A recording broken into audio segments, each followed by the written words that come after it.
A team is fun, but I'm afraid to lose.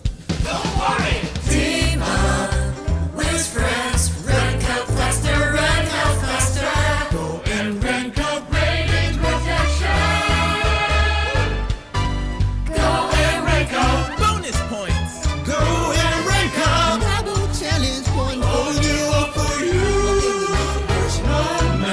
No matter what, just team up with friends. Just team up with friends. Just team up with friends.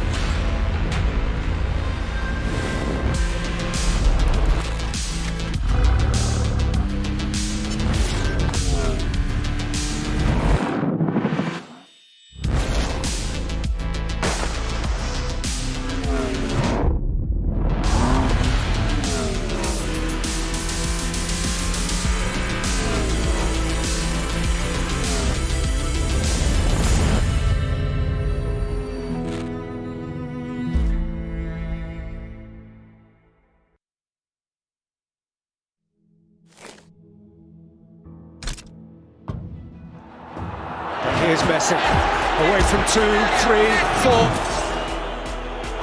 The world's best player shows us just what he's about to get.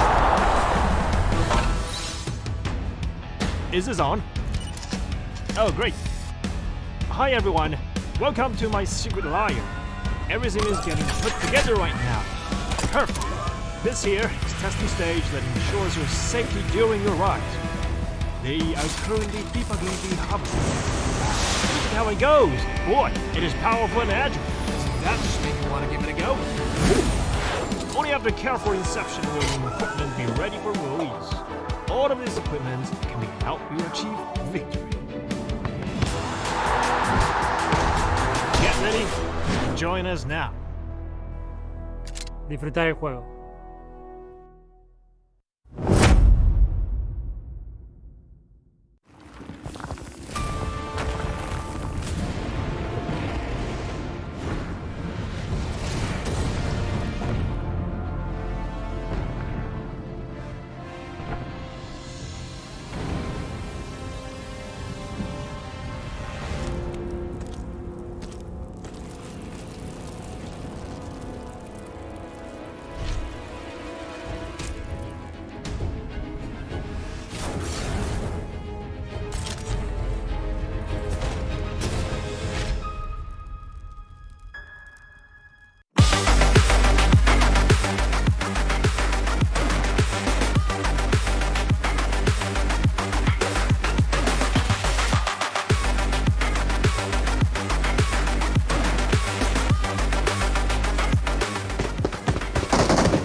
Ladies and gentlemen, greetings and welcome back to the PUBG Mobile Global Championship 2022 happening right here at Battle Arena, Malaysia. My name is Flavor, and if you guys still don't know it yet, we're currently here at the survival stage. And of course, if you guys have enjoyed all the matches that we have witnessed yesterday on day number 1 between Group Red versus with Group Red, today is yet another day as we'll be witnessing the matches in between Group Green versus with Group Yellow. And of course, joining me right here at this amazing venue is none other than our representative from Team FaZe Clan. We have MR5. And of course, we have our translator on the most right, which is none other than Faye. So good evening, and how are you feeling today, MR5? วันนี้รู้สึกยังไงบ้างคะ ดีครับตื่นเต้นดีวันนี้ He said a little excited. And it's like, it doesn't show, but still. Okay. Anyway, so how is the team's form today? And how is it different than the weeks that we had before in the league stage? คิดว่าฟอร์มทีมของเราวันนี้เป็นยังไงบ้างคะแล้วก็แตกต่างยังไงกับสัปดาห์ที่แล้วที่เราแข่ง พร้อมทีมวันนี้ก็คงต้องทำให้เต็มที่ครับทำให้มันดีที่สุดให้มันมากกว่าเดิมครับ He said his from team today he will do the best and better than the last. That was definitely something very convincing, definitely from FaZe Clan. And of course, now, why do you think you guys were not able to qualify for the finals directly from the group stage? And are you able to actually do some changes in your strategy in this final week of the PUBG Mobile Global Championships? เราคิดว่าทำไมครั้งที่แล้วค่ะที่เราเล่นเราถึงไม่ได้เข้าไปถึงในรอบไฟนอลแล้วตอนนี้เราคิดว่าเราจะทำยังไงเพื่อปรับเปลี่ยนวิธีการเล่นของเราให้ดีขึ้นบ้าง รอบที่แล้วเราพลาดกันเยอะเกินไปครับแล้วก็รอบนี้ก็คงแก้ไขให้มันดีที่สุดมากที่เราจะทำได้ครับ He said last time he make some like the mistake but he will prove it and now he will do it like better.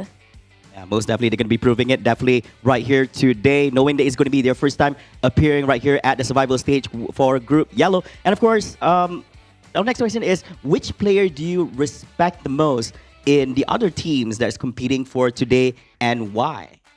คิดว่าผู้เล่นคนไหนค่ะที่เราเคารพมากที่สุดนอกเหนือจากทีมของเราแล้วก็ทำไม คงเป็นทีมไทยทุกทีมเพราะว่าพวกเราก็เคารพกันอยู่แล้ว Actually he respect for the all Thai teams because we are all supportive. Okay, all right. So for the Thai team, so quite it makes me want to question like why not the other teams, but still a really good answer. And last but not least, final question is that now knowing you guys are FaZe Clan, so the fans have very high expectations from you guys. So anything you want to say to all the fans out there who is supporting your team? อยากจะพูดอะไรถึงแฟนๆที่ซัพพอร์ตเราบ้างไหมคะเพราะว่าเราเป็นFaZe Clanแล้วก็คือทุกคนเนี่ยคาดหวังสูงในทีมของเรามาก ก็ยังอยากให้เชื่อมั่นพวกเราอยู่ครับเพราะว่าพวกเราก็จะทำให้มันเต็มที่แล้วก็ทำให้ออกมาดีที่สุดครับ He want all fans believe in them and then still support to them. They will do the best to win this round.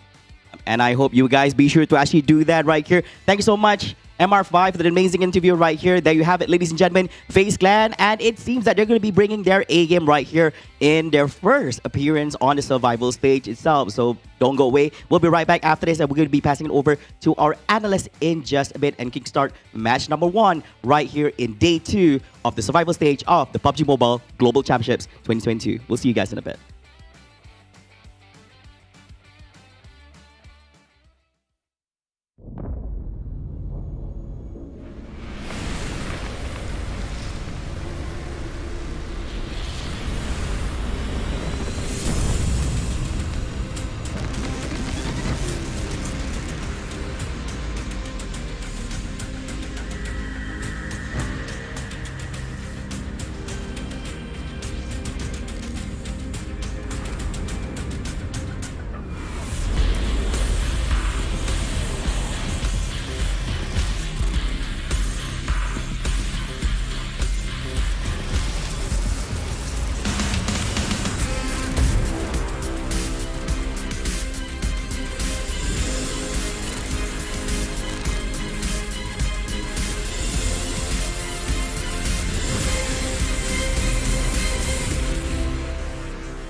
What's going on, everyone? Welcome back to the PUBG Mobile Global Championship Survival Stage. At the end of these next 2 days of play, we'll have our 16 teams advancing through into our last chance stage, where only 5 teams will get through to have the honor of playing over in Indonesia here for the millions of dollars in prize money. And also, a little small note, of being called the best team in the world when it comes to PUBG Mobile. I'm your host, Jason Kaplan, and we have 2 gentlemen, was what we'll call them, to my side here to help break everything down. Luckily, they've been able to put up with me these last few weeks, but I think they deserve a reward in that fact by itself. We got Maxman here, looking very scary with his biker denim jacket on. How you doing, Max? I'm good, and I got the jacket on because it's getting real serious now. Because yesterday, even if you had a bad day, you're still in top 16, you're still okay. But now teams from Group Yellow, I mean, a lot of teams have a lot of potential after what we saw in the group stage, so it's going to be a lot tighter now to see who's going to be in that top 16 to make it to the last chance. Exactly, and Sandstorm going into today, right? One group here, Group Yellow, I believe, their only chance. Sorry, Group Green, actually. This is their final day of play. After today, they have to just sit and watch all the other teams and hope they have what it takes to stay into top 16. Yep, exactly, and it just makes me feel a little bit bad for Group Green. Not only are they the group of death, but they're also the first group just finish off all their games. And like you said, they're just going to be sitting and watching and hoping that what they did in day 1 and day 2 was enough to qualify them. So they have to start off strong in today's games. They have to indeed, but you guys at home who are watching need to be supporting as well. If you're watching within the Esports Center in-game, you get these little tokens you can use to vote for your favorite teams. And we did get to see a couple of them actually yesterday. I saw 4EM extremely high. I can't remember who was #1 at the time, but if there was a talent one, it would definitely be Maxman and his biker denim jacket that has Mama's Boy on the back. You never see the back of it, so I'm just assuming it's going to be there. Quick little shout out though to Sony. They sold Xperia 1 for an Xperia stream made in collaboration with professional esports players. You can play PUBG Mobile in 90 Hz with Xperia Stream's total cooling system and multiple ports for intensive gaming and streaming. And you know what Max says about intense? Extreme. There you go. I know. And you can play some PUBG Mobile while you're at the Pullman Kuala Lumpur Bangsar Hotel, where our world is your playground. You don't even need to leave the hotel to have a great time because you're going to have your Pogi Mogi there to play at the pool, which I hope maybe we can do one of these days, gentlemen. Also, Prime Game, you get some exclusive in-game rewards for free if you pick up things with Prime. And you know what? I ordered myself a little something. Maybe it'll be here by the time the event's done. It should be, because you know what? With Prime, you get orders delivered even faster. Fantastic stuff. Maybe I can get my own Mama Boy denim jacket sent to me for the show and match with you, Max. But also, Max, I always have to come to you when it comes to this, the Maserati event. No. It's happening till the 31st of December. If you guys play now, you can get your skins unlocked.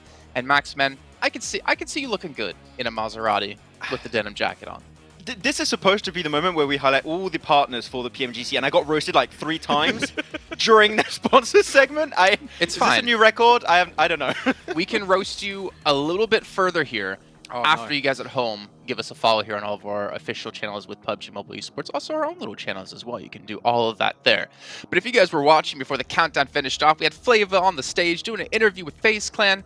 And while we were watching this on the show, we're sitting there thinking to ourselves, is he going to throw up? Oh, you're getting saved right now because we're not going to be back on camera for a second. We'll come back to that. Just remember, FaZe Clan, keep that in mind, Sandstorm, for me. Let's take a look at our participating teams though across of the entire survival stage. However, only Group Green and Yellow will be playing today. And this is the interesting thing for me, Sandstorm. We have a lot of good teams coming into the mix now.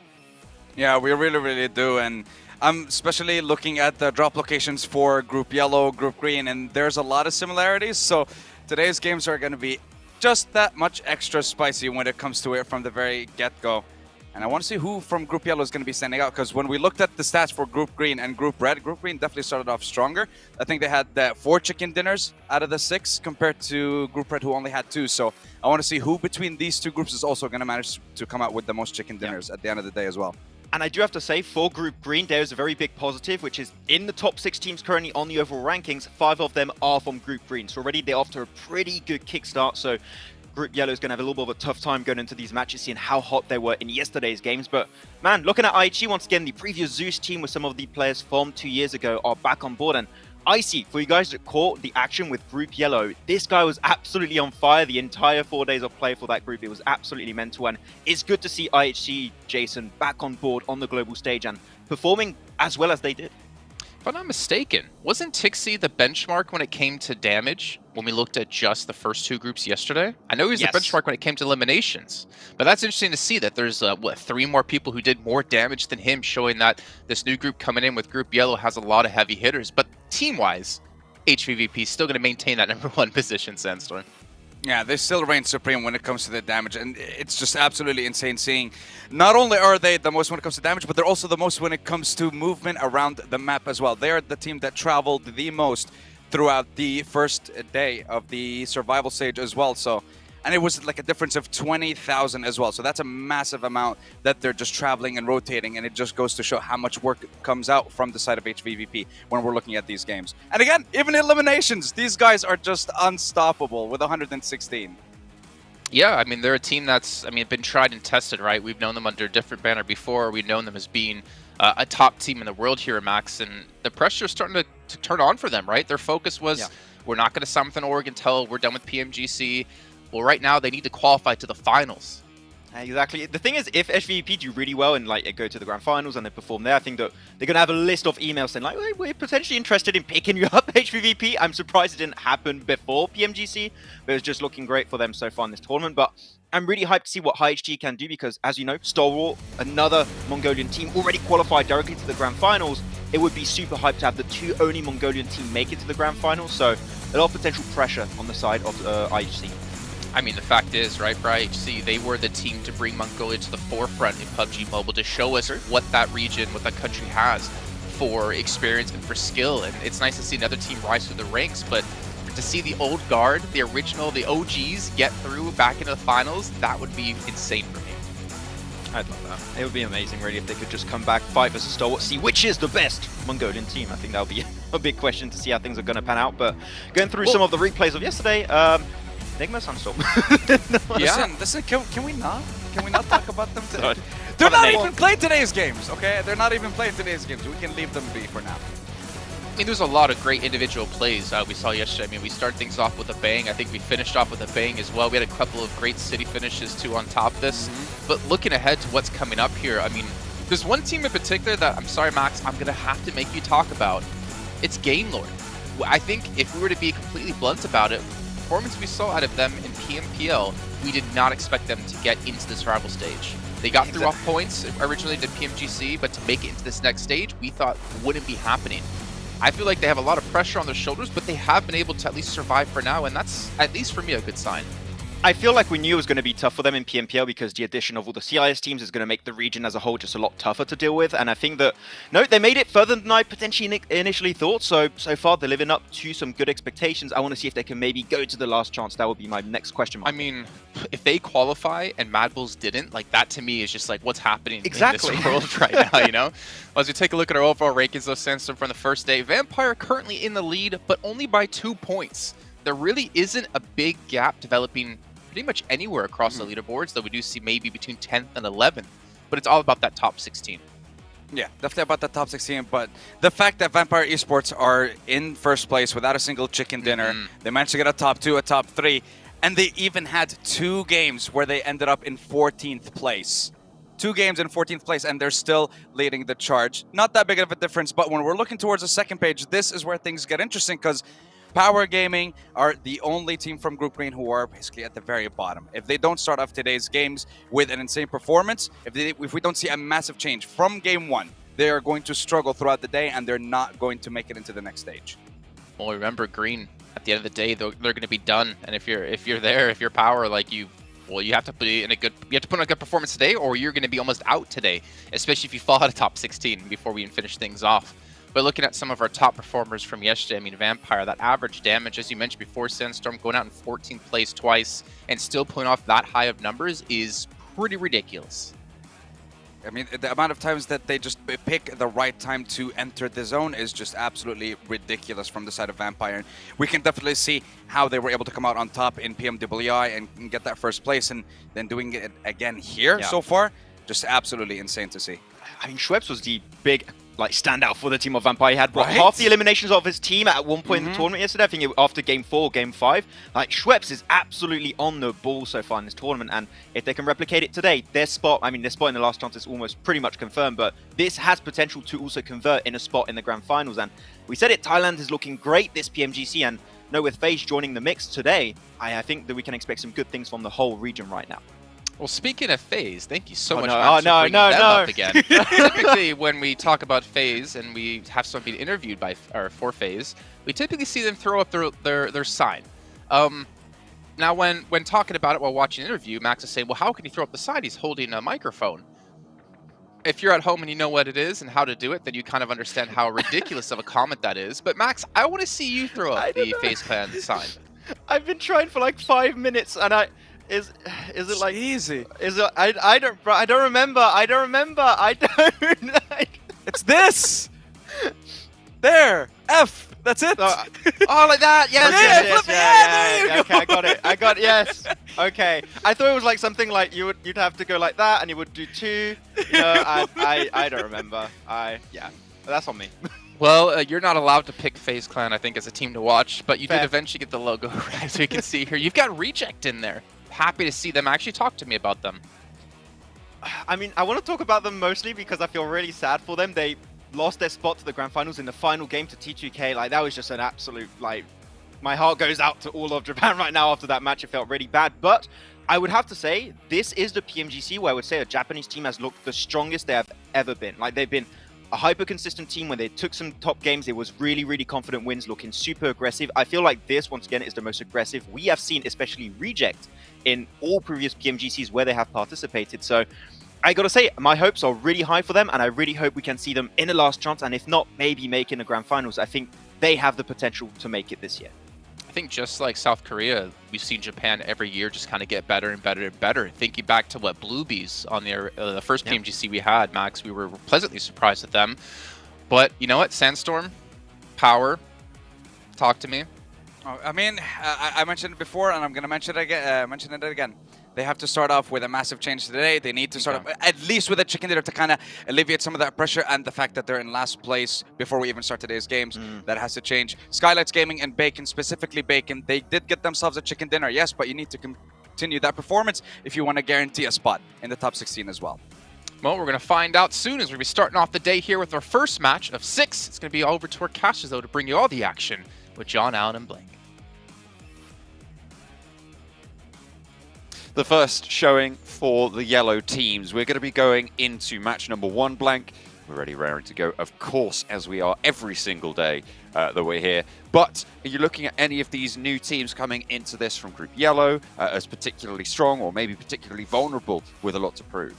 I think that, you're coming into this one and you're worried about some of these teams, maybe not all of them. I do think this is probably our weakest group here. I know that some people probably don't want to hear that. However, you're looking at Game Lord, who really did struggle during that Western Europe Championship. It was good to see them get through Group Yellow, honestly, over and from that 4th to 11th to get into survival stage in the first place. But the real question now is, can they make it through the survival stage? I think that, all things considered, I do think there's teams that should be below them. However, they have shown us a constant decline, in which case, if there hasn't been some really big problem solving, they may even drop out of the top 16. Reject, though, constantly coming back, constantly making themselves known over in the PMGC. We'll see what they can get done here. Honestly, a lot of these players you should be knowing, to be honest, by now. I mean, Duello, Reiji, Divine, Just This is a well-made group up of a lot of the best Japanese players that we have, including Just This coming through from Korea. So I'm excited for Reject in particular. I think maybe they can make it through. It would be nice to get to PMGC, but again, I'm always disappointed at the end of things. There seems to be a very, very bad turn of events for Japan a lot of times, but I think maybe this is the year for that to change, for a lot of different regions now stepping up in major ways and shaking up the balance in terms of regional power. Circle, not quite hit ourselves yet, but playing path very much to the south here, John. They're really, really heavy on that south side, cutting down from Mill to Power down to Primorsk, essentially, there on the plane. So places like North George going to be harder to get to for HVVP. They do sometimes alternate drop to Sosnovka military base. It looks like that's what they'll be going for this time as well. They play sort of on the west side of that. Places up north will be harder to get to, and that's what we'll be seeing from these teams. Lipovka dropped from Alpha 7, so they are going to be able to head out to that east coast standout. IHC going for Novo Ratnoya. Of course, these are the yellow teams starting to find their place over in Erangel. This is the first time we're seeing them drop as well, so it would be interesting if there's any sort of hot drops.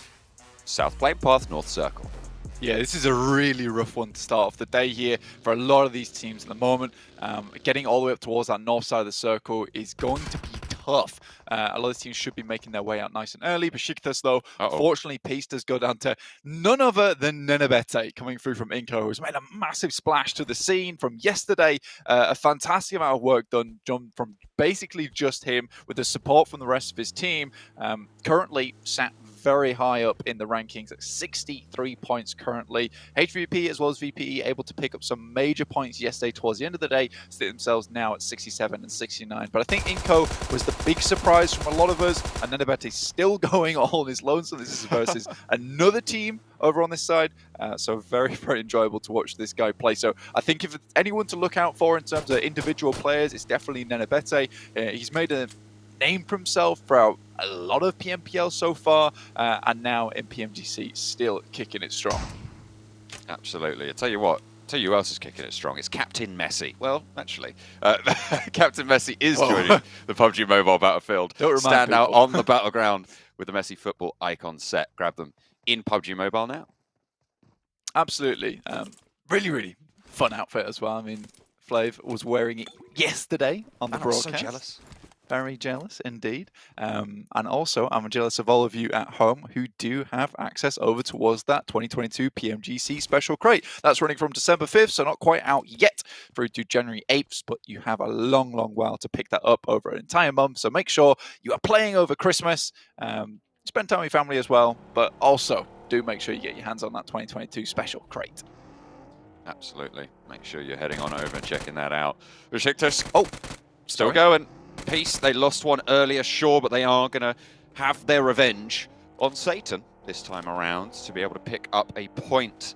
A little bit of a boost to them, of course, in both of those teams' first games of this stage of the tournament. Shots going through, and actually Skylights Gaming going 1-for-1 on the trade. Ragnar unlikely to be able to get back up here.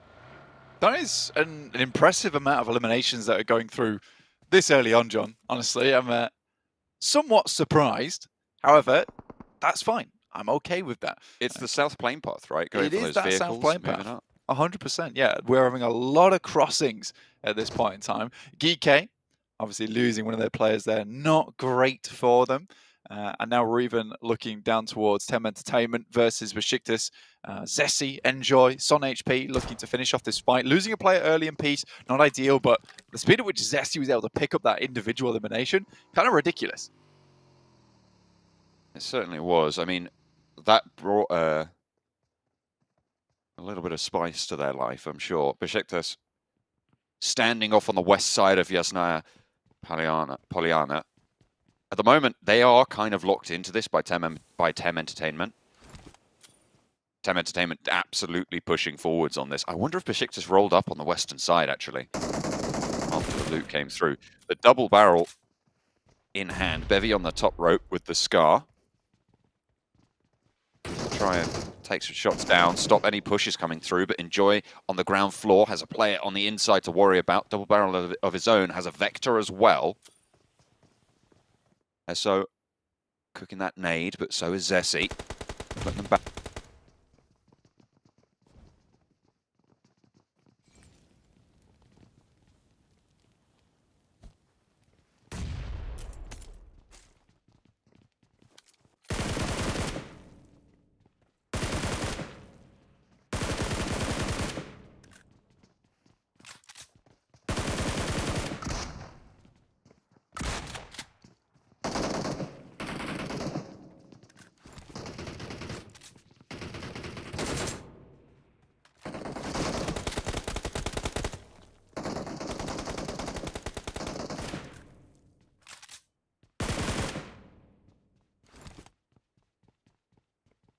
We go. I was blinded. However, Besiktas seem to have not had a great time during that. 2 players went down. Apologies we couldn't bring you the action whilst it was occurring. Talk about the playing path. It's the only thing that we had in mind at the time. In this point, Son HP will just be leaving us alone, though. Able to fend off against Besiktas. Son HP end for the wind. If you don't realize why, you've got 1st to 6th place on the rankings currently, we have a lot of points here, is because 2 groups played 6 of their total 12 matches yesterday, and now we have our new group in yellow coming in. That's from 16th to 24th downward. This is our secondary group, 8 teams, and they will be playing their 6 games today.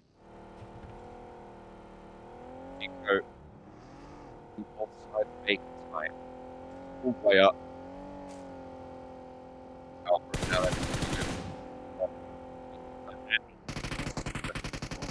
Path, Inco Time pull up a little bit closer on the compound, and Bacon Time have to divert a little bit further south.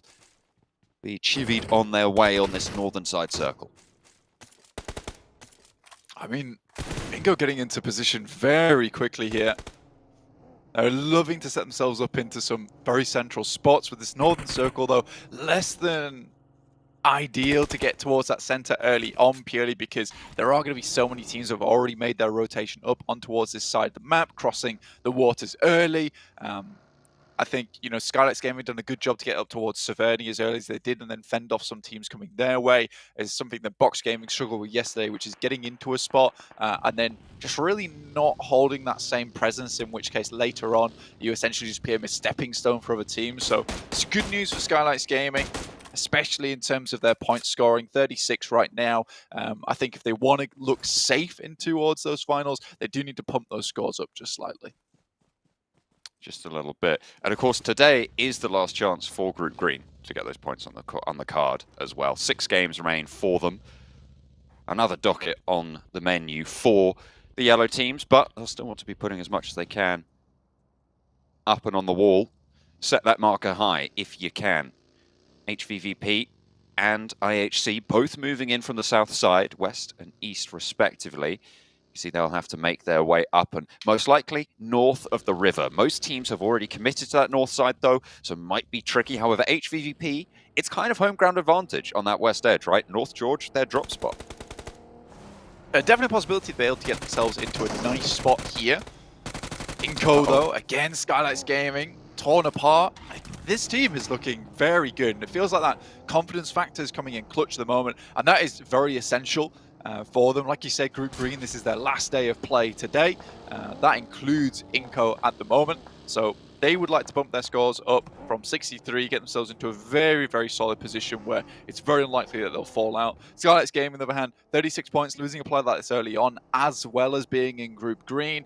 Their last day of play, they don't want to be going out with a set of bad games, because it could quite easily be that today Skylight's Gaming get 10 points on the day. That is something that could 100% happen, in which case yesterday getting that decent scoring in towards that medium bracket means absolutely.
That side, like I say, that could pose a bit of a problem. I think for these two teams in particular, VPE and HVVP almost want to work hand in hand.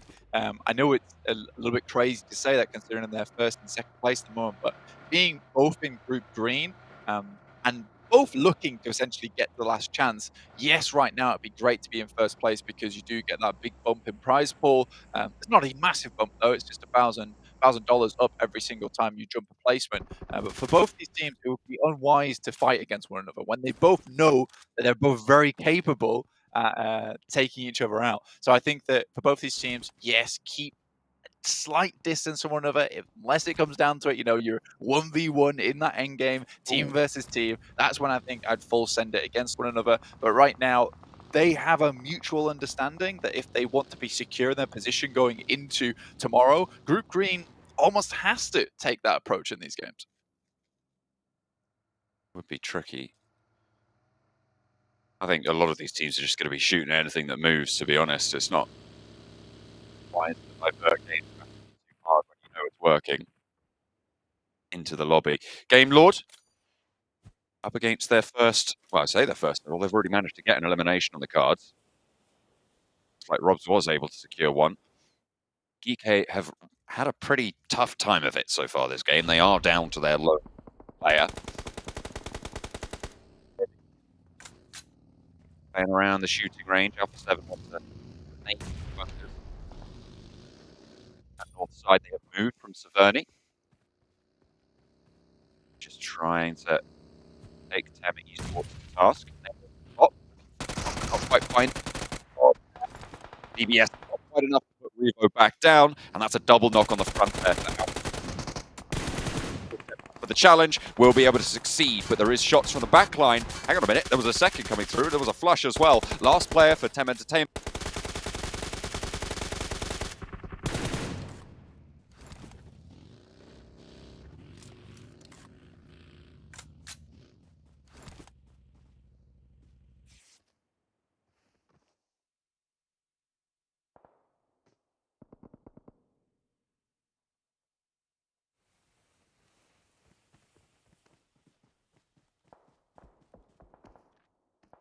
Have a player in Mythic as well down towards that south side, so they're easily able to take out Tem Entertainment. Now they can start to move down towards the south. Mythic's been able to hold down Skylight's game for quite some time.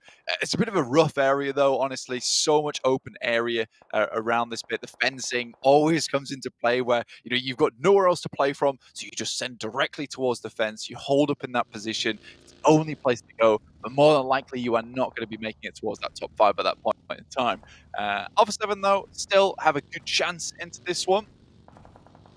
Vivo key towards the center of the map at the moment, as well as Son HP basically just roaming around towards that center and shooting range, trying to keep himself alive for as long as possible, understanding that, yes, from yesterday, learning from a lot of these teams, that the case of kind of consistency really is huge right now during this survival stage. Getting a few points on the game is absolutely better than going out guns blazing right at the start.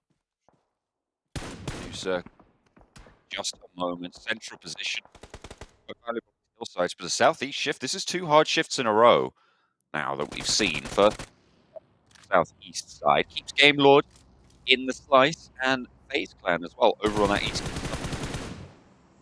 Will still be in with position. Bacon time as well. They have that central spot. We've seen them be able to operate in those spots before and do so quite effectively.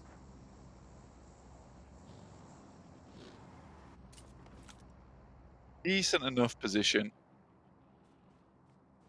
I think looking at them going forward with the high ground, it's not a bad thing for them to be able to play from this spot, watching down towards a lot of these teams. Unfortunately, northeastern side is where it is a bit more difficult for them because they don't have a huge amount of sight lines up towards that area in the first place. So keep an eye on that.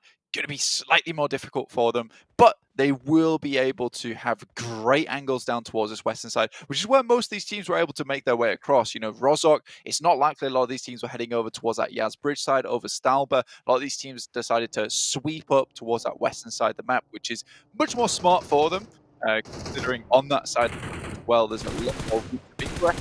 So, Bacon time should have a clear idea of who's playing around them and which side of the map they need to be aware of. Vampire. Good. Like they're going to be able to confirm that one away. The AUG doing a lot of damage there on that northern side. Very, very difficult to do there. Western edge. To try and move through, but Vivo Key will make that more difficult. Vampire might be able to aid them in that pursuit.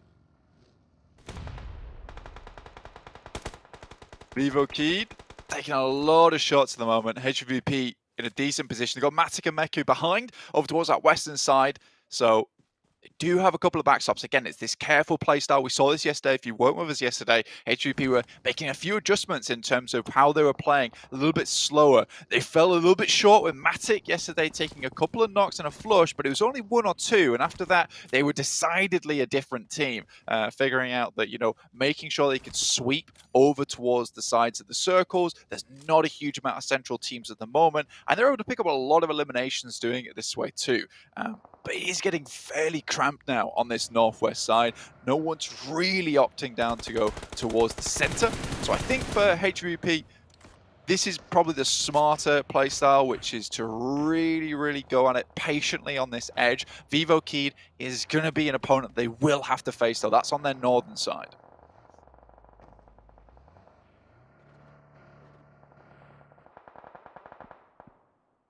On the north, or from the western edge.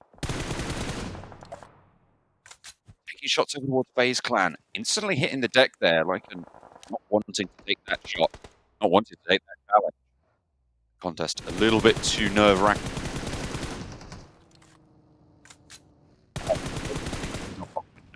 Shot spray down. Push on the north side. Really through on this crunch. There's certainly an opportunity right now for the crunch to come in from HVP. I like that Kitsune is sent down towards the south, though, and I think for maybe Tixie, Meku, and Matic, understanding there's an engagement going on towards that northern side, yes, you might lose out on a couple of limbs, but heading down towards Kitsune and maybe trying to push through the circle towards Inko might be your best bet right now. Reject, on the other hand, have managed to slip their way into an insane position towards the center of the circle, inside a very, very nice compound, which they can start playing from. That's very much on the high ground too. And as their first game, their first innings, with 1 elimination so far, they're looking set for a decent match here. Unless something absolutely disastrous goes wrong on their side, it is unlikely that we're going to see Reject be dismounted from this position at least the next 4 to 5 minutes. Inko as well, in that central spot, looking decently good for themselves. I think for Inko, today's games have just continually gone well from yesterday. Again, it's that momentum, that confidence they were able to bring through, and with not much to lose as a team coming into this where you didn't do so well in your group stage and suddenly you're having the games of your lives, it's happy days. Down one on the northern side, under close and attentive watch from IHC, Godless.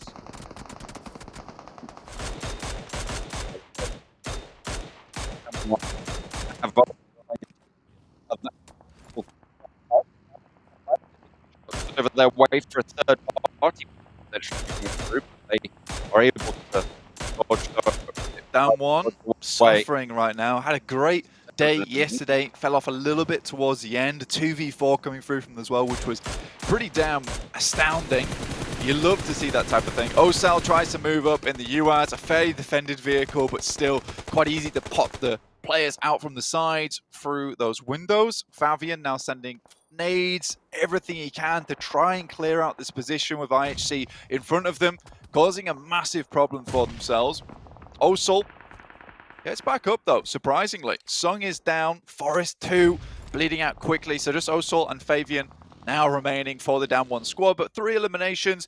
I think that after clearing IHC and the majority of this northern side now being a little bit more clear, there is a possibility for down one gaming to get a little bit further into this match. HVP still hovering towards that western side, with Inco sending a slight scout towards the west, so should have spotted at least something coming through from them. Skylights Gaming took fair amount of casualties early on, and VPE certainly not over from their big streak out yesterday towards the end of the day. 6 eliminations, the most in the lobby by quite a bit at the moment, looking for a little bit more too, and this is just clearing out. This is the team that likes to go face to face, you know, fist to fist with a lot of these other teams. They will go for these boxing fights, and usually, yes, they'll take 1 or 2 knocks, but it's absolutely worth it for them when they're taking position. A bit more of a messy team. Borrow.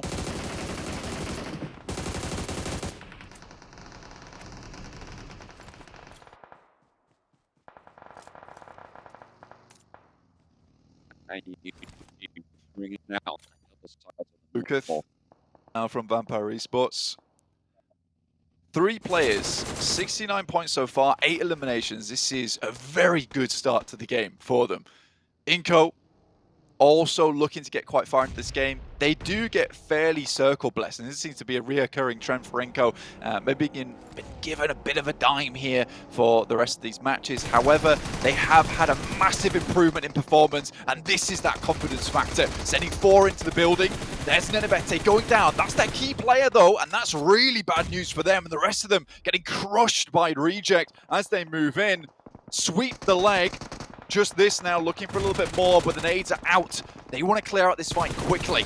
Ragey will take down Becca, as well as one more. In the meantime, Tixie takes a knock, as does Game Lord, so it's all popping off the moment as teams try to get in. Vitali, last member remaining on the outside, very, very low. And Divine maybe trying to look through with the PP Bison. Nade goes back through, looking for a little bit more damage. Goodness me, it's all popping off all over the place. FaZe, massive damage on their side coming through from Game Lord. It looks bad for them as they took an initial knock, but they brought it back their way. Vitali running around, just trying to keep himself at bay, keep himself alive. He's managed to find his way into the building, pulled the old switcheroo on them. You can see even HVP on the ridge side now, looking to try and capitalize on the tail end of this fight. Duello, and a nade over the top. Schweppes takes down Favia. 1 player left now for Down 1 Gaming. Look a little bit bad. I think that's them now actually out.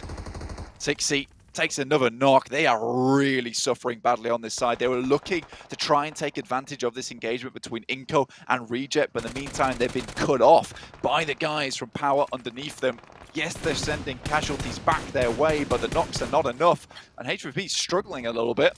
Now down to just 2 players, 2 eliminations. But again, everyone is similarly in a very bad spot. Reject now, one of the only teams alongside with Bacon Time, with all 4 players standing. Victor out in the open. And it's Ventores looking to finish the fight there for them. 2 elims. 8 teams remaining, so we're not quite in that high caliber of point scoring potential just yet. HVP do go down, as do Game Lord in the blink of an eye. Now we're down to just 6 teams. Power with 6 eliminations found on the match. 2 eliminations for Game Lord. Down 1 Gaming still have a player in this though, in fact, so decently done for them. Osal just waiting in the wings. Still VPE, the big contender in this map up towards that northern side, that northern edge. I think you're looking at maybe another VPE win just from the performance we've seen from them yesterday. On the other hand though, Reject, look at this. Look at the control they've been able to have. This Compound's been in for so long. They managed to sneak into this place nice and early. They fend off a good crash. They've got all the angles locked down there. And they'd set themselves up basically for that crash. It wasn't a case of presence in terms of taking shots outwards. They were literally waiting for someone to go for that crash and then take the shots inwards and get the crossfire set up. So a very smart move from them, understanding that that probably was one of the only options for some of these teams on the western side. 5 teams remain now. Vampire Esports up top. Circle moves away from everybody. So every single one of these teams will have to be crawling, moving in here at the moment. Bacon time. Get quite far into this match. They've done well yesterday at the end of the day with a pretty damn explosive finish. And looking to carry this onwards. The performance that Bacon Time were able to put up inside of their individual group, I think that we were expecting to see something a little bit more out of them here, John.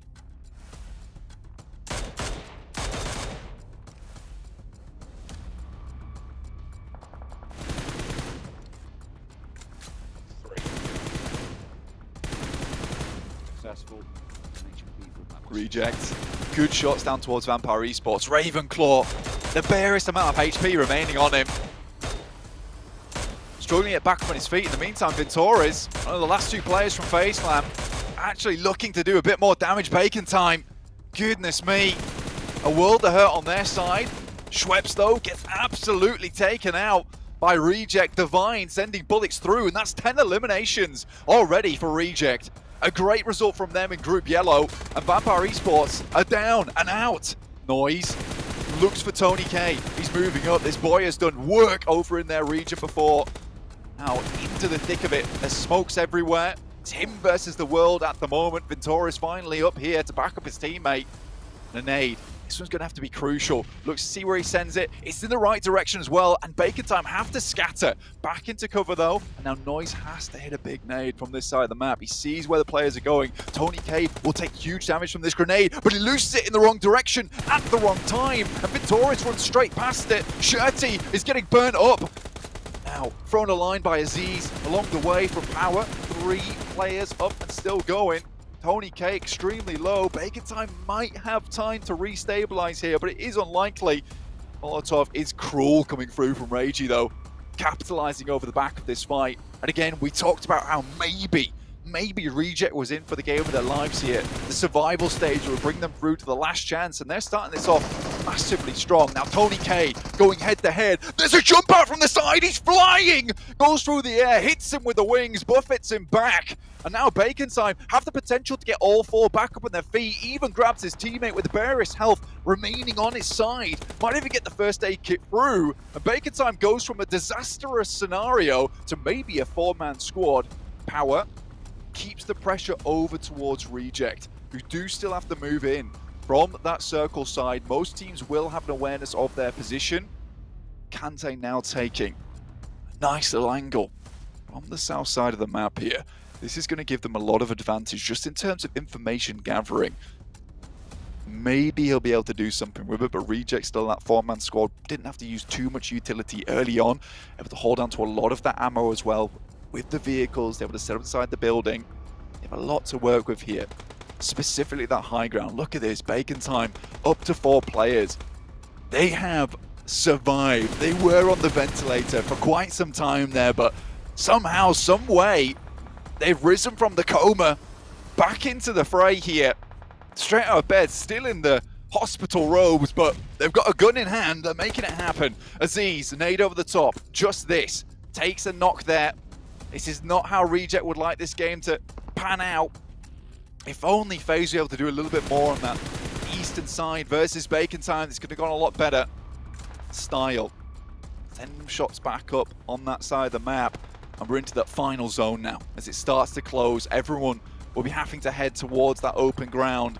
Reject have that lifeboat, but look at this, Kante all the way down towards where Bacon Time are currently playing. Aziz is still holding on, just this heads down, and Kante might just be able to line up the entirety of Bacon Time here. Look at this, they're so low. Divine's putting in the damage too. Aziz explodes one of the players. Kante steps up, finds one. That Shirty's down, but Reject also have a spot on his position. He is ducking and diving, trying to get back up on his feet and get out the way. There's one other player from Reject down now, just one left remaining. 07 trying to do as much work as possible to keep Bacon Time at bay. They expected them to be much more hurt in this scenario after the amount of damage they put their way. Divine steps up though, finds at least two. Goodness me, that's Style and Ice down. Kante still up. Can it be that Divine is able to bring back the game for Reject? He's working with very limited cover here, but 07, they'll have to drop out of the action very quickly. 11 eliminations found so far for Reject. Divine might be able to take them all the way, but he has since spotted. His position is known. He runs out and Kante finds it. This guy's been quick on the trigger yesterday, and looks like that hasn't changed at all. He's gone to bed, woken up early. He's feeling good about himself. Noise now. Certainly has to bring the noise. Bring the thunder. Raise the boombox. Get these boys back with a sound wave that he's never brought out quite like this before. 07 moves outside. Nade, crucial. Behind the tree. Maybe you can get a good amount of damage done. Both players laid very low by this. Has to make a good decision. 07 really can't move. This nade will be good, but Kante deals a huge amount of damage, and that gives time for 07 to move out. Power able to finish out the game. They're grabbing the chicken dinner, and that will be them taking their first match. Power needed that one as well from yesterday. Get themselves up into a good position. I think from a team in Group Green, that is massively influential. They've been looking for a game like that for quite some time. Kante, though, 100%.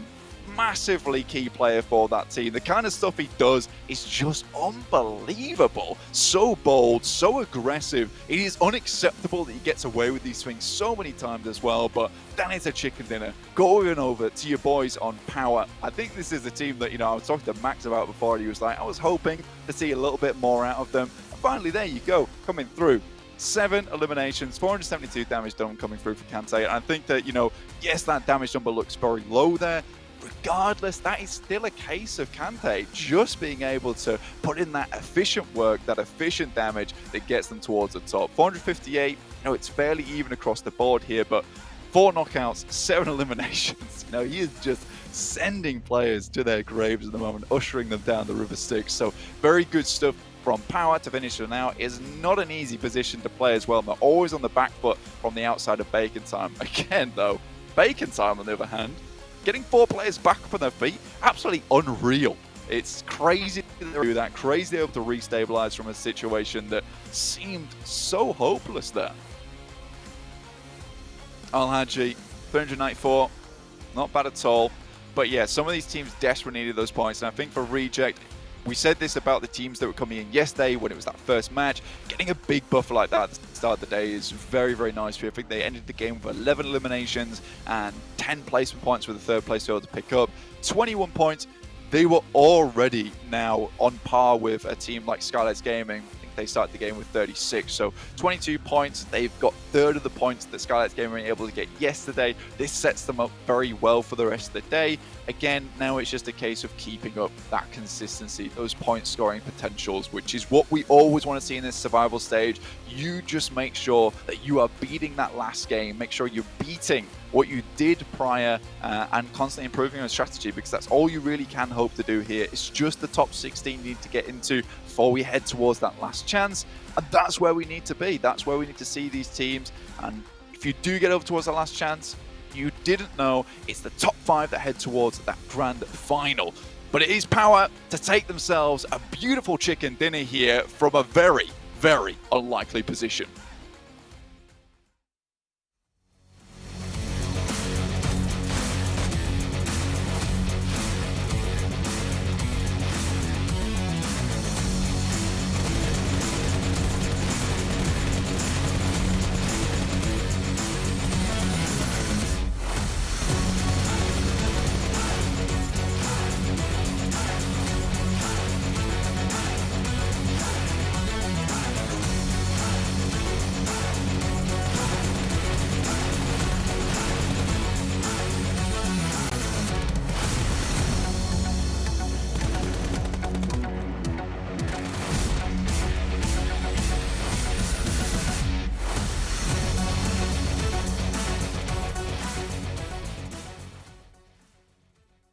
Well, I know one person is going to be extremely happy about that result. Sandstorm, having them as a team to watch. Power Esports come through with 27 points on the match. Now, the important thing is they had 16 points after 6 matches yesterday, and they just over doubled their points from 1 match alone. Yeah, absolutely incredible start. And it started off with a 4-man drop on Gatka. Yes, they had a POI. They actually decided to go to Gatka. It was a nice 4-man split, very close to each other. And then they started rotating towards the eastern side from Yasnaya, taking that fight with HVVP. Absolutely incredible performance from them. They decided to pick the right time to join the fight in the 6th and 7th zones. You had 4 or 5 teams fighting off, and it was just them on their own. And Kante he just went full beast mode there. I just love how Kante is supposed to be the support of the team. Like, right? I am my own support. I'm gonna. You're done, mate.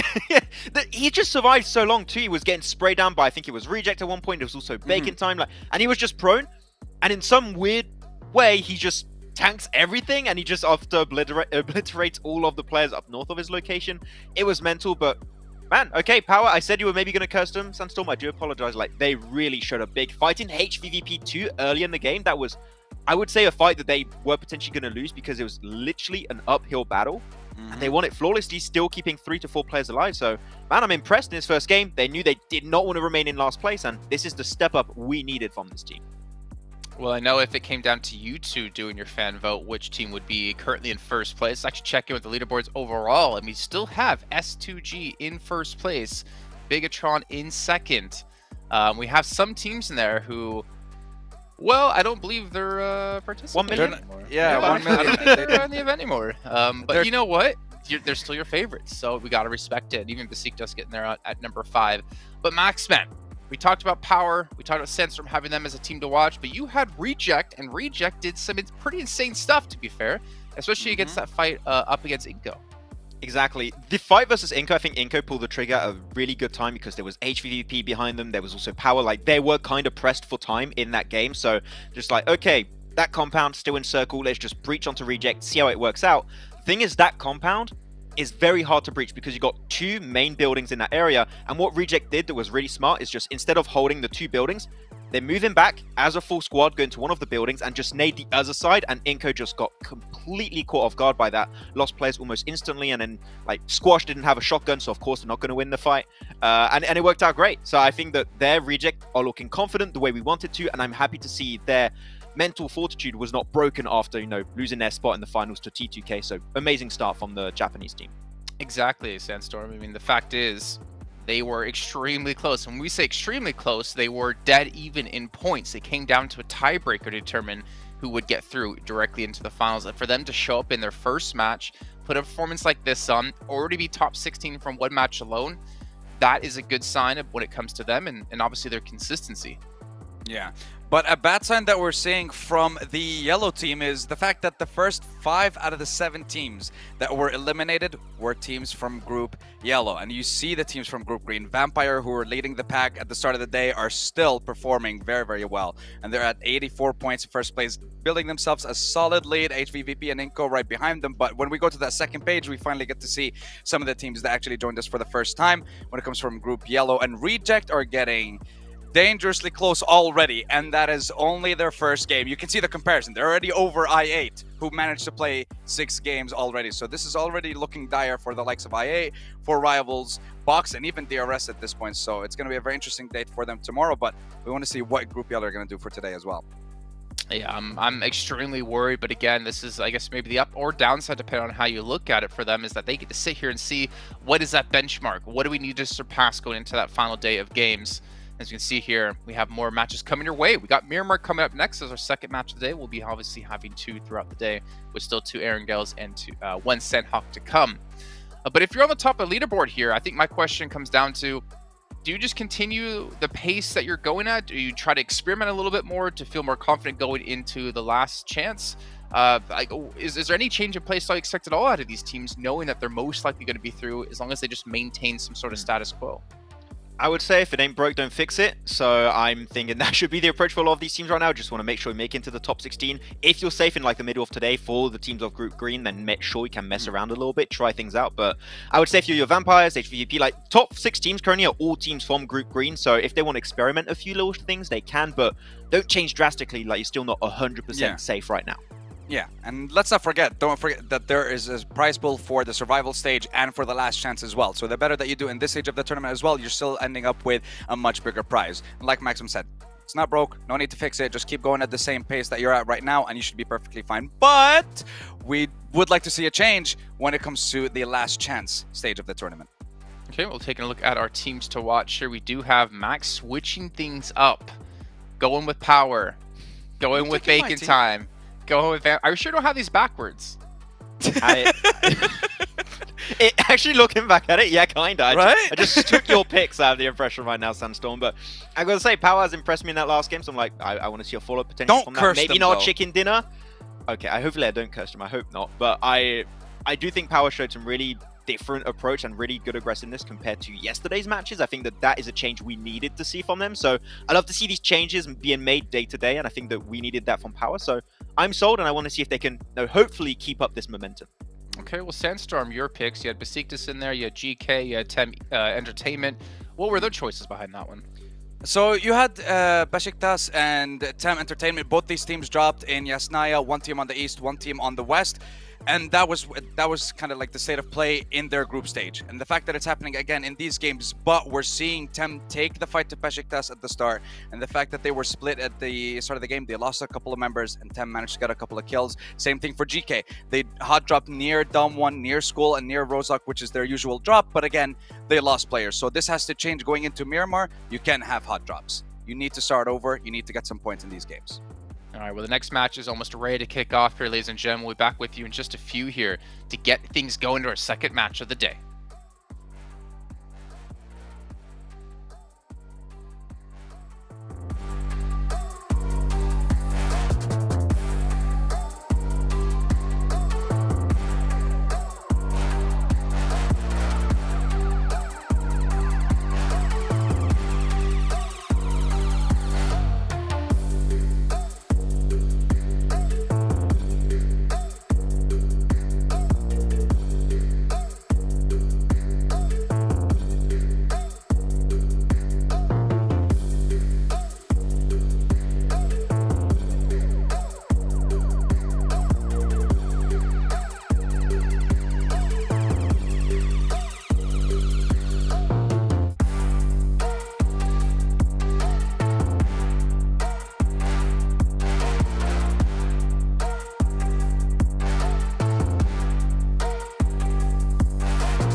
at this.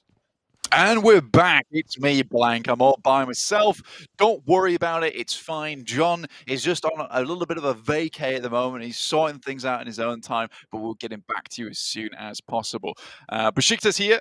Obviously, you've been watching, you've been enjoying the game in the meantime, which is great to hear. I like to see it. VPE currently 84 points, so very far ahead, looking like they're in a good spot in terms of Group Green. HVP down in 71 points, not able to get as many points as they would have liked that last game, but there's not a lot of teams catching them up here. Power, though, 43 points. That's a big jump up for them. That was happy days. They've overtaken Skylights Gaming there, and A7 put themselves in a decent-ish position over with 62 points. Remember, this is another one of our teams that will play out their final games today. We had 6 games from Group Green yesterday, and now, obviously, 6 more games for Group Green today, too. That will be their 12 matches concluded heading into tomorrow. Group Green will have to cross their fingers and pray that they do not have that issue coming through for themselves. Power, though, 43 points. That last game was very nice. They do need to keep putting up those kind of performances, though, considering the day they had yesterday. That is what happens when you don't get a nice buffer on. In the meantime, though, Besiktas already lost one of their players, which is really not a good start for them coming through from Group Yellow. Luckily, they will take down Icy here. Zessi being able to pick up that elimination. However, is it too late for them? With the rest of IHC actually being able to converge on their position, this is still a case of 2 teams battling head-to-head at the moment. And with not a lot of loot in this area for Besiktas to be able to comfortably grab moving from building to building, they might be struggling slightly.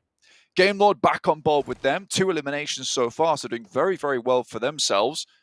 Still at 4 players as well, which is nice to see.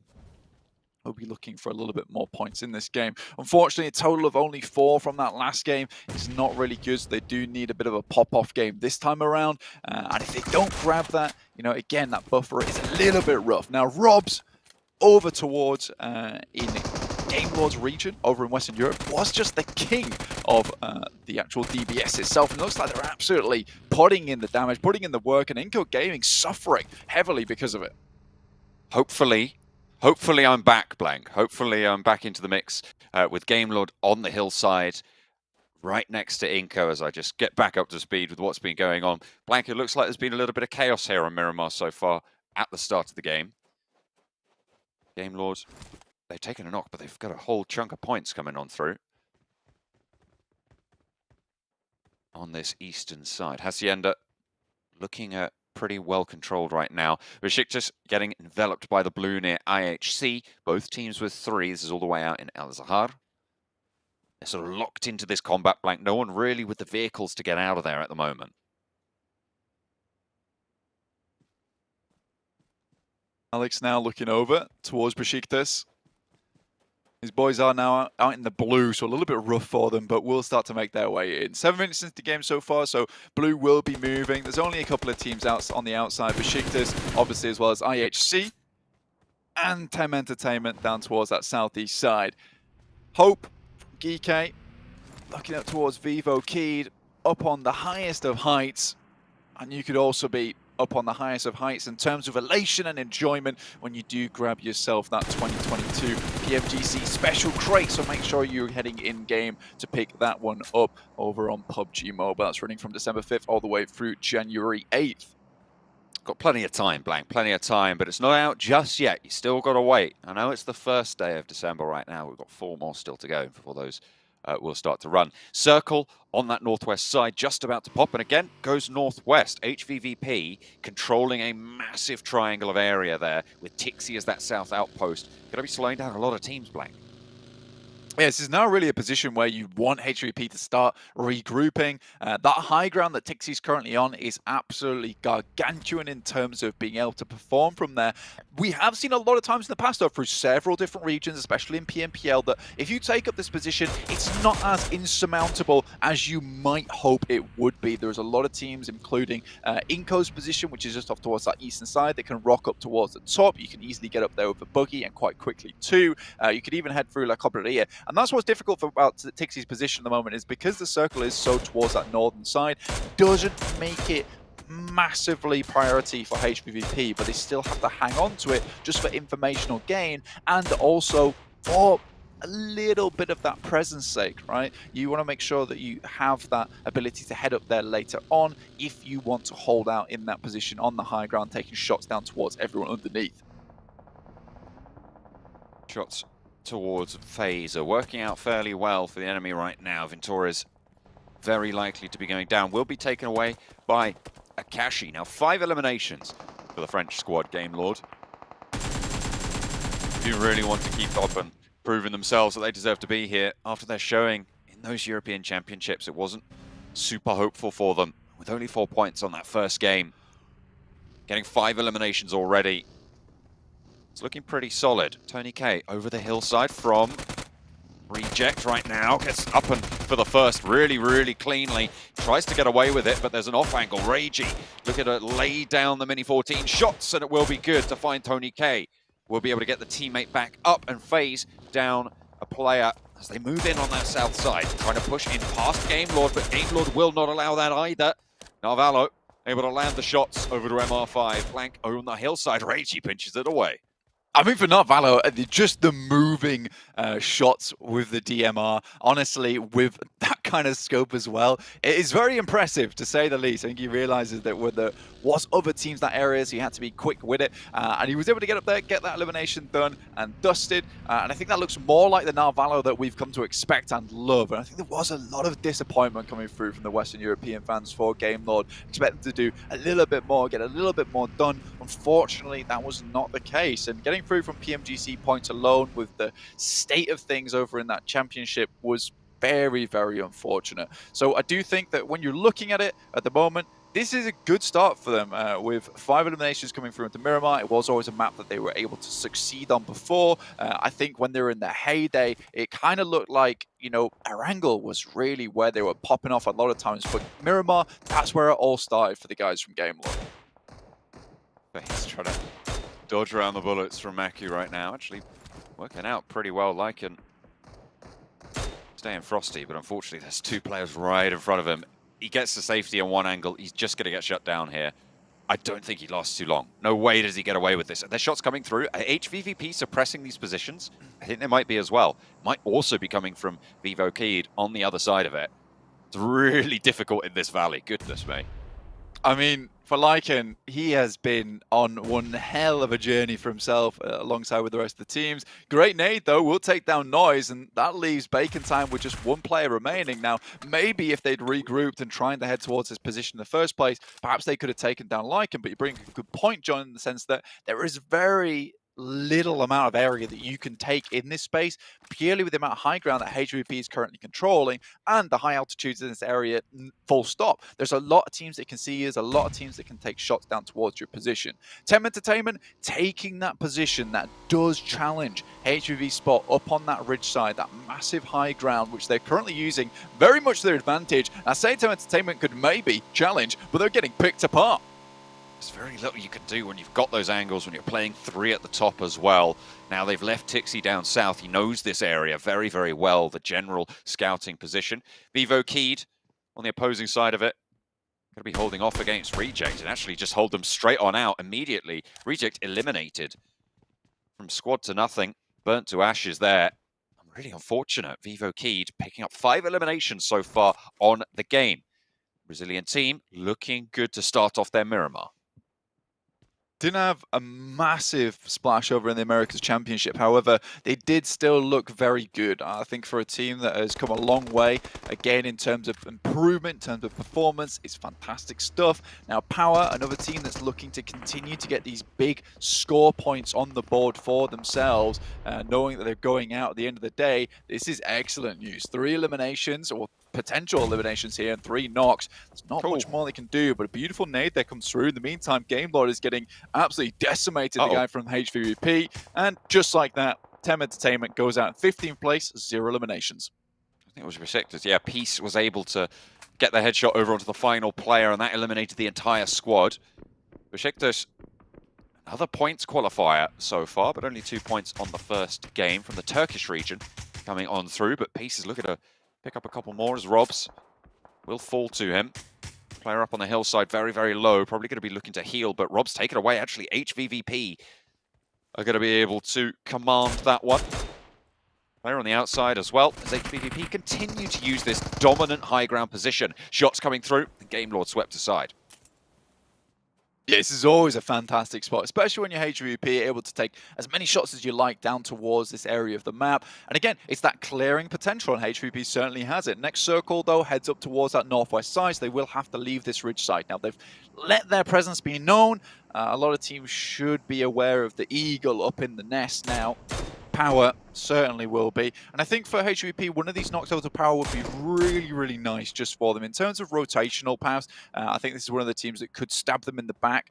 So Tixie currently having a little bit of a gander down towards the south side of the ridge, making sure there's no teams that are coming up from behind. Again, it's this new type of play style. It's very, very CIS orientated, which is the I think it kind of originated there as well, where it's the 2-2 split, but it's 2 inside the circle, 2 out towards the blue. Can't really do that so much anymore with the circle settings, but what you can do is have 2 players very close to the edge of the circle and 2 players scouting from outside that blue side. They have sent Tixie as well as Meku very far out in the blue at the moment to try and pick up maybe some loot there, which is fair enough. You want to get that utility, make sure you can smoke out that position before you do head down the hillside. Yellow trying to take shots over towards GK, but getting peppered away. I think there's a third-party angle coming through. I imagine from HVVP, they continue to leverage their position. You can see them moving westward along those ridges. We'll be trying to control there. Vampire up in La Copreria.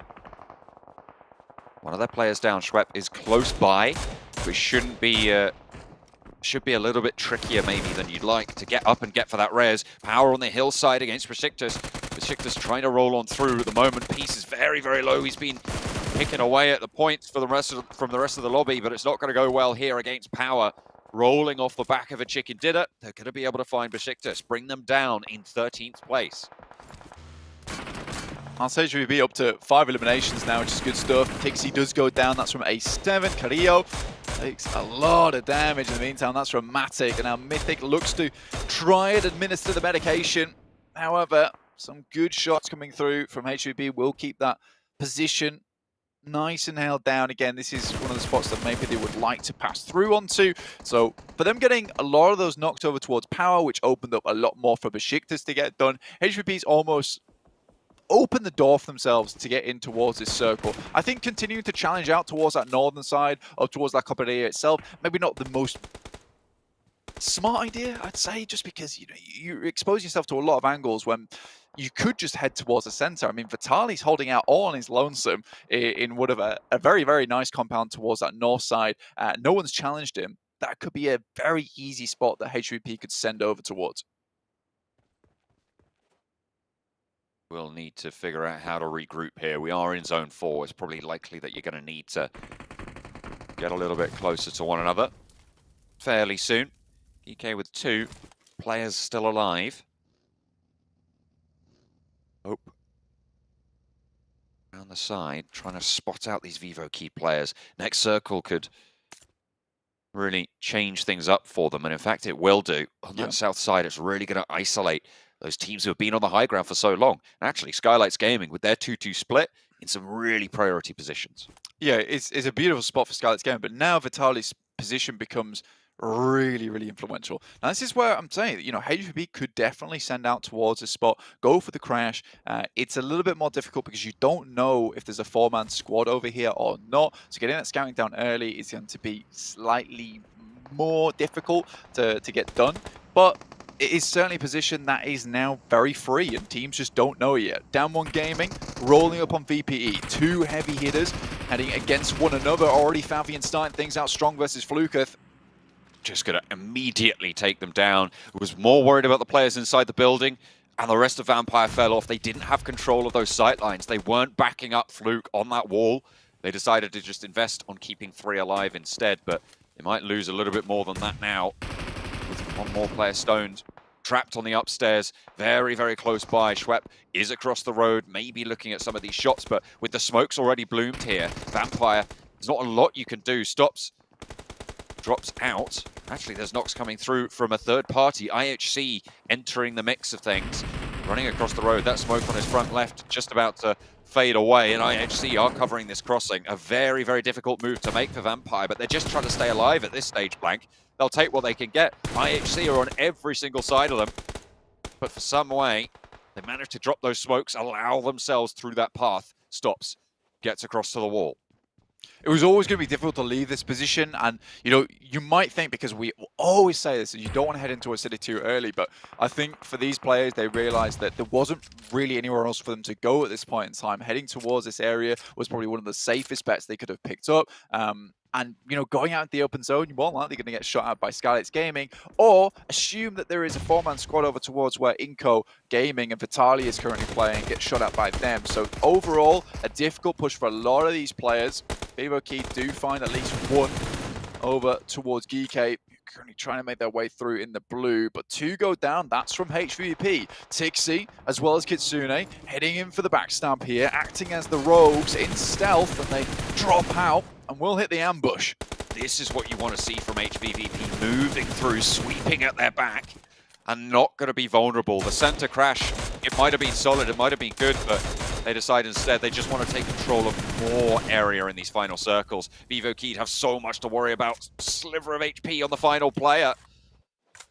GK do take a tumble. HVVP putting Vivo Key under massive, massive amounts of pressure on this south side. They want these ridge lines, they want these hills all to themselves, and quite frankly, there's no one stopping them right now.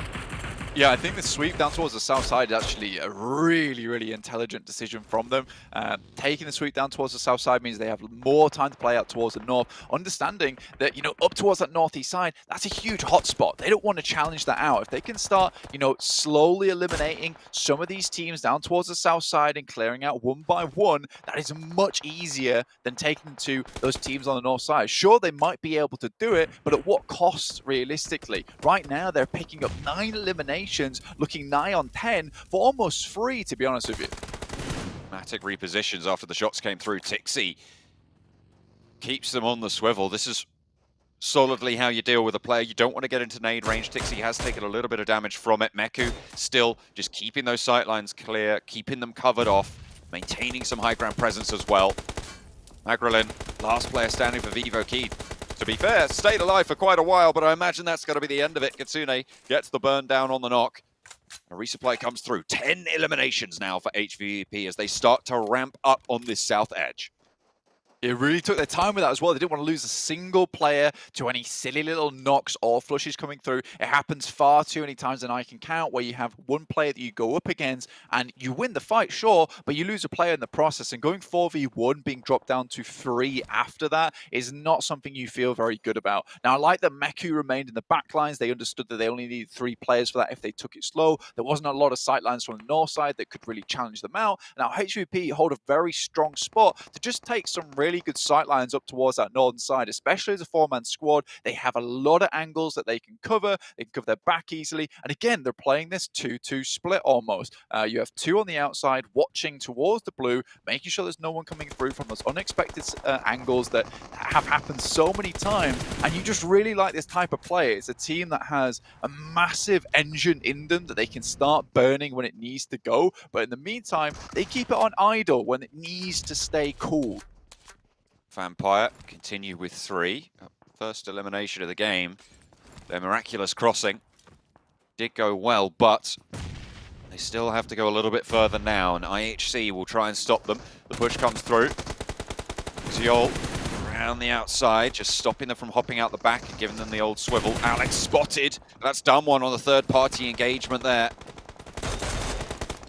Around the side, around the edges. Osal with those off angles. Rather off angles.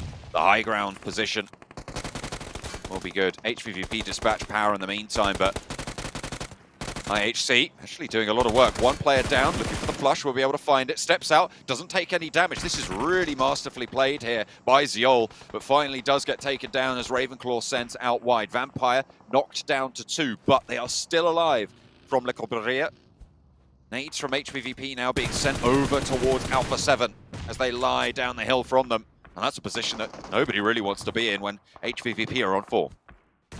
Yeah, I mean, Alpha 7 is in a really tough spot. A lot of teams over from the city were available and angling themselves towards where Alpha 7 were playing. Meku picks himself up a massive 4K there. Really good stuff coming through from him. Will just clear out a huge amount of space. Not the 4K, just the 3. So Revo's still up and kicking. Meku, oh dear me. I think without the level 3, that could have been game over for him. Blessing his lucky soul, he did hold on to that for a long while. But look how looted and booted these guys are. Even with the AWM, looking to put in the hurt towards these guys. As soon as they step out, if you can hit that shot, I mean, with down one game and the amount of fights they've taken, the best has got to be really damaged, so it should do the damage. That is a bold shot. I'll give him that. I like that he went for it. He's going for another as well. Not going to be able to land them with the AWM.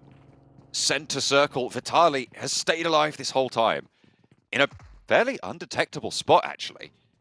To be fair, it's covered off from a lot of angles. Unlikely that anyone actually is going to detect this until it becomes the focal point of the next circle. Yeah, Inco Gaming is playing for last chance. That is about it so far. I think that they have had some great games, but on top of that, they've also been able to hold on some very good central positions and find themselves in an area where it works out for them. Fabian underneath the vehicle. Tixie still just trying to find these shots. Gets a good one. Doesn't quite eliminate the player. More shots coming through, and that little bit of damage is all that they needed to put the rest of the hurt in. Oh, Vampire extracting their points as well from the down one roster as they get pulled apart at the seams by everybody. 15 eliminations now for HVVP. This early into the game, at 26 minutes with 13 players still alive, this is mad coming through from the squad. Tixie lands another Orm shot, and Kitsune picks up the point for them. 16 eliminations now. Matic moves down the hillside, playing a 2-1-1 right now for HVVP in the final circles.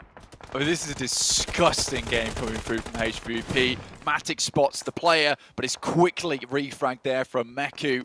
Great stuff, 17 eliminations. This will see them very far up the tables if they can secure themselves the chicken dinner as well. 20 eliminations would set them up at 35 points, sailing them directly towards triple digits. Tixie's still got bullets in the magazine for this bad boy and looks to let it roar once again, just like Captain Messi.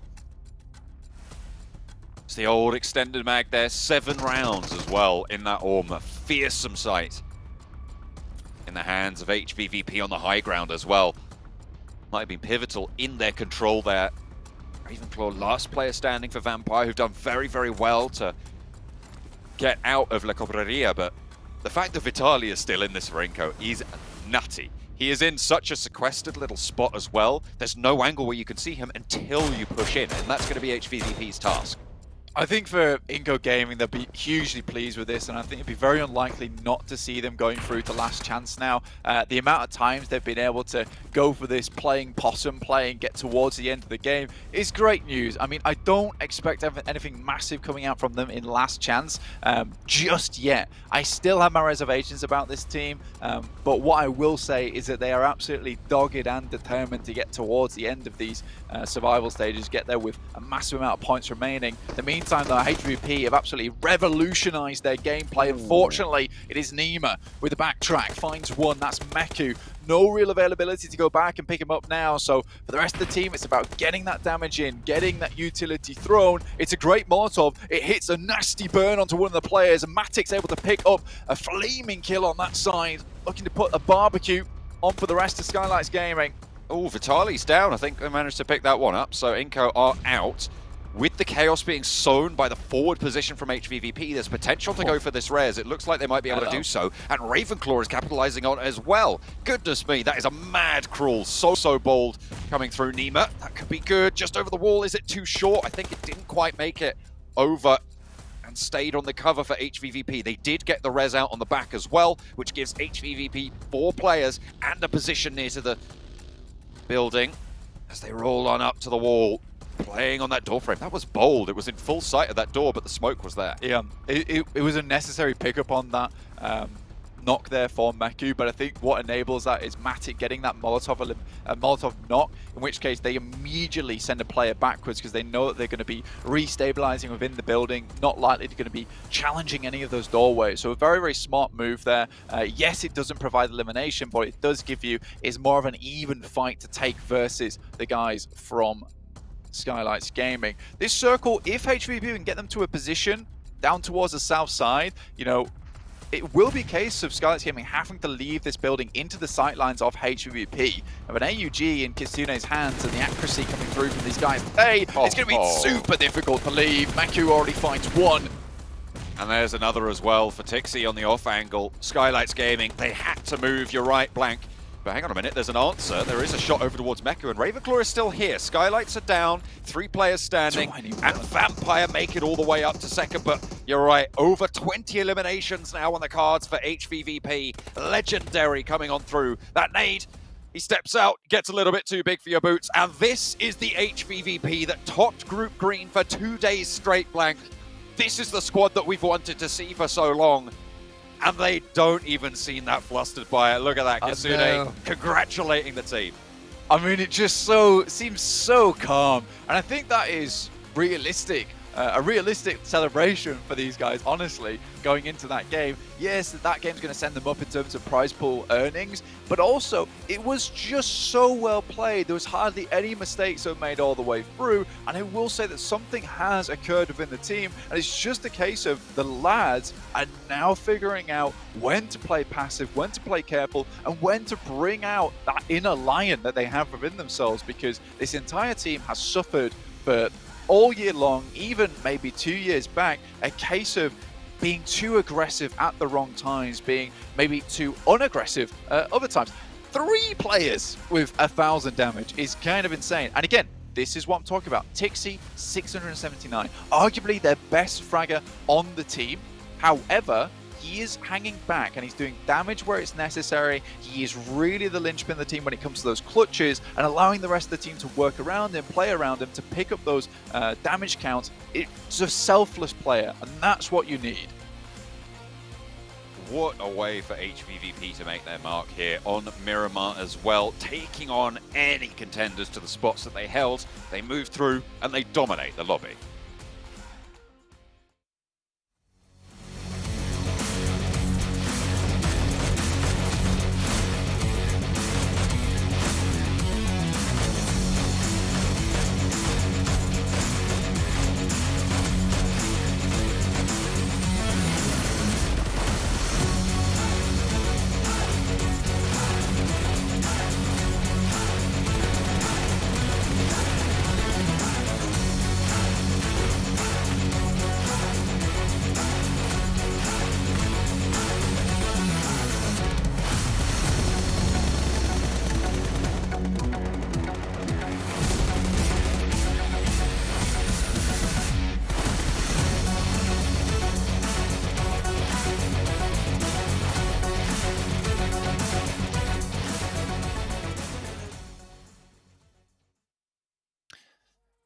Not gonna lie, the celebration that we're seeing out of HVVP there was a little bit of a letdown, considering they picked up 22 eliminations and first place. 37 points coming in for HVVP, and that almost solidifies them a spot into our last chance, kicking off in 2 days' time. What a phenomenal match out of them. And honestly, Maximan, you were kind of commentating on it as we were watching. That ridgeline they were playing was just fantastic.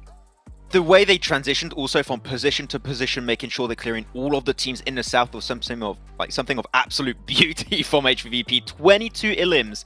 And as much as I think Tixie's an amazing player, Meku is the player that really enabled all of this to happen in the first place. He was keeping tabs on your, as for some point of the time, I think it was like Power at some position, Alpha 7 also. He was enabling his team to play this position the way they were able to do it in this match. And you said it right when we saw the stats, Sandstorm, but 3 players with over 1,000 damage is something that you very rarely see at this level of play. Yeah, about 4,000 damage throughout that game from the entire squad of HVVP, an insane amount of eliminations, and again, just Group Green coming out with pure power in today's games. I do want to point out that yet again, the second game of today, 6 out of the 7 teams eliminated at the start were Group Yellow.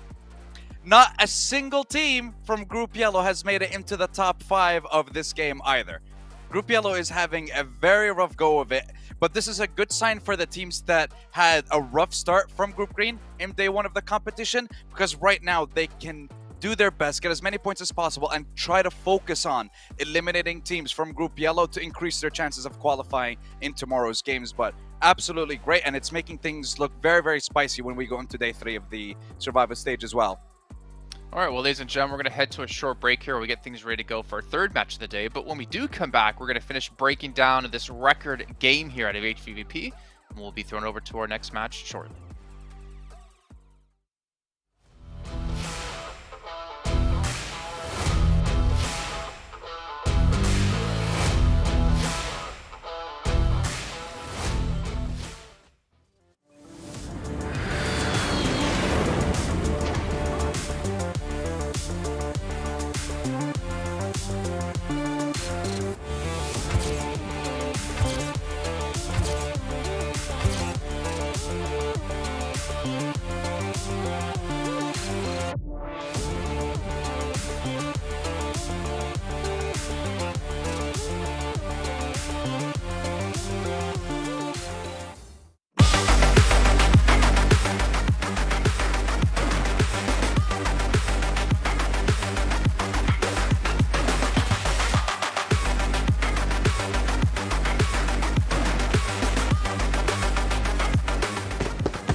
Well, you know what, Sandstorm, you've been hammering on Group Yellow today, but one thing we should at least mention is they didn't play yesterday, right? This is their chance to get warmed up.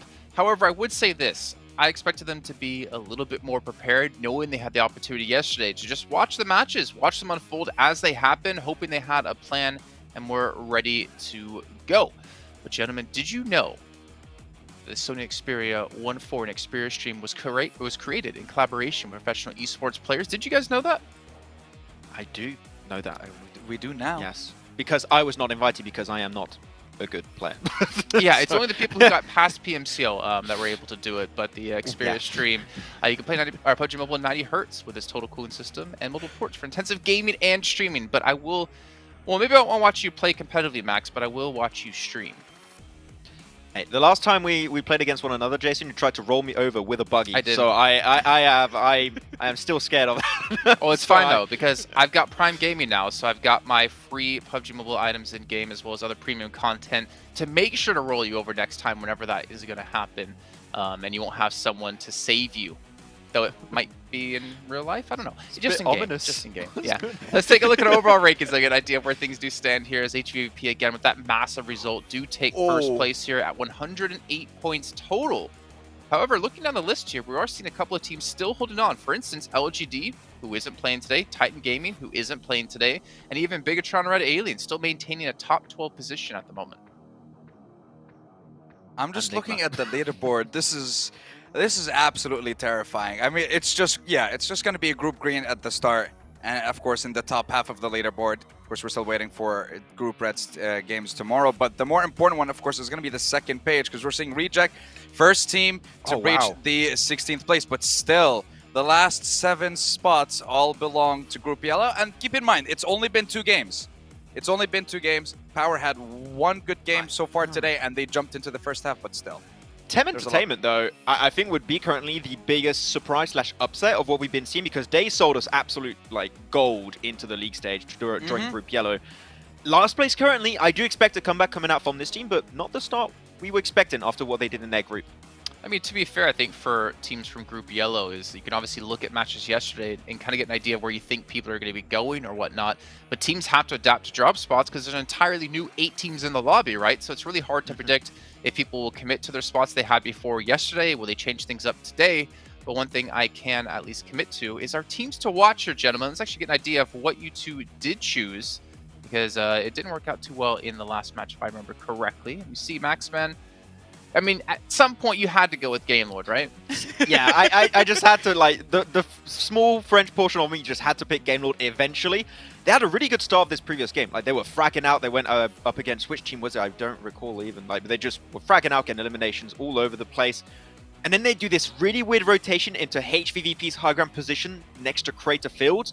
That I did not understand. So I just would like to see maybe a little bit more scouting and prep on their rotations. But they're looking aggressive, which no, at least they're not playing reserved like they did potentially in previous PMPLs where they struggled versus top tier teams. So there's, I feel like, a change of mentality, which is good. But we need to see still a little bit more when it comes to at least the IGLing from Akashi. Okay. Well, Sandstorm, you went with Power again, which I can understand. But GK, why'd you go with them? So for GK and for Besiktas, it kind of goes for both. You mentioned that teams are still kind of suffering from hot drops, and it seems to be happening yet again for GK and for Besiktas. The second game that we've seen, and we've seen Besiktas drop with IHC and TEM so far in the games. And then when it comes to GK, they're kind of dropping a little bit further away from their usual POI. So I want to see what they're going to be doing since we're getting to the end of the first half of today's games. Is there going to be a change in that, or what's going to happen? All right, well, Sandstorm, yesterday I threw this to Maxman to have a chance to do it, but I want to see you throw it to our casters in your best French accent. It is time, ladies and gentlemen. We are going to give it over to Zeke. I don't know where the heck that accent went to, but let's go over to the casters.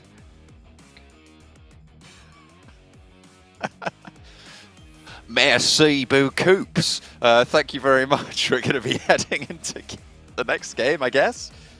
With that, yeah, I suppose. Yeah, we're heading right in there straight away. Brilliant.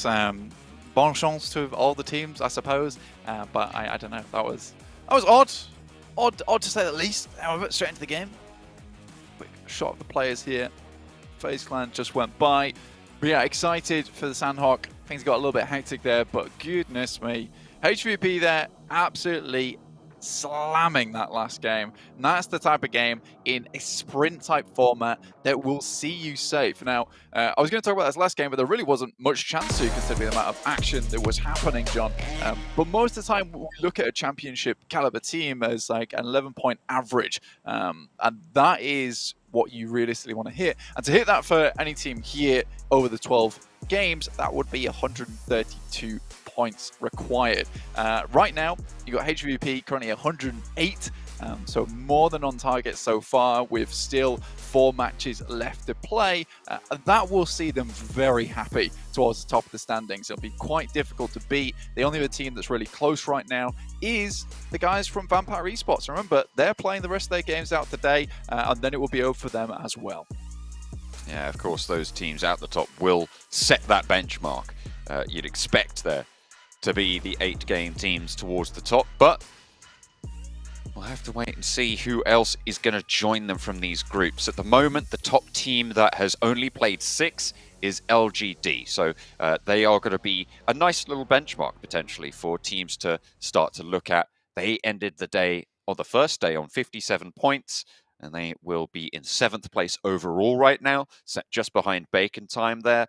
So teams who are just playing today, that is teams in the yellow group, will be looking to try and chase that one down. Currently, the most points from a yellow group team, 2 games played by Rejects, 23 points.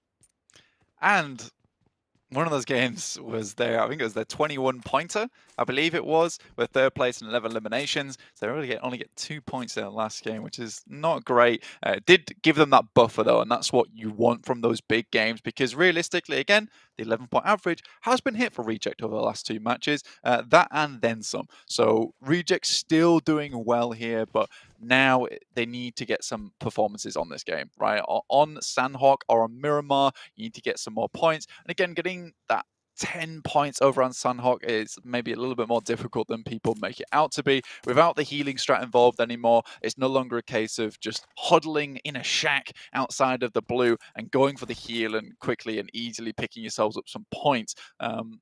It would be funny at one point, you know, I was waiting for the day where we just saw all 16 teams just sitting on all corners of the map, just healing out towards the end of the game, and it's whoever got the most medkits won. And unfortunately, or fortunately, depends on how you look at it, it has been fixed before that could happen. It's almost made me slightly sad. I don't think you'd ever have a world where you have all 16, right? I'm going to take your ridiculous situation and take it seriously, Blank. That's what's going to happen. You'd imagine that at least one team would just go to the middle and then just win in the end because everyone else is healing. Yeah. Which would mean you'd have probably maximum, I would say, maybe 10 teams. I could see 10 teams reasonably doing that with solo players left. I think it felt like that in our previous PMGC finishes. So I think when everyone realized that everything was on the line, as Sanhok being the last match, you know, everyone's healing. Everyone wants those little bits of points that's going to jump up you in terms of actual money gained, which is quite a bit, to be honest with you. Inco now over towards Hainan, IHC. Yeah, a boatload of damage on their side. It's all hits the floor. Icy sending off the right side, John. Nenobete not quite being able to land the full spray there. You'd expect maybe to get 1 or 2 more bullets in, but you're right, there's Icy repositioning, trying to cross the river seemingly, and could be really quite pivotal if he's able to find landfall on the south side of Reject, if they don't spot that out at the moment.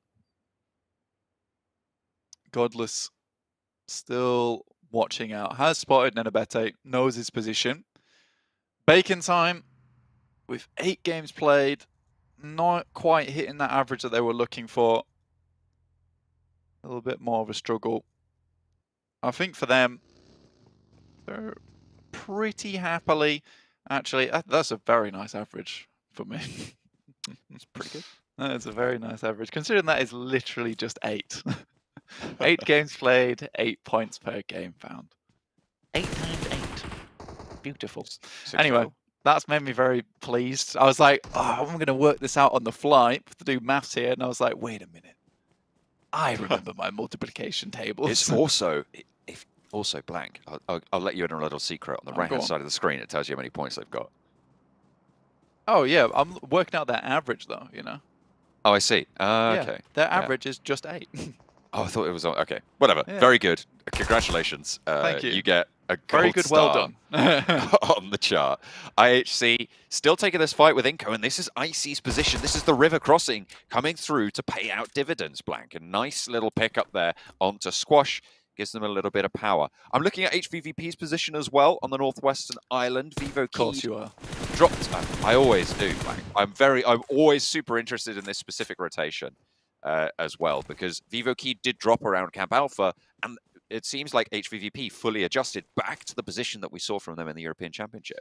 Yeah, up towards the Northwest Island, heading down towards the Confluence. I think your major issue for HVP is now that we are changing up the groups. It's also changed the play style of this match. A lot of times when we were watching Group Red and Group Green, you saw a lot more teams over towards Quarry, a lot more teams up towards Camp Bravo and Tap Mock. But this time around, you have many teams over towards Ruins who aren't being, Downward Gaming's not being held out by Enigma Galaxy this time around, over towards that south side. You also have 2 teams towards Painan and Reject towards the south side of Boot Camp. So HVP's crossing much more difficult. So it might be a consideration to head up towards that northern side instead, rather than trying to get the battering ram and move through this position. Reject taking shots towards HVP now as well, so I have spotted that one out.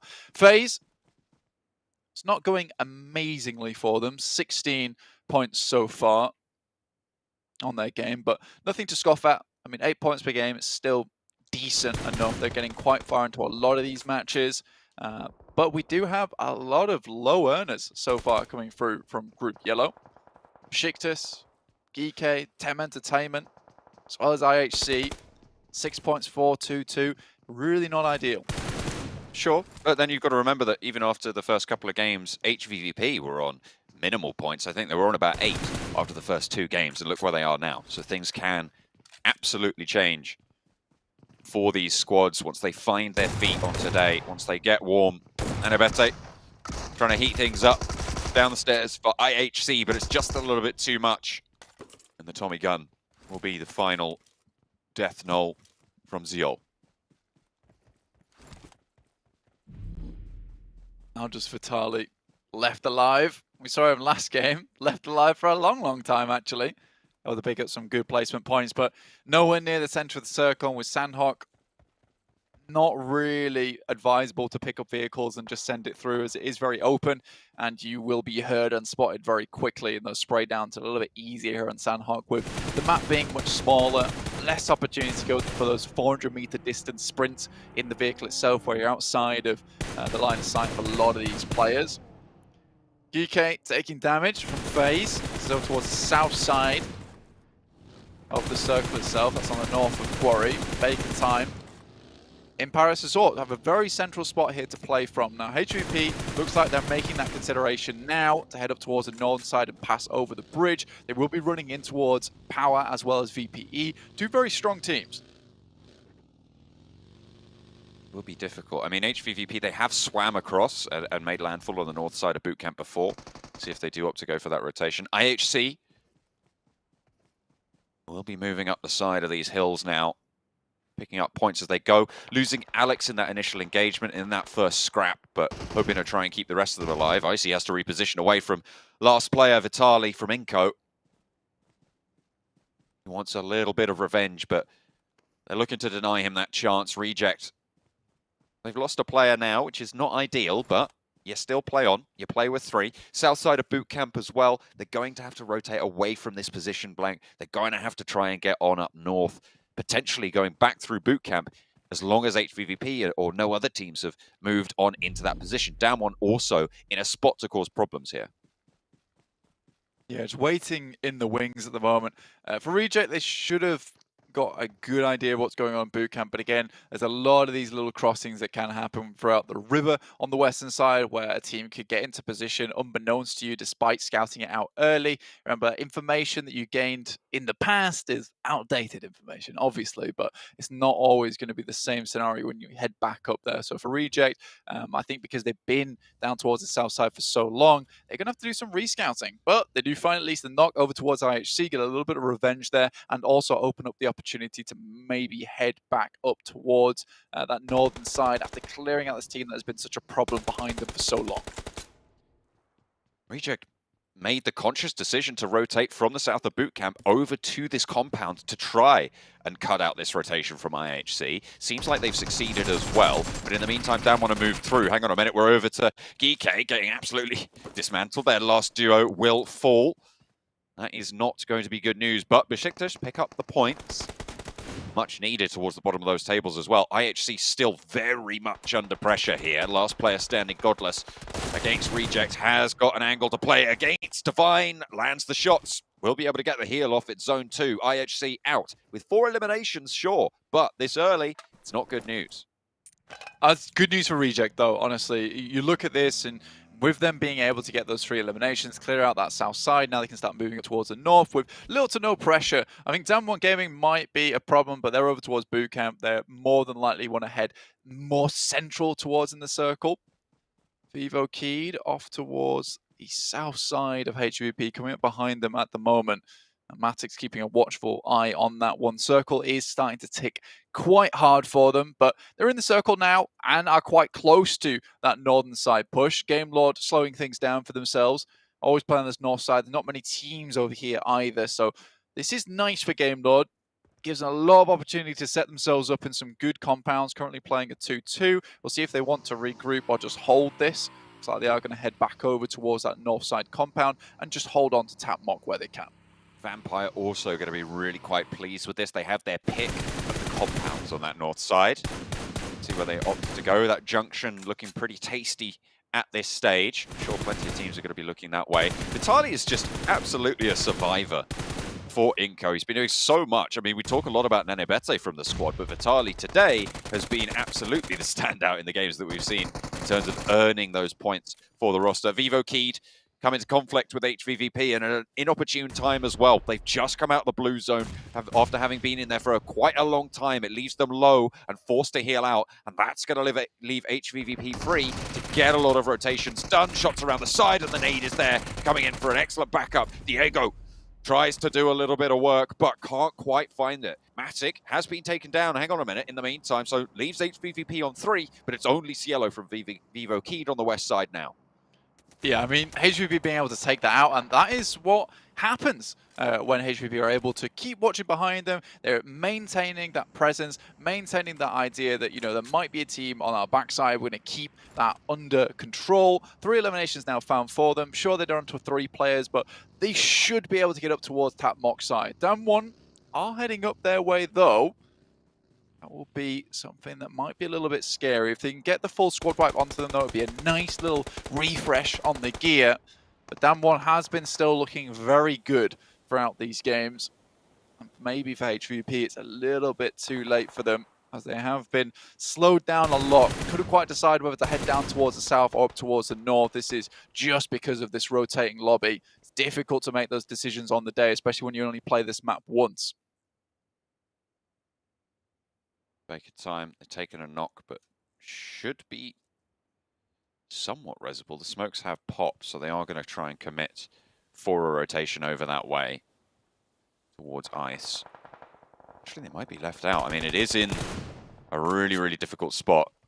Going to have to lay down some covering fire to suppress those positions to allow the crawl back.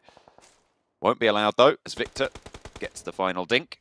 Leaves Bacon time down to just 3 players in a central compound. So we'll see how much further they can jump on up. Moved out Paris result nice and early. Headed towards Game Lord's previous compound where I think Robs and Victor were playing. So it was a good idea for them to actually move towards that northern compound early on. Give them a very central spot for this next circle. It's even better for them. So this is a really good opportunity now for Game Lord. And again, I've said this so many times in the past. Use that exact phrase and Game Lord have dropped the ball. So now it's time for them to prove themselves once again that they can hold onto these central spots, that they can strike out with a little bit more gumption than we saw from them. Duello, ooh, just about makes it in. On the moped. We'll be able to get a heal off. Only the 1 first aid, and we'll invest it here instead of going for those bandages and letting the stim tick it up. I suppose you just want to get as close as you can. But with Tem Entertainment on your south side as a 4-player squad, it's going to be very, very tricky to get too much further. That send away the reject. Actually, hang on a minute. Duello's all the way over on the other side. HVVP in the meantime up against Damwon. A lovely little spray there from Meku. 3 players from HVVP bringing Damwon to task on 4. Going to blink those away. Tixi claims that one. Sung up on the top as well. Kitsune peppering Damwon. Having their bell rung right now, Blank. Yeah, I mean, it's 2 players left at full HP for Damwon. Really good sight on the cross there. The guys from HVP, and now they're just sending even further forward. Nima goes down to A7, trying to keep themselves in the running here with 71 points. Osal struggling. I think there's 2 players on either side of him. It's a good first nade, which will get the knock. Meku rezzing out in the open. This is terrible news for them. Oh, that's really, really unfortunate. I don't think they knew Osal was there. They wouldn't have moved up into nade range like that. Tixi didn't peek back. They didn't see that nade coming through. But then, yeah, the heal attempt on Meku, really the most disastrous part of that. 4 eliminations for HVVP, but they really dropped the ball on what seemed like a 1 fight for them. Went a little bit too hard on that one, I think. If that's for HVP, sometimes those old habits do die hard themselves. Kitsune might be able to get Tixi back on his feet, potentially. With the entirety of Damwon looking your way, maybe unlikely. I think the saving grace for HVP at the moment is that Power also has eyes on over towards Damwon, looking to push into this one. Aziz is on the flank. Tixi still crawling back. Kitsune by the rock. Burns out 1 from Damwon. Aziz might be looking for this as well. Actually gets the knock as well with that Molotov. Allows the crossing. The circle's so close they can go for this res. So hopefully staying at 2 in the meantime. Tem Entertainment staying up as 4. Are able to take down plenty of players in their way. Skylights Gaming with just AJ now remaining on the east side at the back of Alpha 7 on top of this fight. And AJ, no first aid, so going to have to make the break for it. The mad dash to get themselves further forwards. HVVP did get the res on that western side. They'll be looking to shunt in a little bit further. 12th place elimination for Skylights Gaming. Actually get a knock over towards VPE as well, over towards the east. Bit of a bold play there. See that, Damwon taking shots down towards them. I think HVP is certainly lacking in terms of medication at the moment. I don't think they have very much stims, very much meds to work with. Keep themselves in the fight.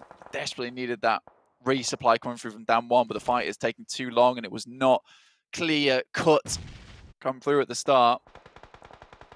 Besiktas on 4, Alpha 7 on 4 as well, but Revo's down in a forward position. Might be a fairly easy flush if they can just sneak around the side of the rock for just a moment. Revo crawling back, trying to get back to the rest of the team. There is another rock for him to play around, and nade towards the backlines from Trio. Sees the knock over onto Zessi. In the meantime, Tem taking the run up over towards Bacon Time. Have been holding this compound for a while now, but it's just Bevy remaining. It's Alpha 7 and Besiktas continue to clash. Peace takes a knee. Everybody starting to suffer on this eastern side. It's so chock-a-block with teams. The West had their time. And it's first Besiktas to fall down in 11th. They have really not had a good day today whatsoever. Again, another game. 4 eliminations, not too bad. Will set their point scoring up just a little bit. Style sees FaZe. Ventura is not likely to get away with that, but they have to leave still. Blue starting to catch up towards them. Now HVP move out into an open zone versus Damwon. And Damwon did a really good job to restabilize on that fight. Fortunately, Kitsune immediately finds Osal. Now looks to finish the fight here versus them. Reject eliminated. Alpha 7 eliminated. Teams are starting to fall. Tem Entertainment probably pretty soon for it as well. Damwon Gaming out of the fold. Game Lord still holding on this eastern edge. They are really, really powerful in this spot. Tixi makes a cross and stays up, and really quite crucially for HVVP to be able to move a little bit further. But you're right, those meds really lacking. Kitsune, no bandages, no first aids, only the one stim. There's a resupply almost necessary at this stage. FaZe moving in and trying to backstab on power. It's got to work. Yeah, Silhouette, both of the knocks that HVP were able to pick up, but luckily for them, now it's just one player from power remaining in front of them. Like you said, no utility, no nothing left for HVP. They need some of these loot crates to come their way, but it's such a far run for them. FaZe, 2 players, 1 player extremely low. This is really just a battle of attrition at this point in time. Bacon Time make the cross up towards some hard cover. Tony K has eyes on. Not able to quite finish off the players. Close to Game Lord as well on that position on the push from Bacon Time. Player down on the front, but there's only 2 of them remaining now. And moving as a duo really hard on this terrain. Game Lord playing a 2-2 split right now. With that knockdown on the south side, they were able to get that res. Nade over the top finds Akashi. Now it's just Victor on this forefront position. And nade over towards Shirty gets the flush, however. And there's only 2 players for Victor to worry about. Nade over the top might be good. If it's able to land, it could get the flush. If nothing else, Robs is being taken down by Vampire on the north side as well. And Game Lord seemingly spreading themselves too thin, Blank. Yeah, trying to take a fight on too many fronts at the moment. Robs moves up with the DBS, gets at least 1, but immediately returns in kind. Fight fire with fire, DBS with DBS. Style gets himself a nice grenade elimination, but Vampire Esports looking set to take a very dominant position in this game. Power, Aziz, currently on prone. HVP behind him. It looks like he's looking up towards that position. MR5 by himself below. Really 2 contenders for this one. Tony K finds 1. That's good news. Bacon has to move up here. Styles down. Now Noise, the only one left alive. Good shots over towards Kitsune. Should keep him under pressure. Blue most likely will do the rest of the damage. Tony nades over the top, still looking for Noise, but that Vector just pours out so many bullets so rapidly. It's very, very difficult to get a good challenge away with, especially when you're the solo player. Nade around the side, doesn't quite find the damage. Tony K looks for the challenge, but there's the Vector. Barking through the hills. We'll be able to take down player from FaZe. There's a good knock. Power still on a solo. Kitsune did go down in the meantime, so it's just Tixi, and he'll have to move further. Vampire move on over, and they're looking to start to establish control here on the northern side. Shots over to Tixi are good. And we'll find Aziz first, however, bring them up in 5th place, so not a bad finish for HVVP by any stretch of the imagination, but now it's Vampire's game to lose. Only 3 solos left for them to find, and the first is to fall. It's MR5 from FaZe. Yeah, one of the most incredible Tide teams coming through here is VPE. Really enjoyable team to watch, super aggressive, and really knows where to put the hurt in. I think they're one of these teams that looks like they have been playing together for such a long time.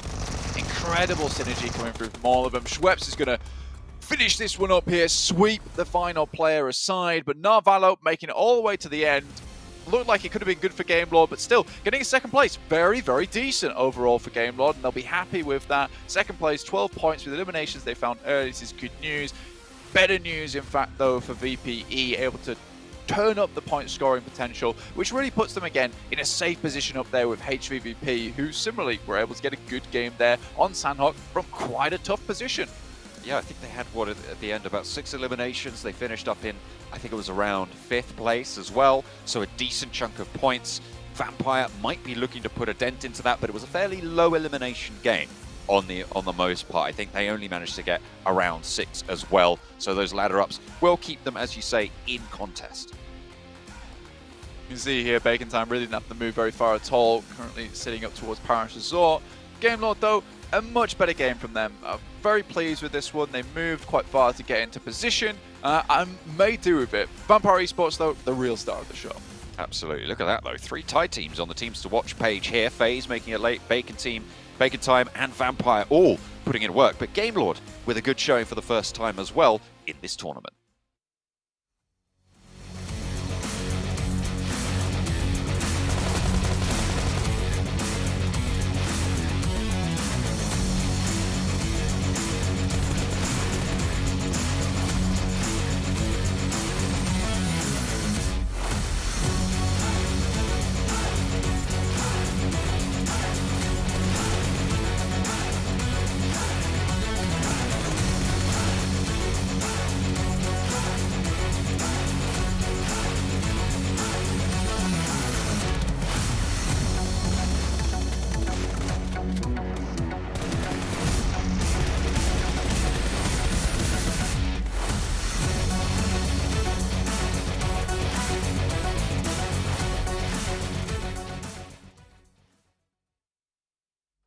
Well, Vampire continuing to reign supreme here.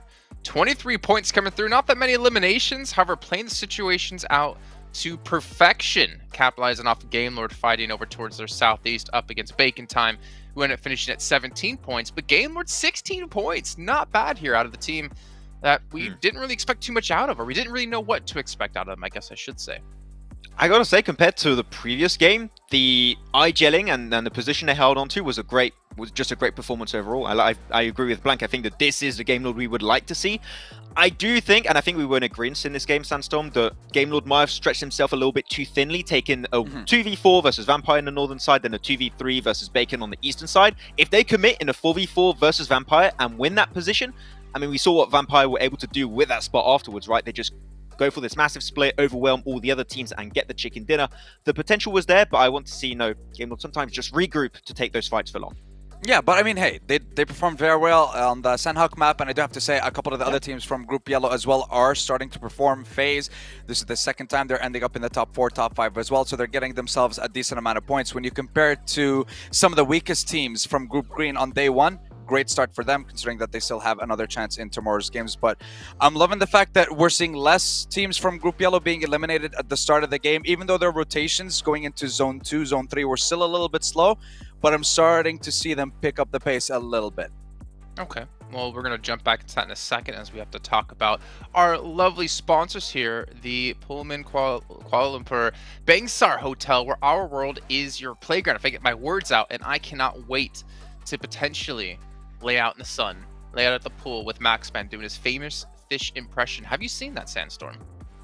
Don't leak the video. Don't leak it. Yeah, I know you have it, Jason. I do not leak well, that video. Guess what, Max? I have a special treat for everyone on the stream. Roll it, Steven. Special segment, yeah. Also, big shout out here to Prime Gaming. So with Prime, you can claim free PUBG Mobile items, premium content, and other Prime benefits as well. Max, I do have this video. I'm looking over at my Sony Xperia 1.4, and I'm thinking I probably shouldn't post it, so we're not going to talk about it. One thing we will talk about, though, is the macro play you were discussing while watching, talking about Vampire and HVP, in your opinion, Max, being the 2 best macro playing teams we have in the lobby at the moment.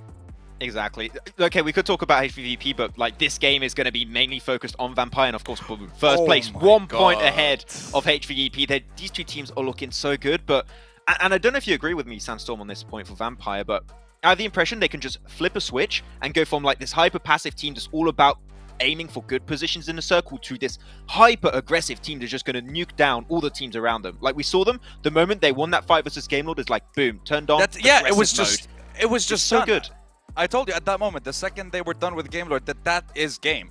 If Game Lord, like you said, had stuck to that position and actually grouped up together, it would have been a different story. But again, we go back, second page of the overall rankings, we're seeing the likes of Vivokid, IHC, and Besiktas still trying to get over the 17 points of Aegon IA Esports. But keep in mind, again, Aegon played 6 games, so it shouldn't take that much from the rest of the teams from Group Yellow to just get over that hurdle, at least on day 1, and then we'll see what they're going to be able to do on day 2. I'm a little bit worried, though, for Reject. A little bit of a flash in the pan from that first match where they did actually get into 16th place, but they've been kind of non-existent since. I'm not a fun time. I had high expectations. That first game got me hyped up, but yeah, they've been, I would say, a little bit slow on the rotations, especially this game. And the thing is, you know that every time you're going to have a circle around Paradise Resort, it is all about speed. How quickly can you get in the zone to avoid getting just get kept out in the blue? They were not able to do so, and I think they just crashed in teams on the west like Damwon. There was a few players from Power, HVVP. Like, you're just going to get overwhelmed. So on Sanhok in particular, in that circle, just got to be a little bit quicker, and maybe you get a spot. But yeah, Reject last 2 games, we need to see a step up. Well, you know what, Max, I have a treat for you. You have an interview over on the stage. It's with your boy, not Tixie. It's actually going to be Meku to talk about HVVP.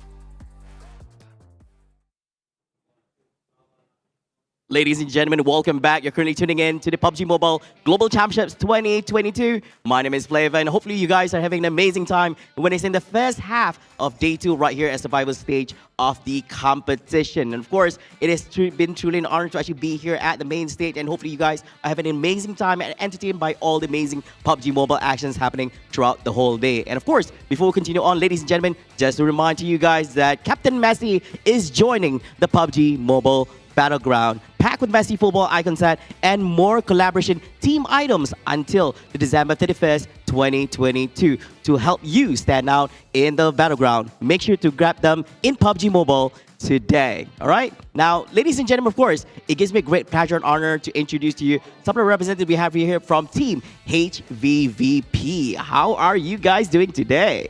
Good.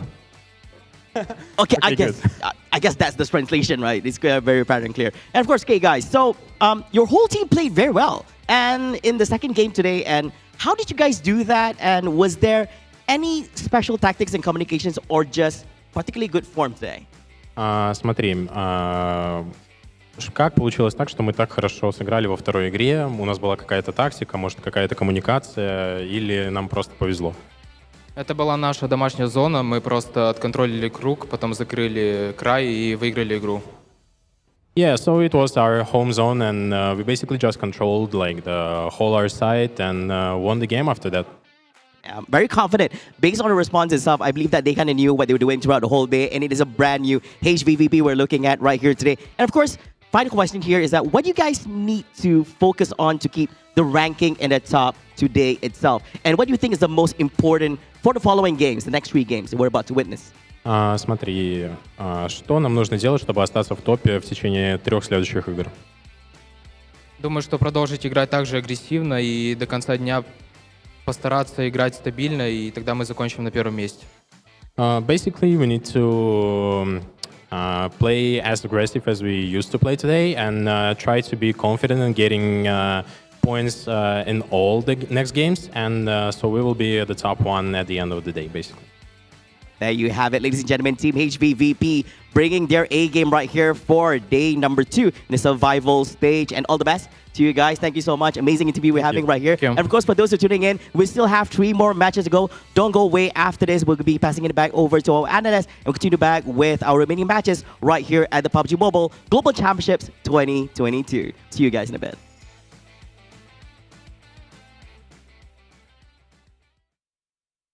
Okay, I do have confirmation from production that we are each being sent one of those sweet swagger outfits. However, Max Benz is going to be made entirely out of denim. I already got that. I would like a skin with full denim actually in the game. Does that exist already? I'll have to see. I mean, I'm probably not going to pull it anyways because my luck is just horrendous, but I would like it. We'll think about it. We'll think about it for the finals. Maybe we can somehow fit you out in the denim tuxedo. But teams to watch. Who did you guys go with here going into match number 4? We're already past the halfway point of the day. Vampire. It's kind of a cop-out decision there, Max, to be fair. Yeah. fair. It really is. It really is. But I'm going to talk about the other two teams I picked then. Damwon, I got to say, completely different approach and playstyle we saw from yesterday. Like, they seem a lot more passive, and I think like they're struggling to take these fights. So, no, Damwon slowly been falling off actually throughout today. So, just making sure they're still going to be in a safe position. But as we said, Group Green are not playing anymore after today. So, you want to just be as safe as you possibly can after these next 3 matches. So, Damwon, I want to see maybe just a little bit of a step up in these next 3 games. It's a good point, actually, focusing on teams that will have no matches left to play after we're done today. We can see Sandstorm going with Bacon Time and HVVP when it comes to that, but also Power mixed in yet again. I mean, one thing we do know about you, Sandstorm, is your consistency in your picks, even if the team is doing horribly, though Power isn't necessarily doing that bad. Talk through your picks. Yeah, I mean, look, Power, 100%. They were doing horribly on day 1 of the survival stage, but complete change, comparing them to the likes of Damwon. They start to slide down, but Power are starting to climb back up slowly but surely here. The 3 games that we've had, they've constantly been able to get themselves some placement points, so very good for them. HVVP, there's no need to talk about them. They're trying to fight for that first place between them and Vampire, and it's just deadly, 1 point difference. I want to keep looking at that and seeing if it's going to change.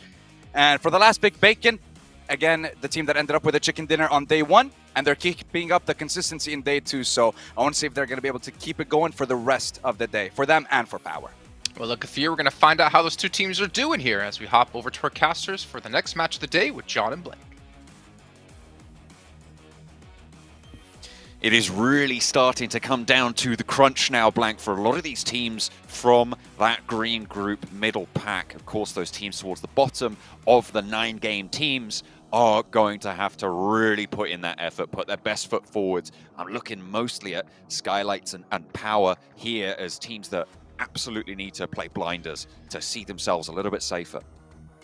Yeah, Skylight's Gaming currently right on the precipice at the moment, 10th place with 50 points total. Enigma Galaxy and Bigatron, obviously, they played 6 matches so far with 49 and 46 just underneath them, so very close to overtaking them with also 3 matches still in pocket to make that happen. So for them, Skylight's Gaming in a very worrisome spot. Power, though, they've been playing pretty well today, honestly, all things considered. So I do think there's a good opportunity for Power to continue this kind of performance upwards. 53 points, so it's not a major difference to Skylight's Gaming at the moment. But I think with the amount of good plays we've seen from them, these next 3 games will have to be critical, keeping up that kind of momentum to see them up towards maybe top 5, top 7, which is a little bit shaky in terms of position, but should be enough, should be. Playing path from the eastern side over Novo up to Stalbert. Early dropout from IHC heading over to Novo. Alpha 7 actually out early as well. Looks like they're not going to go to Lipovka. They're going to stick to the military base this time around. Heading down towards the south side of the map, but yeah, this is a bit of an awkward playing path overall, sending players up towards Stalber's side. Most likely, I'm feeling a western circle is going to hit our screen very shortly here, John. I feel like this is what we're going to see just with how awkward some of the circles have been today.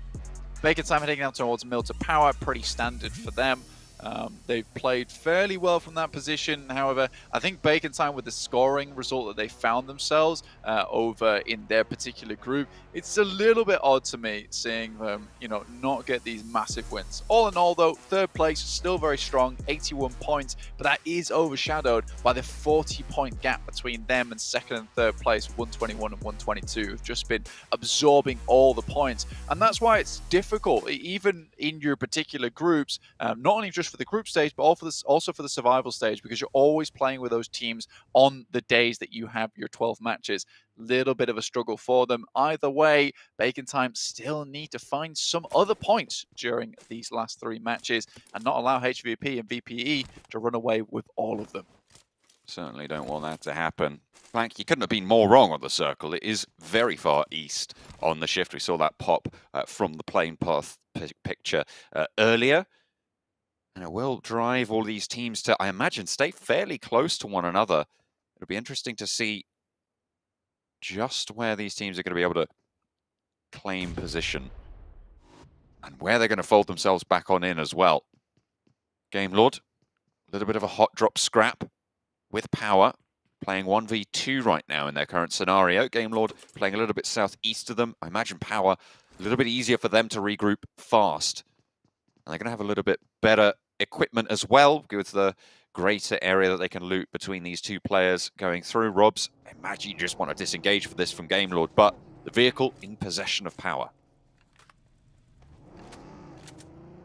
Able to just move out and away from that. A nice little pickup there for power will give them opportunity to get towards the circle a little bit quicker. Again, Game Lord still around that area. Don't want to get popped out the vehicles nice and early. HVP picking up some more vehicles. But their troubles, obviously, this is very, very far away from their original drop spot over in North George, and with the eastern plane path as well, this is really a switch up for these guys overall. It means that looting is going to be difficult, picking up a position within the map is going to be difficult, but it looks like they're just going to head back over towards North George, just get some free loot over on that side. Yes, it's going to take them a little bit longer. Currently, we're already 3 minutes 30 into the game. You ideally want to be done with your looting phase by now and be considering where to go next. But I think for HVP, they are much happier playing on the edge anyway, and they're expecting by the time they come out of North George, most teams will already be inside that circle. I'll be looking to, certainly, and that is, as I've said before, where we see some of the strongest play from HVVP. They're going to sort out their aggression according to Tixie over on that interview stage. So hopefully that is just what they're going to play to, their strengths. And Vampire won't let them have it easy, though, on the north side. Severny occupied by them. I imagine they're going to be playing from that Stauber outpost that Stops has moved on over towards. We did see a substitute as well, I believe, coming through, stoned in for Fluke out on the Vampire roster, going back into Erangel. So they are going to be playing that way around, keeping Stops in, who hasn't seen a lot of play over the first couple of days. We've seen him a couple of times, but yeah, you're right, not a huge amount. And for VPE, they have been playing very, very fast paced this entire time. I think for HVP, they've had some much more comfortable wins, but I think that's been with some great setup. For VPE, on the other hand, it's very much a case of just brute forcing their way into a lot of these circles and taking a lot of difficult fights, a lot of difficult crashes to find that optimum position towards the center. Very different playstyles from both these teams, but I think I would say that VPE's playstyle is a little bit more wearisome. I'd say it's one of those ones that you can't really keep up for too long, but it's great for this 12-match sprint, in which case you want to get as many points as possible, in which case these players can start to think about the last chance. But again, it's 5 days. It is 5 days in a row, and you have to make sure that by the time you get to that last chance, you better be ready to go. And although, yes, Green do play out all their matches finishing today, it does give them that extra rest day coming into last chance, which could be quite useful. TNA takes a long fall and a short stop. Imagine out the side of a building, no one nearby, so it was just full damage that took him out.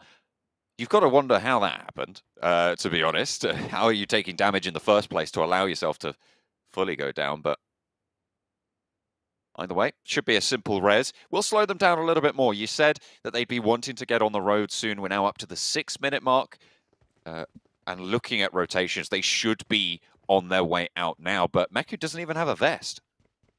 Yeah, it is limited looting time, and again, you get a res off, that's even less looting time available to you, and the circle is encroaching quite quickly. You can be comfortable outside the blue for a little bit, but that's usually on the consensus that you've already been looting for quite a while, and you've got a lot of meds on board, you've been able to stim up. Looks like, you can see exactly what he was trying to do there. Trying to go to the next window. A little bit of speed as opposed to having to run through the building all the way up the stairs. Could have been good for them. Fortunately, Reiji, as well as the rest, the guys from Reject will just absolutely send Game Lord packing. There is really nothing you can do about that when you're caught unawares. Reject playing it pretty nasty, to be honest. This is a wild split still coming on through from them, because the other pair are over by Sunken City right now, over in the northwest, sorry. So really, really wild how far apart they are. Yeah, requesting they do regroup soon, but I imagine Duello and Just This will be bringing a lot of loot over towards them. And now GK wants to take a little bit of a stand here. Usually you'd want to toss grenades down this stairway and bounce it upwards to where Reiji is currently playing. That usually works out very, very well. And Game Lord just didn't opt to go for that one either. They didn't have the nades available, didn't have the utility. And I think for anyone going straight down into shelter, always has to be something that you do consider. There's some players just playing quite sneaky down there. So yeah, almost confusing that they would fall prey to that one. Either way, Game Lord down to 2 players. Sort of reject in a way, but they're waiting for the rest of the team to regroup. could be interesting. I mean, those death crates will absolutely give the game away that there's been scraps over down there, so they'll know there are players down there, certainly, for GK. But looks like they don't want to push in, and why would you, really? As long as you can control that exit, it's very, very hard to push out of it. Yeah, you can even prop vehicles inside the entrance, making it very difficult for anyone who's underneath to actually leave. Again, you've got to be careful, though, moving down those stairs so you don't get shot at. I think the UAZ is probably best for that kind of option. Just this does finally make his way over the rest of his team as well. And they have either side covered. They do, certainly. I mean, this is nice. It gives Reject that way out as well. That is a hard shift, Blank. Very, very hard over to the east side. Keeps, I would say, probably about 50% of the circle is playable at this stage. In this early of a circle, that's going to really cause a lot of problems. With the plane path as it was, teams are already close by to one another. So I imagine that team number is going to drop fairly soon. Yeah, and you even have probably less than that available, considering no one's really going to be heading down towards Mill to Power this early on. So there's just this bearish edge on the side. So you're looking at maybe like 40% realistically. It's very upsetting. Uh-oh. Okay, bit of a tumble there on the roadside, but will be able to maintain. IHC playing close by on rotations to Gike, who moved away from that shelter position. They crashed far and fast to the east, the north bit of the Milta Peninsula, but IHC had similar ideas, and their claim seems to be stronger this time around. Shots starting to ring on out. Alex be looking for the shots over towards Hope, but Icy's down, so they'll have to figure out how to get that one back. In the meantime, on the north side, Power suffering to Vampire, who are in their final 3 games now, Blank. They are trying to play it up and keep that points total to try and match HVVP, but both of these teams, quite frankly, have already made it out of this survival stage. Maybe. Maybe. You wonder how far they can actually go. I mean, there is a lot of opportunity for other teams to jump up over that 53-point margin. I mean, you already have a few of these teams underneath. Reject, FaZe, Game Lord, all on track to get towards 50 points by the end of the day, sending Power even further down the lobby. It is a little bit scary if you're Skylights. I mean, a lot of this has happened just purely because of VPE and HVP able to be this point sponge towards the top of the lobby. I mean, that's pretty much 80 points overside, you know, that 40-point barrier between them and third place that has been almost sucked away from the rest of anyone in Group Green, which does make things incredibly difficult for them. And in a way, you almost feel sorry for Group Green in a way that they have these 2 powerhouses in them that head towards the survival stage alongside. But if you want to make it towards that last chance, you eliminate as much of the competition as possible that you can. HVP and VPE certainly have been doing that. They've been really on a tear as well. Honestly, at this stage, they're pretty much the only 2 fighting for top spots in general for that first place prize, for that pride moving into that last chance as well. Nobody really, certainly in Group Yellow, has given them a run for it. I mean, Reject playing on under a 10-point average right now. Not really looking like they're powerful enough to take that one back. I mean, you've got teams playing on 6 games, sure. That is, again, a brutal shift. That takes it all the way over Lipovka. And it is still, that's like 30% playable right now, Blank. Yeah, Lipovka held by Bacon Time. He moved up from Mill to Power. You wonder if they took a boat to get into this position. Gike over towards their south. There really is not a lot of spots available here. There's a few ditches and areas around the trees, forested areas, hard cover to play. But yeah, very few decent compounds within this area to actually move out from, to actually play from. So HVP finally make their way in on that northern side, very close towards VPE. Meantime, IHC really putting the hurt on FaZe. Not had the most luck, to be honest with you. I think they've still played good, everything considered. It's difficult to move on these hills now. Still 16 teams alive. I'm surprised that we've come this far with this many teams. But they are starting to bleed out. Game Lord down to 2, DK down to 2, Reject looking like they're going to be on 2 very, very soon. Power as well, FaZe. All of these teams losing players and a little bit of momentum. Vampire even losing a player on that north edge. Trying to keep themselves in it. They are in the circle for now, but I have to push further forwards in the next. FaZe down to 2 players. Again, all things considered, with them losing players so early on in most of these games, they have still done a good job to keep that point scoring average up, which is good to see from them. I mean, 29 points is nothing to scoff at. Reject similarly with 29 points as well. But again, you got to remember that Reject, the majority of their points came from their first game with 21. They really have not added to that very much throughout the rest of the day. Game Lord also a decent-ish showing, 26 points. This feels a little bit more of a consistent scoring from Game Lord, but it's not quite enough to shoot them towards the top of the tables. I mean, you're looking around about 100 points if they keep up this pace throughout the rest of the tournament. And you do certainly want to be keeping up here. It is the survival stage after all. HVVP, they've played in from the north. They've been scouting on that north side for quite a while. They should be aware of Vampire at their back left flank as they approach this engagement against Besiktas. So maybe they're not going to go for that full send unless they get a knock. They're just going to hold out on the north side of this compound, which is actually, to be fair, probably pretty priority considering where the circle is likely to go on the next shift, hoping it comes back landwards. But you imagine that this compound very, very likely to be really solid in this next circle. I mean, this is, like you said, an insanely good compound. The fact that HVP have been able to roll up on towards it without Besiktas saying too much about it says a lot. Mythic in the smoke with another player has to just madly spray through it to try and find at least one of them.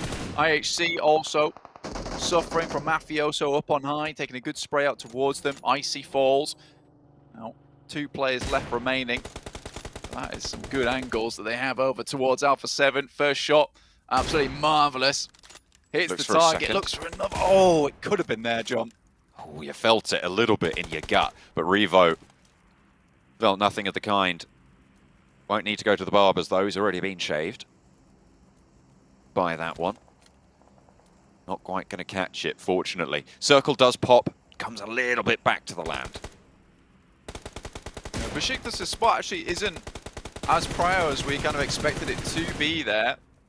IHC just have to unleash a barrage of bullets over towards Alpha 7's position to keep them at bay, but they have great angles towards them. The only thing that really keeping them stopped up there is the sniper. FaZe, last player remaining, Stone burning out. Doesn't quite take the tickle from the flames there. Lycan spotted on the off angle, spotted actually by Geeke. Roll up from Vivo, keyed onto down 1, Remnants. Say Remnants, there's all 4 of them alive. They are actually playing 3 in 1. Okay, I thought it was just Ocel there, but down 1 are a lot stronger on the other side, playing 2-1-1 across the buildings on the compound. Vivo keyed, trying to move in, playing with all 4 of themselves as well. See, they're starting to spread out, leverage it. They'll figure out which buildings are occupied, but down 1 are going to let them know all about it. A 1-for-1 trade right now, sunk down. Ground floor held by Forest. Going to look to slow things down. Adrian as well, spotted. Good start for the hold for down 1. Sound is down though. Luckily, there's another player in the building. Unfortunately, they've just been taken out. Magrillen will be the last to fall, but Favian has fallen in the process. And down 1 Gaming will hold the compound on the southwest side, Blank. I mean, they will have to move, but yeah, that's strong and good news for them. And for Down 1 Gaming, just looking at their points so far, I mean, 4th place, 74 points, 78 now with those eliminations added. It's not quite where they'd like to be, considering the performance they had yesterday, which looks so good. Unfortunately, it is just a case of VP and HVP just overshadowing that today, because they have been so strong and so on the money. And that's that adaptation day coming through for both these teams, realizing what they need to do, how they need to get it done, what maybe was going wrong yesterday. For Down 1 now, they're just trying to replicate what happened yesterday. Not quite finding the groove yet. Not quite yet. It kind of happened over in their group stage as well. Down 1 looked like they'd found their feet, looked like they were established and playing for some of those top spots, even direct qualification in sometimes, Blank, but then it just started to feel like it was slipping away, and they paled in comparison to the powerhouses that pursued them. And they were, in the end, taken out of those top 3 spots. Hopefully they can hold on here. They're looking fairly set. If they can breach 100 today, it will be an excellent result for the Korean squad. That's exactly what they want. And for a team that has made leaps and bounds in terms of performance, it's good to see. And this circle will give them at least a little bit of modicum of control over the next circle, next shifts. HVP still hell-bent on trying to take this compound away from Besiktas. So with that next shift, though, it might be an idea to move down towards that south side. Emulate something they saw their brothers in Western Europe and Mad Bulls pick up, which was one of those ditch spots over towards where Power is currently playing. Head down there. Game Lord removed by Skylights Gaming. Skylights Gaming with 4 players earlier on, but now down to just 3 with 1 not coming through. 2 eliminations, not quite enough yet. It is a crucial team as well. With only those 3 games left to play, they need good results here. Has to Power. HVVP rolling up to Besiktas finally. Ooh, gonna have to take the fight, but that is a big nade from Sun HP around from the back lines, and in comes the push. Why not? HVVP playing 2 and 2 on the split. Tixi wants to move in for a refrag. Meku's too close for comfort. Should be spotted, taken out, flush. Tixi gonna try and hold out for Matic, but backed off by the nades. Taken very, very low as well, flooding around the edge. And they're down to 2. That was a big nade from Sun HP. Disaster strikes and in comes Skylights Gaming, actually, to try and take their turn at the batting post. Not going to last long. An HVP dispatched really very fast by Besiktas. Good news for Vampire for their bid for the top. Yeah, legitimately a disgusting send over from Sun HP with that nade over the top. I think there was some help from Zesty as well, where the initial grenade popped and then they timed it so well that it was just 2 nades popping at the same time in a very similar area, in which case both players go down almost immediately. Very, very well done, very well set up, and it felt like Besiktas were playing it very slow, but just were waiting for HVP to get a little bit too close. And I think for HVP, there were different options. They're talking about how they want to get a little bit more aggressive. I think that's maybe not the place to do it, though, where you could be moving down into the circle and just making a full send for one of those positions within the forested region, where you could just play out the rest of the game as a 4-man squad. Besiktas moving now away from that compound. They have to roll up, and Tem Entertainment seemingly providing fairly little resistance at this stage. Enjoy looks for the shots over their way, looks for the back line. They've already found the knock to start things off, and Bevy will be flushed by the exploding vehicle. Enjoy does get knocked in response, and that is a back off angle. Difficult to go for this res. They'll have to commit to a back push to come on through, but with the blue zone pushing in, they might just have to give up the ghost on that one. Playing as 3 now moving forwards. Mormon launching the nades into the back. Not really finding too much, but slowing Besiktas down if nothing else. Shots from across the way. I think there might have been Peace coming on through, but there are south shots from Power, who are looking to put in the performance as well today. 1 elimination so far, 2 players left on the game. Not ideal. Skylights Gaming, they do get one of their players back up. Able to play a little bit further into this match. Again, for them, there's a big hurdle going down towards the roaded side. Nima's providing an anchor point. But soon, a lot of these teams are going to be moving out from a lot of these protected areas. Bacon Time were happy inside Lipovka. Should have to move soon. So will Inco, so will IHC. A7, all these players on the northwest side caught up within each other at the moment. And there's the circle shift down towards Nima. And Inco, again, circle blessing coming through strong for them. Spray over towards Skylights. Your boy down and will be out to Peace. Besiktas looking to put up those points. Bacon Time on the northern side. They've been holding in Lipovka for a while, playing as 4, 2 eliminations. Fairly healthy. Look at the meds that they've got available. Should be fairly clean. Tem Entertainment still suffering. This duo for Power are actually doing quite a lot of work in their position. Again, this is the weird thing about both FaZe and Power so far is that they'll lose a lot of players early, but then can make it quite far towards that end game. And you just wonder how much more they could do if they're able to hold on to some more of their teammates going into these final moments where things get very tough and quite difficult in terms of pushing in without that power that comes with a more amount of teammates, more angles, easier time taking these engagements. Bacon time nades over towards Skylights Gaming. Nima close to AJ, so could be difficult. Maybe Resable, but right on the edge of Lipovka. Inco have not really been super loud today, Blank. I mean, we saw a lot from them yesterday. They were putting up some pretty decent numbers and playing with the best of them, but they're 76 now, 6th place. A good game here would be pretty decent, and they are slap bang in the center on the southwest peak of Lipovka as Tem finally get dispatched by down one. We'll be able to pick up no eliminations in the game as well, so 11th place. Bad news yet again for Tem. Yeah, I love how you did see Sung and Favian there just sitting inside the shack, and then Forrest is like, look, we got to clear this area, man. Just flies in with the vehicle and just takes out the player that's holding in. Sung does move out, but Besiktas, Peace have an angle. Great shots through the smoke there from Peace, just estimating where these guys will be coming from. Just like that, down one with a click down to just one player. Oh dear. A nade. I felt like the nade turned the vehicle there, but either way, they are going to be drawn short. Besiktas getting dismantled coming on through. Out. 10 eliminations, sure, but Power is still in the fight. Besiktas carry on going. 9th place eliminated for down one. 6 eliminations total.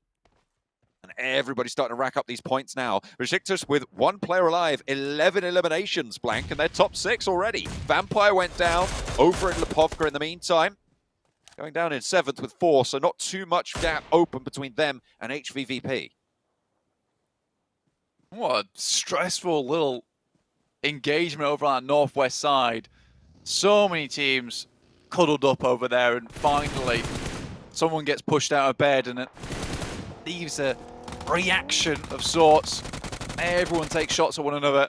Alex, last player alive for IHC. Revo barely escapes with his life still intact. 4 eliminations, 5th place.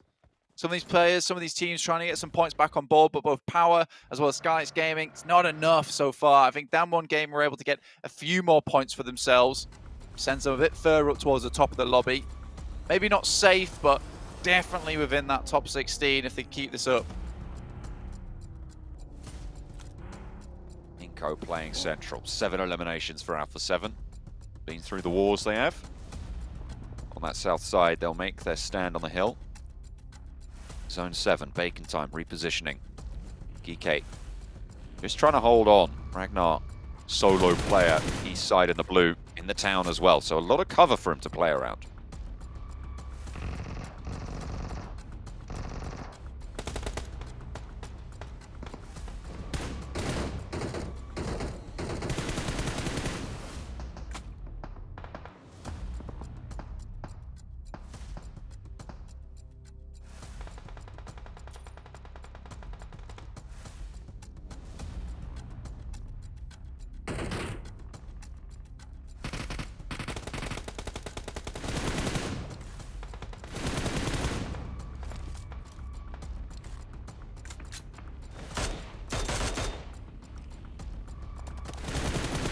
Ninth place at the moment still, I believe, for Skylights Gaming. You're probably looking at about 70 points being the barrier now to cross, so hopefully they've done enough. Bacon time already looking good to jump up that a little bit further, close that gap, see themselves solid. If not going to be competing with the top of the tables, they will be certainly looking to secure their place in that last chance stage. Bacon time. Looking to find a bit more, but Alpha 7 also doing some good work here, John. Like you said, a little bit far down the rankings, but this is a good opportunity now to open things up just a little bit. Inco, 3 eliminations for a little bit more. These guys just hold on, they wait it out.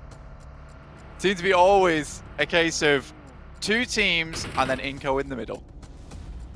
really, we should put the Piggy logo over towards Inco Gaming because they do like to play Piggy in the middle quite often during these matches. Well, still playing as 4 though. Squash gets back and gets healed. Looking fairly healthy. 3 eliminations right now for Inco. As I said, they've been fairly quiet today. And they need that punchy performance to come through. I mean, Vitali staying alive for so long over on Miramar. Good news, sure, but this is one of their best chances that they've seen so far. And as their last game day, as it is for all of these 3 teams. Posting these big numbers. A hopeful sign for things to come for them. Over the wall. And Alpha 7 look for the crash too. And they're just moving up a little bit further. Nenebete, 4 nades still available to him.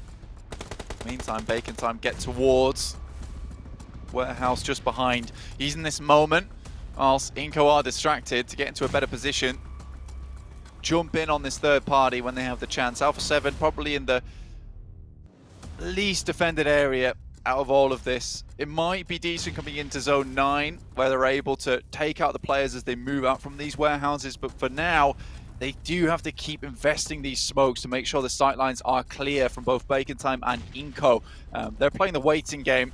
Eventually, this circle will pop off the fight between Bacon Time and Inco. Revo steps up, has a good broadside towards these guys as well. Noise gets cut down by it as well. Ice pushes through, gets felled at the first, and Inco hold Bacon Time out miraculously. Now it's a full 4v4. They're no longer in the middle, but Nenebete taken down by Mythic, who have taken this opportunity for Alpha 7 to move on in. Vitali around the corner could be crucial if he needs to find Mafioso. Will have to get the shots. Carrillo goes down in the meantime to an aid from Squash to even the numbers. And Alpha 7 versus Inco still rages on. Mafioso on the roadside has got a sight down the warehouse alleyway, but the nades can start to pour on through. Mythic challenges out Vitalia, wins it, and Alpha 7 once more have the lead. Difficult stuff here. 3 apiece. Rez came through in the meantime. Mafioso now moving up to flush and finish. Drops the deck. There's a guy in the back, but Revo still going strong. This excellent off angle is paying dividends now, John. Pushing on down the hillside. 2 players from Inco to hold off against 3 active for Alpha 7 around the side. Nenebete falls first, and now there's only 1 more to deal with. It's Squash. Mythic moves in for the final blow, but he's on the outside. They don't think they realize. Will do now, though, as they lose the point to it. Mythic steps through, and Alpha 7 take the chicken dinner. Finally getting a big win for Alpha 7 versus their Brazilian brethren there as well, so actually able to make it happen. I think that Inco was showing them up a little bit for their region, and finally they get themselves a good game on the board. Cracking spot there from Revo at the end. Honestly, he was such a playmaker over the Americas Championship and the PMPL overall, and it's been a bit weird not seeing him light up as much as we saw him do there. And finally, he gets that incredible spot, which takes down the majority of the guys coming through from Bacon Time. Yes, Inco were able to pick up most of the points for it, but if it wasn't for Revo, you know, they would not have been so low. The speed at which Bacon Time went down was just because of the amount of bullets that they suffered from Revo on that off angle.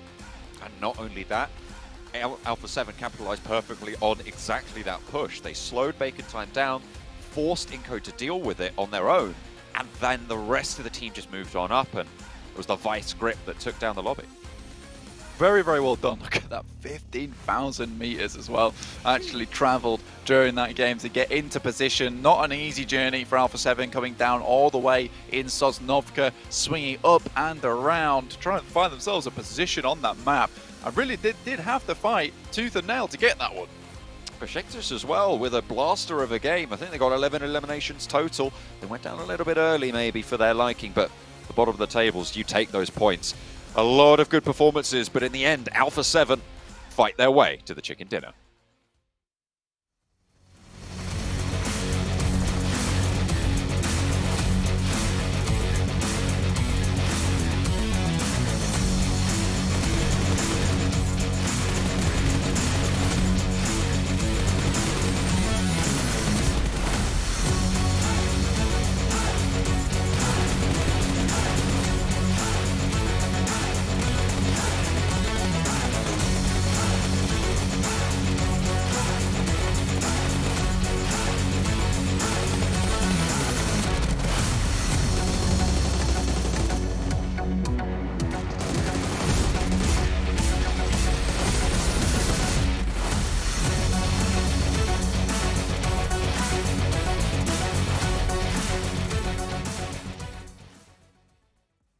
I mean, that match, that was all on Revo's shoulders in a phenomenal way for him to close things out as well. Here, able to pick up the 27 points in total for Alpha 7, who have been, I will say, a little bit quiet so far. A great finish and a great capitalization as well onto Inko, who I think we all kind of agree, who played actually really well considering the situation they were in with Bacon Time behind them, Alpha 7 in front of them. It's hard to fight a battle on two different fronts. I think that Jondra in their game said like the limit that teams are kind of aiming for to make in top 16 is around, what, 70 points? They were at 76 points before this. This is the one that's just assuring their spot in the top 16 to make it to the last chance. So Alpha 7 are looking amazing. But as you said, Revo, this guy goes to the other side of the road solo, clears himself a little bit of an area so he can just play behind that car, play behind the rock, and he just smokes all the information away from Inko so they cannot stop the cross from happening from Alpha 7. True MVP of this game, and 6 limbs on the board, like he really enabled his team to steal the game away. Yeah, but another team that kind of really showed what they're made of is Besiktas. These guys managed to get, what, 9-10 eliminations by the end of the game. They got a decent placement as well. That is a massive, massive boost to their points so far, especially going into the 5th game very soon. This is the kind of boost that they needed to boost their morale, to get themselves ready for the end of the day and put themselves in a position that would allow them to qualify in tomorrow's games. And I do have to point out, once again, there is yet to be a chicken dinner for Group Yellow. Group Green have so far taken every single chicken dinner today, and they've taken 4 out of the 6 yesterday as well. Is it just going to be a green day today? Or where's Group Yellow? What's going on? I'm feeling some hatred towards Group Yellow here. I don't know if you're feeling it as well, Max. Yeah, I don't know. What have they done to you, Sandstorm? Like, come on. It's not. They're trying. Just to show. It's just to show like why Group Green is the group of death, and just how strong the group is, and how difficult it was for teams to even just make it out to the grand finals. And you can see how still tough it is during the survival stage. So what's going to happen when we get to the last chance? It's going to get even more difficult for these teams. Okay, well, we'll continue to discuss this and how Sandstorm is completely biased here on the desk after we come back from a short break.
Well, Sandstorm, I think I actually tracked your taxes and found out who is paying you off to talk positively about them, but we're not going to go into it on air. We don't need to do that. We'll let the House Committee do it later on. But gentlemen, Max, you wanted to talk about Inko actually in that last match, and I'm going to let you do exactly what you want because I'm a very gracious host. Thank you so much, Jason. That is so nice of you. Inko, we're in a fantastic position, of course, this entire game, like playing the outskirts of Lipovka. In the case the circle went away from Lipovka, they have priority to gatekeep like all the teams in, like, you know, your GK, your Bacons, like they are the team that was enabled to do that. The circle keeps centering on top of them, but compared to their game that I would say was somewhat gifted to them yesterday in the open field finish, here, they were so proactive on how they were positioning their players. They had a great 2-2 split, keeping tabs on Bacon, keeping tabs also on Alpha 7. The moment Bacon go down, they regroup, try and fight Alpha 7. Of course, it doesn't work out because Revo played it so well. But I gotta say, despite not getting the chicken dinner, I think this is the best game we have seen from Inko this match so far. This tournament so far, should I say. So yeah, I'm sold on Inko, and I think that I want to see more of this Inko in particular. Well, I think they're able to play like that because they're using the Sony Xperia 1.4 phone and Xperia Stream, which is made in collaboration with professional esports players. You can play PUBG Mobile 90 Hz with Xperia Stream's total cooling system and multiple ports for intensive gaming and streaming, and potentially some chicken dinners here, which we did get to see out of Inko in the very first match. But as we got to hear Max talk about Inko, what about Bacon Time, Sandstorm? You wanted to touch on them a little bit.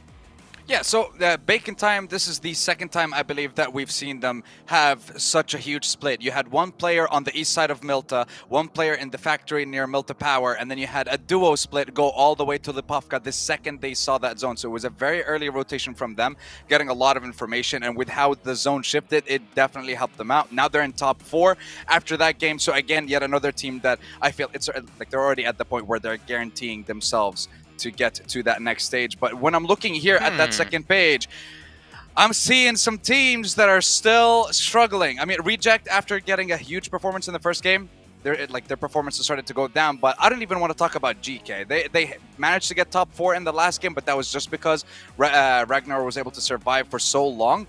But just no show of force whatsoever from GK right now. And this is one of the teams that was 7 points away from being just qualified directly to the PMGC Grand Finals. So what happened in this week and a half or 2 weeks? Massive change, and it's not for the good, GK. Well, also some interesting stuff there. As you saw, FaZe Clan, they have 9 eliminations and 20 placement points, and they're in 17th place. Reject have 20 eliminations and 11 placement points. So a little bit of a difference here in terms of how these two teams are playing. And we obviously did discuss yesterday about some teams potentially just playing for placement points just to secure a top 16. But that won't work for you when we get into our last stage. But you know what will work for me, gentlemen? Senior teams to watch here and ripping on you for your choices. I can't really rip on you too much, though. I think Sandstorm has the really interesting picks. But before we go to you, Sandstorm, IHC backs, man. They haven't looked too solid today, too strong. However, the last match was a little bit better for them. It's kind of similar to my final pick of BTR at the end of yesterday, which is they need a wake-up call. IHC is a team that, you know, is a legacy team when it comes to PMGC of how they performed 2 years ago. I have yet to see that IHC in this tournament. Like, even in their group stage, it was not working out. So yeah, I want to see a step up. There's 2 more matches. I would like to see it like right now. Okay, well, Sandstorm, I can respect the Besiktas pick, but GK again and Tem Entertainment, why those two? Tem and Besiktas share common drops when it comes to Erangel, and when it comes to Miramar, they're very, very close to each other. So I want to see if there's going to be a change in that. And because we're getting towards the last 2 games of the day, we need to see a massive performance from both of them if they want to give themselves the best shot going into tomorrow. And of course, the last day, the last chances that they're going to have to fight for a spot in the PMGC Grand Finals. Okay, well, let's keep an eye out on those teams because I know I will be, so I can rip on you guys if they do horribly in this next match. But luckily for us, we have John Allen and Blink to make the action even more fast-paced and awesome as we're going to head over to them here for match number 5. That's right, I'm fast-paced, he's awesome. We're going to be getting on into the next game. I feel like that's quite good. I feel like we'll take those titles, you know? I'll take it. We're getting into the next game of Miramar.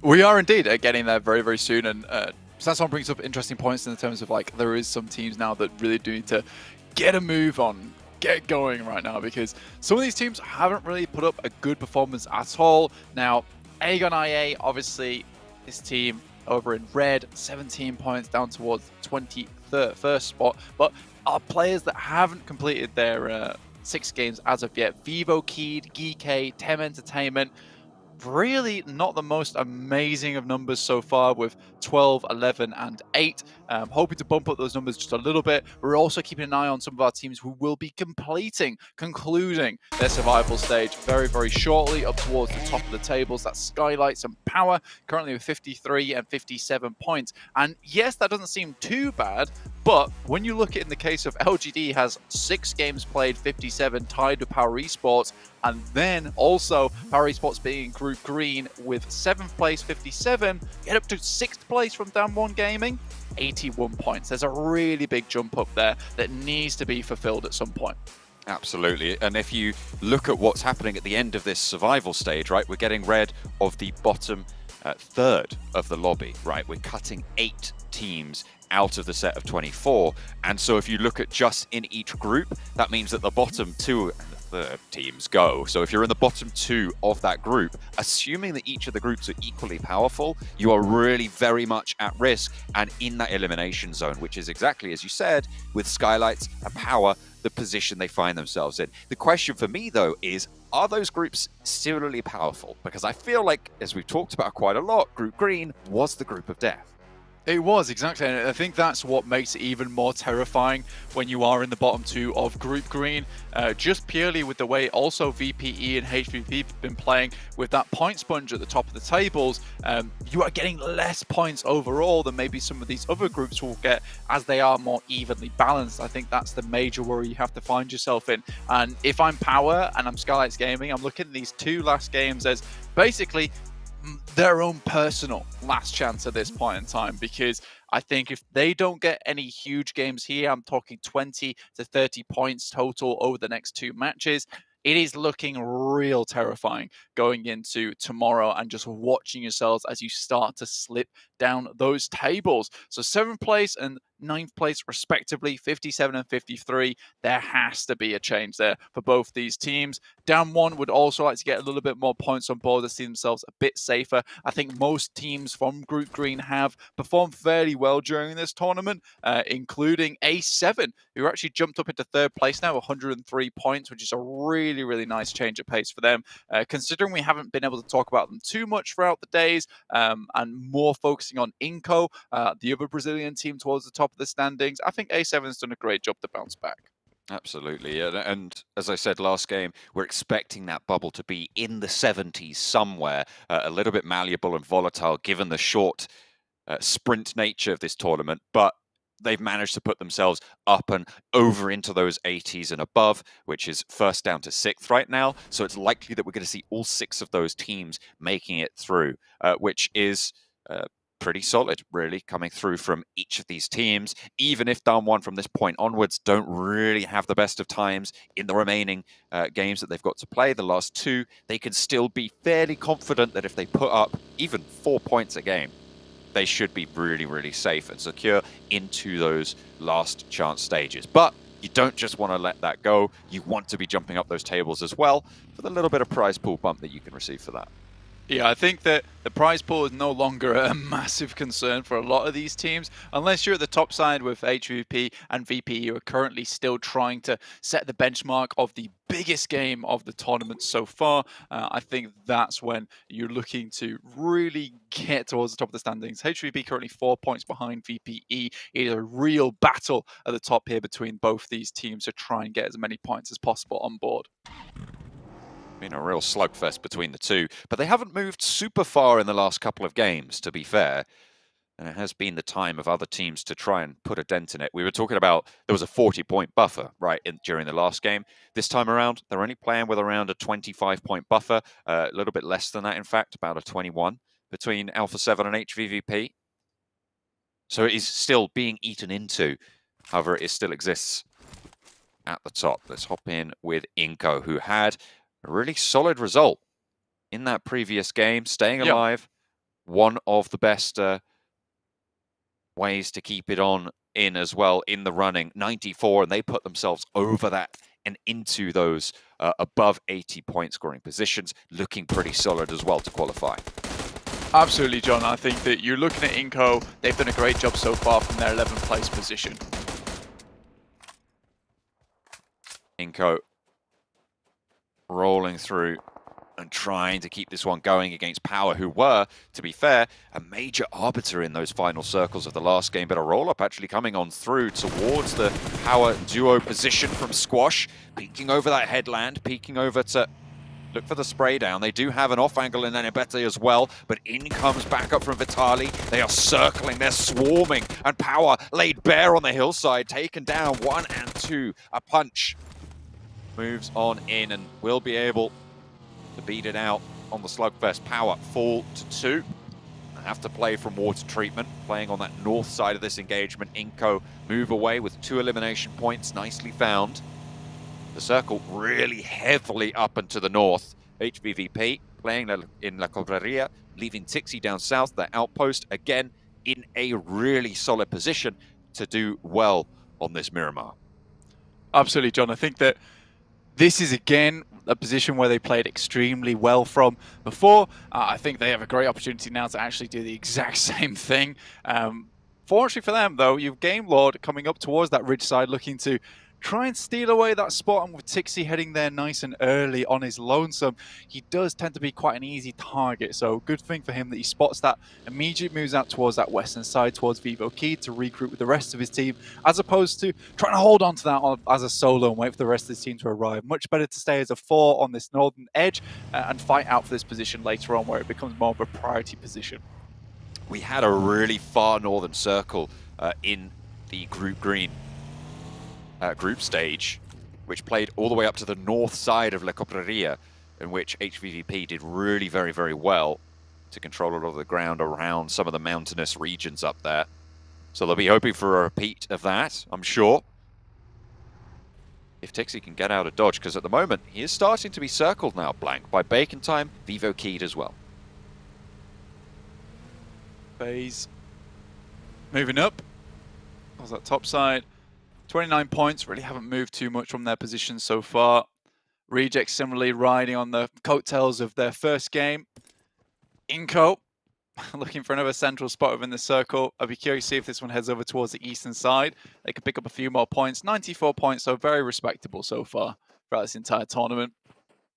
Again, you were saying earlier you'd like to see Damwon just get a few more points in this game. I think that I'm in the same boat here. Getting a few more points to Damwon would see them in a good position. I think it's a little bit unfortunate that yesterday they were not able to retain that kind of pace coming into today.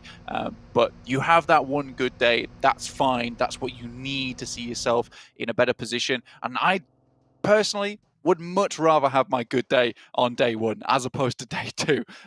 That is just giving you a much more easy buffer to play around with, makes you feel safer, takes a lot of the pressure off coming into the next day, and even if you make a few mistakes, they're easily fixed. Besiktas moving in on the western side. They're playing late and slow up the western road.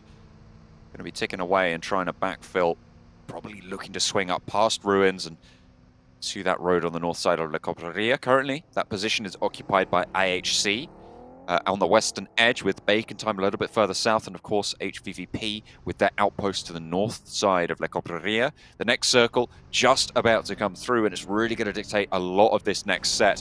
Goodness me, that is right onto the Crater Fields, Blank. This is going to be difficult for these teams to actually figure out where to play. There's a few compounds down here that you can head over towards, but nothing too concrete, honestly. You can try and head early towards the center here and kind of play for the late game, where Vivo Keyed is currently sat inside the fields themselves. There is a compound towards that south side too, which has overlook over towards a lot of that open ground. It is made even more tough by the amount of high ground that surrounds Crater Fields, because a lot of teams would rather hold on that high ground nice and early as opposed to head into Crater Fields and try and pick up that compound and hope that it would actually go center for you. VPE taking shots from Alpha 7. Stone gets a good spot behind, but there's an instant refrag, and look at this guy, he's all over the place. Schwepp doesn't quite get the run down onto Carrillo, but does manage to take down his teammate. Schwepp trying to get around the headland. Carrillo on the chase. In comes Stops, and it's 2 players over the top. Carrillo up to go yet again. Gets a lot of damage, doesn't go down. Takes a lot, and Revo now rolls on in for the backup. There's an off angle from Alpha 7 suppressing this line, and Carrillo's still alive. Up over the top, Revo takes over the mantle. Gets the spray down towards 2 of the players from Vampire, and they have to scurry. Playing back and around, playing under the purview of Mafioso on the backlines. Revo continues to fire forwards, and Carrillo's there for the backup after getting the heal on off. Alpha 7 win the fight against Vampire, and the top team yet again is going to go down. 16th place, 1 elimination. It is really getting a bit out of hand here for VPE towards the end of the day. Alpha 7 really stepping up in a big way too. Down 1, taking down a lot of the members from Vivo Keyed here. It looked good for VPE. It looked like they could have come back from that one. Unfortunately, you know, it was just a case of Carrillo suddenly turning on the kill switch there. Looked very, very good in the moment. Instant flicks, instant turns. I think I've seen something like that coming out from a player from a long, long while. And now, even so, Alpha 7's still going. Taking shots over towards Nima on Skylights Gaming. High ground being established now. Vivo Keyed clambering on up as well. Fairly broadside, but they have got the cover to do it. Nice to find. Game Lord take up a high ground position, as well as HVVP, all on this eastern side.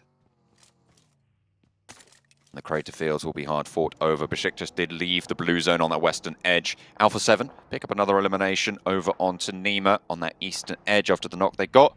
They do lose a player. 5 eliminations. Looking to charge up and continue to put dents in that gap.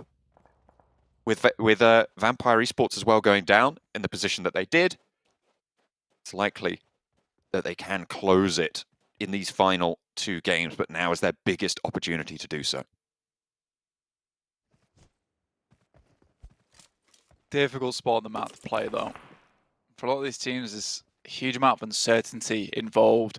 That position towards where Game Lord took up Mantle away from Tixie earlier on has been filled. Now HVP looking to perhaps try and reclaim that position. In the meantime, though, they do still have this 2-2 going on. 2 inside the blue, 2 outside. Meku as well as Kitsune watching out for Alpha 7 as they rotate up towards the top side of the Xperia over the road. A position that they might want to take shots down towards, considering Alpha 7 should be taking quite a bit of heavy damage from this blue at the moment. Might be easy to pick up a couple of eliminations on that side and cut off the team that might be backstabbing Alpha 7 later. Definitely necessary to back clear there. IHC taking on Inco on the center. It's actually IHC to lose the first. Alex knocked, flushed. 2 players playing now forwards for them. Inco, 4 players alive yet again. 4 eliminations. Nice and sequestered in their position. Difficulty will come if the circle shifts away from them as 15 teams still remain. Still a long way to trek, but getting those points on board, putting 4 up is good. Speaking of putting points up, down 1 already, managing to grab away 2 points, and now playing in a compound on the south side. Should be fairly safe to get a couple more. Quite hard to get Game Lord off this top side. Skylights Gaming, though, 2 players. John, this is not looking good for them. I think at this point in time, Skylights Gaming is in real danger of being dropped out of last chance. They're depending on other teams doing worse than them, which is quite unlikely to happen, especially when you have... I think this is the biggest issue as well, John, is because when you have that goalpost to hit, you're like, right, we have to just get more than 53. That makes your life so much easier. Because if it just comes to a case of, like, right, we just need to survive till 5th place every game, that's easy enough. We don't have to take too many fights. Let's just play it safe. We don't have to go for high elimination games. This is what all the guys in Group Green are thinking about right now, which is to push for these high elimination games to set the benchmark as high as possible. Try and get out of that danger zone, but Power going to struggle on this game with 1 player. Skylights as well, only on 2. Both going to be scrambling for it. Tem Entertainment move in on the south side. This is right on the northeast edge of El Pozo. That is just about still in the circle. FaZe spotted, similarly positioned actually right next door to Tem Entertainment. PK taking shots over that way down southwest. Next circle comes on through, and it is over to the eastern side. The high ground controlled by Game Lord and HVVP. This is big news for both of these teams. Massive news. I think for HVP, less influential maybe because they're already towards the top of the standings, but for Game Lord, this is a real opportunity for some serious high ground, some serious presence that they've held up here for a long, long while to get a lot of eliminations and set themselves higher within the rankings. 26 points at the moment over 4 games. It's not the most amazing of averages they've got so far, but this might be a game where they get the opportunity to bring those averages massively upwards. As long as Alpha 7 don't try and crunch in onto Meku's position, they might be okay with it. FaZe suffering as they try and leave. Tem Entertainment as well. Both of these teams are going to have to sail on out, and there is high ground to deal with, more so on this northern edge. Really, really tricky. They're shooting at each other. They're getting shot at from the mountain, and it's all coming crumbling down for both of these rosters, but FaZe are getting the better end of the deal. Chimes in from Reject as they try and plink away a couple of the points, and will be able to do so, in fact. Good news. In the meantime, Inco down 1, going at it. 5 eliminations coming through from Inco, but down 1 are still alive with just the 1 in the crate. Lure of HP to keep them on going and pushes out with it. Tries to skirt around, doesn't want to be caught on the inside, but taken out, eliminated. Final blow dealt. Down 1, only get the 2 points, so needing a little bit more than that potentially. Tem Entertainment in the meantime, and FaZe still just trying to leave, being denied access to the circle. Reject, 4 players stand in their way on their east. GK as well, 3 players, and they're on the north side. You cannot get away with this. It is so difficult to get back into the circle at this point in time if you're on the outside. If you weren't towards Crater Fields on this edge, you are going to be suffering. There's not a lot of area in this circle to play. You don't ideally want to be inside Crater Fields, so there's a massive chunk that's taken out of this circle, making it almost like a donut of available playing area.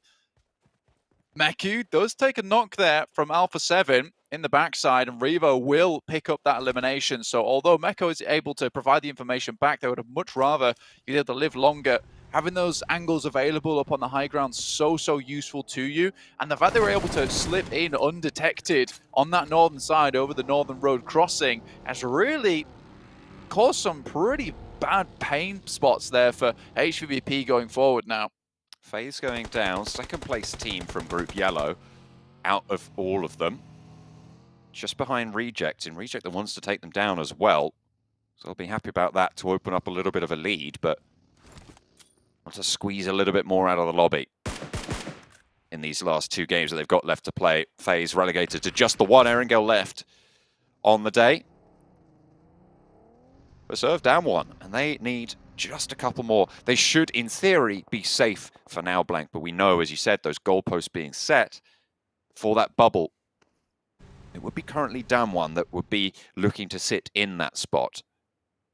You can get over Skylights Gaming and Power, great news, but you still have to challenge up a little bit further into the top 2/3 of the lobby.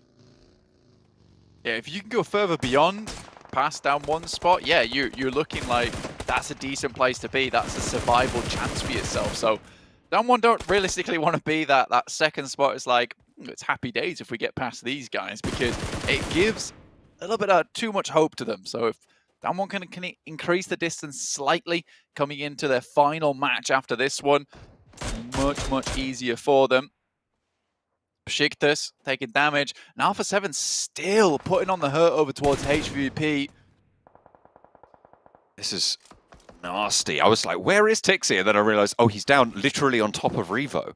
Yeah. As he was caught, just completely pushed upon. HVVP losing 2 on this northern position when they kind of didn't need to is not great, to be honest. It's going to slow down their point scoring ability here, and Alpha 7 is going to launch theirs up. They're on 8 eliminations already. Wow. Inco as well.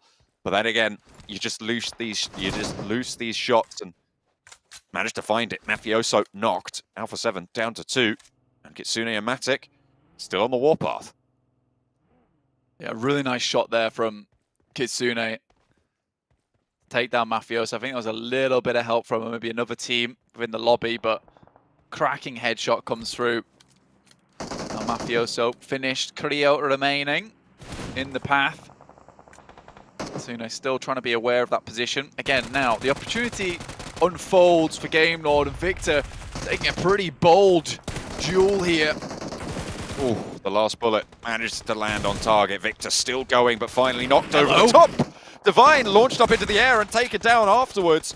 Served up on a platter. Robs swaps to the shotty. Sprays coming on through to look for some flushes to take Game Lord's power away just a little bit, but it's just Ragey now left standing. 2 players down low there for Game Lord. 2 players are up and active. It's a wide split, and Narvalo is nowhere really too close by. We'll have to reposition to try and go for this one. And Game Lord will be losing players in the meantime. Akashi waiting for backup potentially, but with the blue zone coming in as well, Game Lord likely down to 2 in this spot. Ragey, though, also very likely to fall for Reject.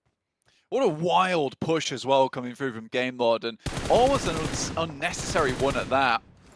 Ragey still sending shots back upwards towards Akashi, waiting for the blue to push him out. Again, though, very unnecessary, and that's Akashi. 100% not getting back up again. So difficult to get him off that mountainside. Narvalo's got no eyes on. 2 eliminations from this spot. A golden opportunity missed. Duello finally flushed out. May be able to find a 4th elimination here, as well as Ragey, who's out in the open. Blue will continue to push out, and Narvalo has to be slick with it here. He did it once. Can Ragey do it again? Win out the trade when he's completely broadside to the wind. Narvalo to put these shots down, but he just can't quite find it. Reiji will be pushed forwards a little bit more. Will have to move. Narvalo popping, spots the gun swapping. But when Reiji comes a knocking, you got to be careful. Narvalo just so careful on these peaks. Reiji spots it with the Mini 14, takes a lot of damage, and Narvalo given the confidence to peek again. The headshot over to Reiji seals the deal. Elimination over onto Reject. 5 points on the game to close out their Miramar. I mean, for Game Lord there, I am astonished that that happened to them. I'm astonished that Akashi gave up so quickly on that side. I mean, for the guys on game, that would be, I would be furious with that finish to my game. I mean, you've given such a good chance, you have such a good position. Victor moves out, and then Rob sends in. Yes, it looked cool, but immediately they were almost wrapped in elation with how they'd saved Victor, then forgot to check their angles, check their sides. In which case, Reiji is able to find Akashi and Robs at the same time, leaving them now just on Narvalo. Great survivor, this guy. So see if he can get further into this game. Skylights Gaming handed a bit of a card here, but only 2 players to make it work with. Bacon Time were able to pinch away the knock that Carrillo got. Zessi from Besiktas did fall, bringing Besiktas down to 3 players. Carrillo sees them down to 2, and a spray onto more. Might even be able to find a little bit, and he swaps it out. It's Iron Sights on the UMP. He finds almost Enjoy, but not quite able to seal the final deal. 8 eliminations on the game for Alpha 7. It's good. They will be seeing themselves further up those tables, but Besiktas cut down in their prime. A brilliant opportunity at rotation, but Ice's position here. Massive, massive high ground for Besiktas, for Bacon Time on this western edge. And they will be overlooking a lot of this next circle. Unfortunately, they are right on the edge. Yeah, pushing them in. If HVP actually rocking up on the side, Matic's moving over. Kitsune very close by, maybe has a nade that he's looking to toss over the top. HVP suddenly becomes kind of a powerhouse inside this circle. Ice has to drop down. Only really thing that you can do here. And IHC in the meantime had the opportunity to try and slink their way upwards. That's the wrong way, fella. Oh dear, not going to be good. Godless taken down. Shots from Shirty. Tumbling down the hill as well.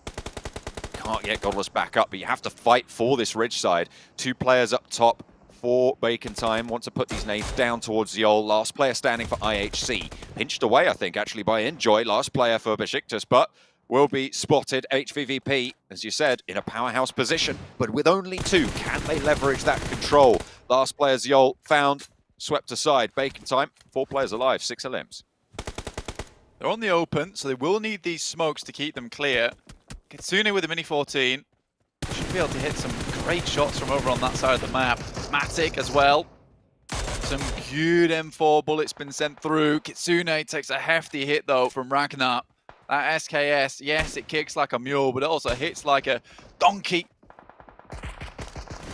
Donkey's famously good at hitting. Power, maybe able to hold one out, but no more than the single knock. Shirty dispatches it. Bacon Time still on 4, but under pressure from Matic. Kitsune as well, hiding out in the smoke. 2 players on the north side will have to move further south, Blank. Absolutely. That donkey just brandishing the boxing gloves, apparently. In the moment, Kitsune drops down the smokes, keep himself a bit more covered off, but getting down to 6 teams. It's a good result so far for HVP, all things considered. Losing a couple of their players to Alpha 7. Again, I think they still played the right game. They knew that someone was going to come from behind. They tried to clear out that angle, and Alpha 7 is really just on a tear today. I've really brought themselves back into the fold towards the top of the tables as well. 8 eliminations this game, really, really well done. I think they're just feeling it. So HVP, can't blame them too much for losing to Alpha 7. They are just a very, very good team. We can't forget that this is PMGC, the absolute top echelons of PUBG Mobile gameplay. Inco, 3 players alive. No teams at full force. Unless Bacon Time can get this res, they will be at 4. 6 teams alive. Looks like they are going to be able to do so. This is a nice stage for these final circles as well. I'm kind of liking the tiered effect, the amount of cover to play around it feels a little bit more deathmatchy. It really does. I'm very excited as well. It's a very cool position.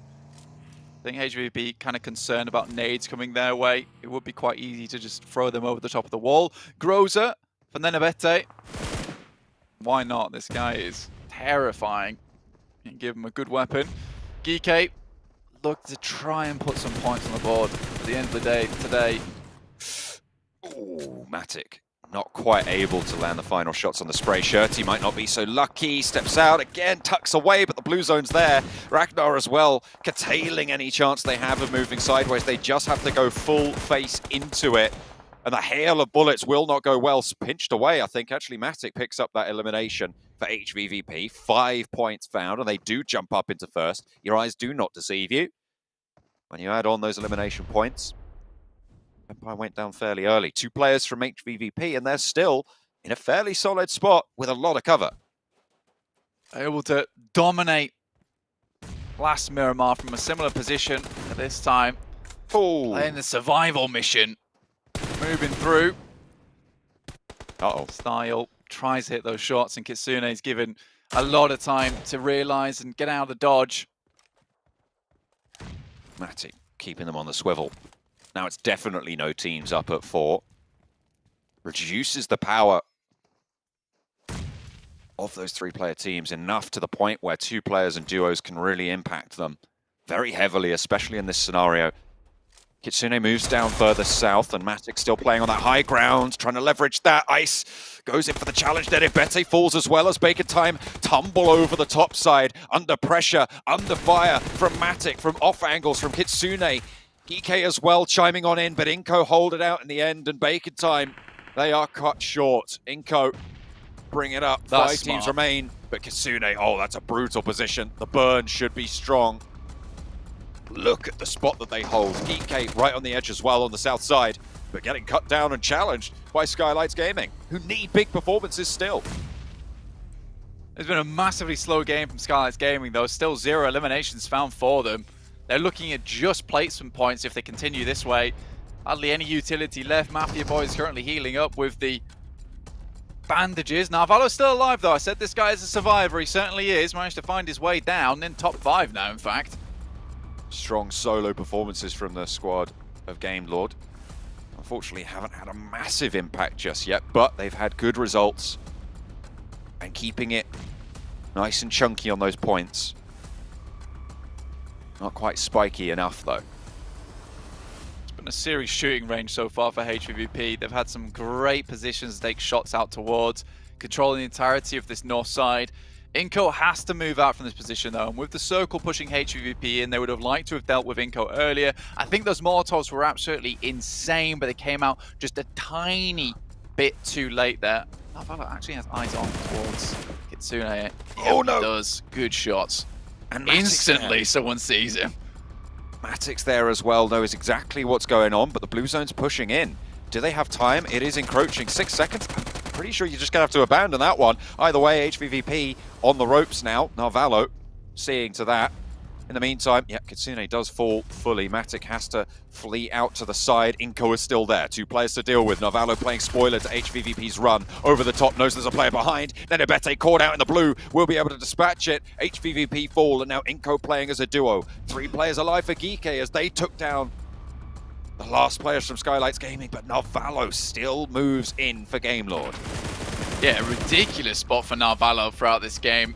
Does pull out the nade, but it's too little too late, and now Geeke to finish strong. Still a 3rd place, 5 eliminations. Great for Game Lord. Could have been a lot better. Squashed down. Nenabete looking to be next. Yeah, with the zone closing, center control already in the hands of Geeke. They will have to run forwards. Actually, this Groza is doing so much work. Hang on a minute. Taking Hope low, pushing him out towards the blue.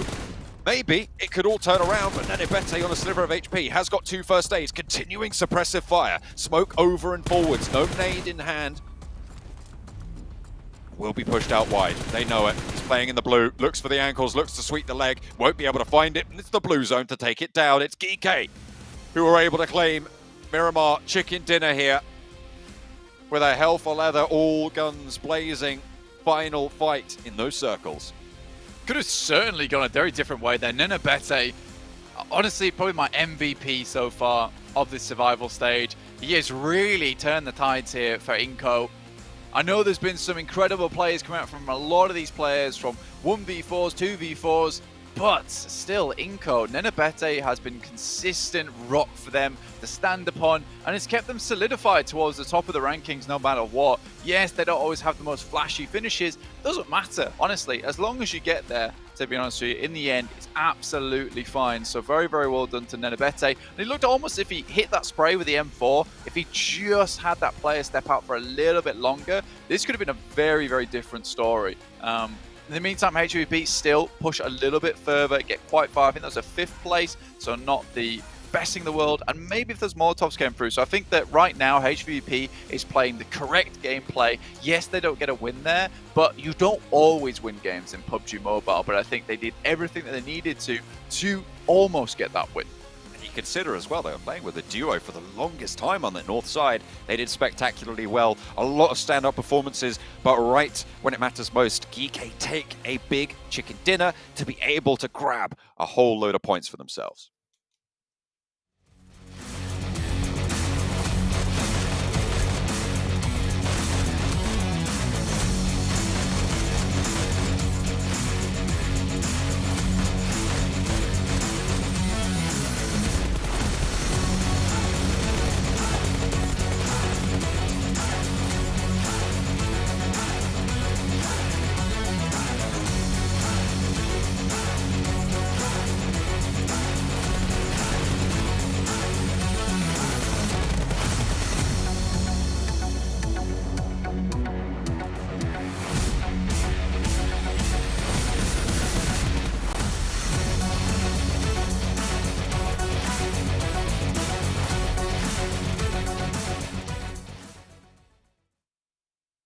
Well, GK coming up big here with the chicken dinner, but they're not going to have the most points in the lobby, unfortunately. As we can see, Inco getting 12 eliminations and 12 points on the board for 24 for themselves.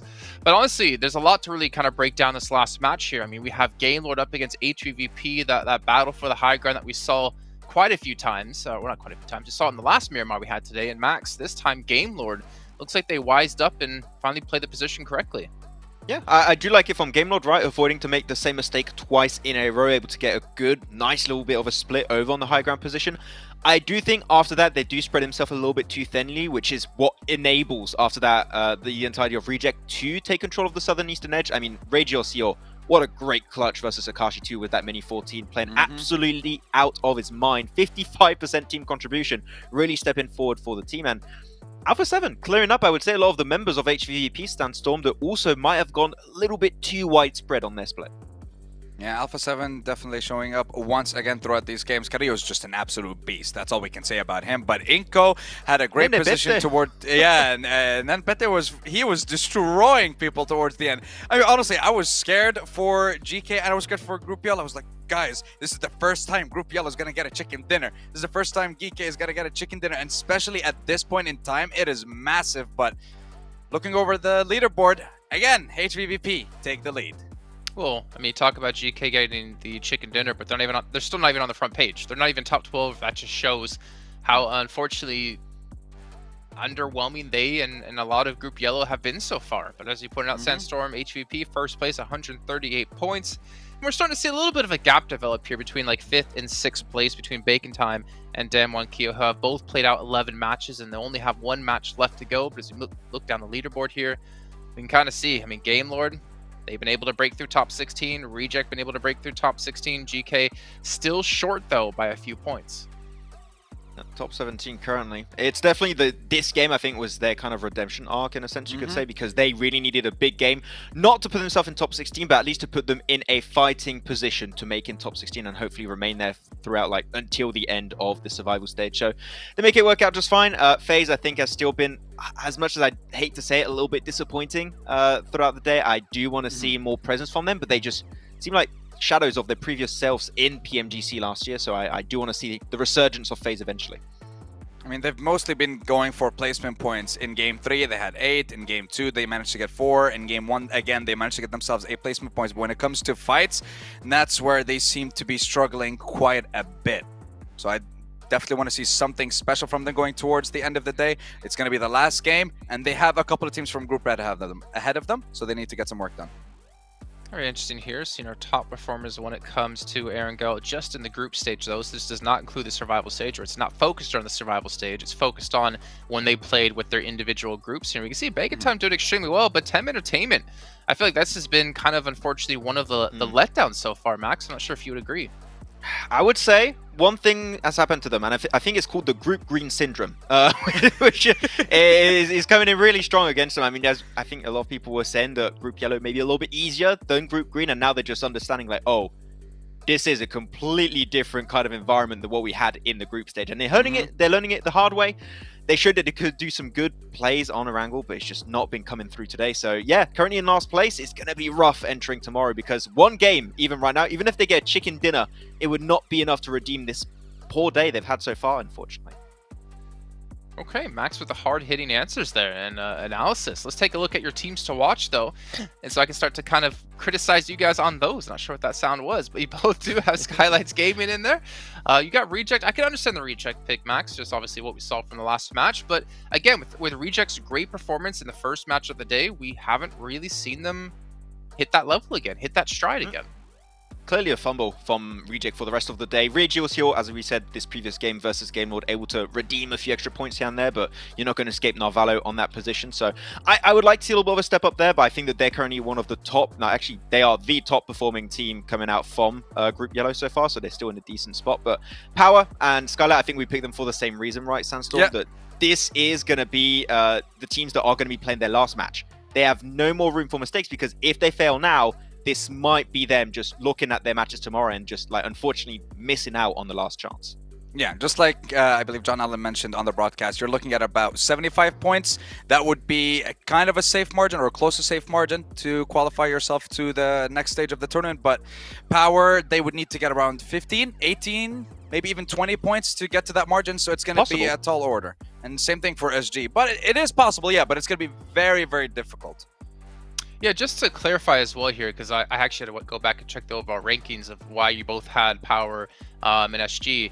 It's because, like you said, this is their last match, and they're in 7th and 8th place respectively. But the problem is they're sitting at 59 points each. And as you were just talking about Sandstorm, the expected like kind of bubble, it's going to be a little bit higher than that. So they need to have a big match here, and we're going to find out if they're going to be able to, though. And the pressure that must be on their shoulders, it's going to be quite tough, because we know tomorrow all they can do is just sit here and watch. They cannot play. They can't affect anything that's going to be happening. The fate completely out of their hands, and that's honestly a really tough spot to be in. Damwon Kia, though, this is their last match as well. They're on 83 points, so they're kind of above that expected bubble that John was talking about. Yeah, so Damwon Kia are relatively safe. Power and Skylights, like you mentioned, they're in 7th and 8th, with only a 5-point, or rather a 2-point difference between them and LGD, who have played 6 games. LGD, Titan, there's only a difference of 7 points even between 10th place and 8th, with less, or basically a day not even played for Group Red. So massive difference and a lot of stress. So much pressure going on to these teams coming into this last game. And as well, for Team Yellow, we can say that they performed at least better than Team Green did and Team Red did on their day one. So they're still, I guess, when it comes to the lowest tier teams, but they're just still getting completely demolished by the Group Green teams. I almost want to bring up like a point that I don't think is going to be happening in this game, but the top teams, a lot of them are from Group Green, are really safe. If they see a potential threat towards the bottom of the rankings, they can just pick and choose and just kind of mess with them. It very rarely happens, especially in PMGC, but the prize pool is very, like, it's very almost insignificant in the survival stage. Last chance, there's a big increase, so you can, try and fight for that extra prize pool increase. Here, hot drops can be on the table if you want to make sure you can get rid of some teams this early on. Especially knowing all you need to be is top 16. It's not even top 5 right now, so you have that luxury the higher you are to go for something like that. Well, you know what? The pressure's on here. We're into our final match of the day, our final match here for our first group for Group Red. Let's see what they can do with John, Allen, and Blake. It is down to the wire only this game left to play, and the teams in danger at the moment, looking to put up more numbers. Of course, Power and Skylights Gaming. They're going to be heading into this one. Probably the most nervous out of any two teams in this lobby. Blank. It's got to be nerve-wracking, but HVVP, they found their feet. They've been playing pretty well today. And we'll see if they can claim the top spot at the end of it. Currently sat with 138 points so far. We talked about that championship caliber average point scoring, 11 points per game. HVP have now surpassed that. That was a 132 benchmark. They're at 138 right now, looking to put more on the board. So they're already on 11 plus average, which is absolutely unbelievable. Vampire Esports, 3 more points to hit that average on this last game. And both these teams are 100% safe now. Inco, with that last match, getting high up in the rankings, constantly in the top 5 every single time. They're sitting at 118 points. I don't know how far this will take them, but if they can continue this kind of playstyle of finding their way into that top 5 every single time, somehow, some way, with some excellent macro control, perhaps they do find themselves over towards that grand final if they keep this up in last chance. However, like I said, John, last game to play now for a lot of these teams, 8 of them from Group Green, going to finish their run here in the survival stage and wait nervously for tomorrow when the results are in. It is quite a kind cut on the plane path, Blank, this time around. It looks fairly accessible to most places. Teams looking to go out the northwest can drop out on those western roads or on the roads to the north of Rozhok to try and grab some vehicles and head out to Georgia Pole. Teams very, very easy to access over to a lot of that eastern side as well, to be able to grab up all the loot there. The circle pops southwest, again, fairly kind. Doesn't look like it could go north of the river. Also, doesn't look like it could go onto that military island. So it looks like a Gatka Fields finish. Yeah, most teams will be happy with this one getting into place. They can head to their usual drop spots with this plane path, as you say, John. Get situated, get comfy, and get going. We do have boys in Skylights Gaming already dropping down towards Pachinki. Very central position, good place to play from. You want to head out towards that western side, get in possession, get in a spot where you can start to play out that rest of the game from a priority spot, understanding, you know, this is most likely going to center it up towards Gatka Fields, like you say, John. Yeah, it's very, very tough now. And with Power also looking to get a big amount of points on this game, they're worrying. One of their biggest problems so far has been losing players early on in the game. As we've seen their potential, how good they can be with 1 to 3 players still left alive. And when you set Kante up with multiple angles, and he's able to play his own little game where he sends off as a solo whilst the rest of the squad is distracting, he's able to put in some massive work. But we're not able to see that as often as we might like, purely because of this hemorrhaging of players in the early game. South side of Pachinki, Skylights Gaming still just on that scrabble of loot. Power on the Gatka split. Challenged Nova for this spot for quite a while. This time, not going to be challenged in this scenario. They have had a real tough time of it over in Group Green. Very, very difficult, but 59 points most likely won't be enough to see you safe. You're going to be looking to put big numbers on the board today in this final game. I mean, this was bound to happen with how strong Group Green was. But there was always going to be those outliers within the group as well, which got sent home during the group stage and were towards the bottom of the tables in the group stage as well when it came to that 4th to 11th position that headed through to survival. I mean, 5 out of 8 teams plus 100 points. I would say, even though this is the first time we've done this format of survival stage into last chance towards the grand finals over in January, you know, this is probably the first time we have seen such a massive lead from a singular group. I think it will be a while before we see something like this again. It'll be much more even because you see that 60 points down towards Power and Skylights Gaming. That has to be taken from somewhere in terms of the buffer, and it's all been put up towards that top side. It really is not even in the placings from Group Green whatsoever. So Power and Skylights Gaming kind of been messed around just by their group, really. But that is just the look of the draw, and then you have to play to your best ability. And right now, Power and Skylights Gaming, even with the opportunity of Group Yellow coming in, maybe some different teams that perhaps they can overtake, get a little bit more points off of, hit those eliminations, not been able to do it. Skylights Gaming and Power both in this situation where I think Power may be trying a little bit harder to pump up those points than Skylights Gaming, because Skylights Gaming are in proper panic mode, I'd say, looking for survival more than anything. Their elimination count is very, very low. If I take a quick look, I think they're currently on 14 eliminations so far and 45 placement points. They've just been living to the end of the game, whereas see Paris a bit more even with 26 to 33. Game Lord moving past the south side of Pachinki as well. Pretty close to Skylights. Wouldn't do to lose a player this early in your final game of the set. The short sprint about to come to a close for 8 of these teams. Currently, all of them occupying the top 8 spots, sure, but remember, they've got double the number of games played than everybody else in the lobby. Alex just picking up some of that loot for IHC on the south side. That's near that western bridge from the military island, which is likely that Alpha 7 will take on over. And to be fair, the mouth of it, the entrance onto the main island that sits at the other side of that bridge is probably central enough to warrant playing on a bridge camp position to try and slow anything down coming from that angle. A lot of the time... Yeah. Go on. I was going to say, a lot of the time, you sort of want to leave that bridge camp area because you know that it's likely that you're just going to be left out on the outside and you don't want to be playing on the edge of the next circle. But with it as it is, you can sort of commit to a little bit more of that position. Yeah, and on top of that, because it's very peer and Lighthouse position has a lot of loot involved anyway.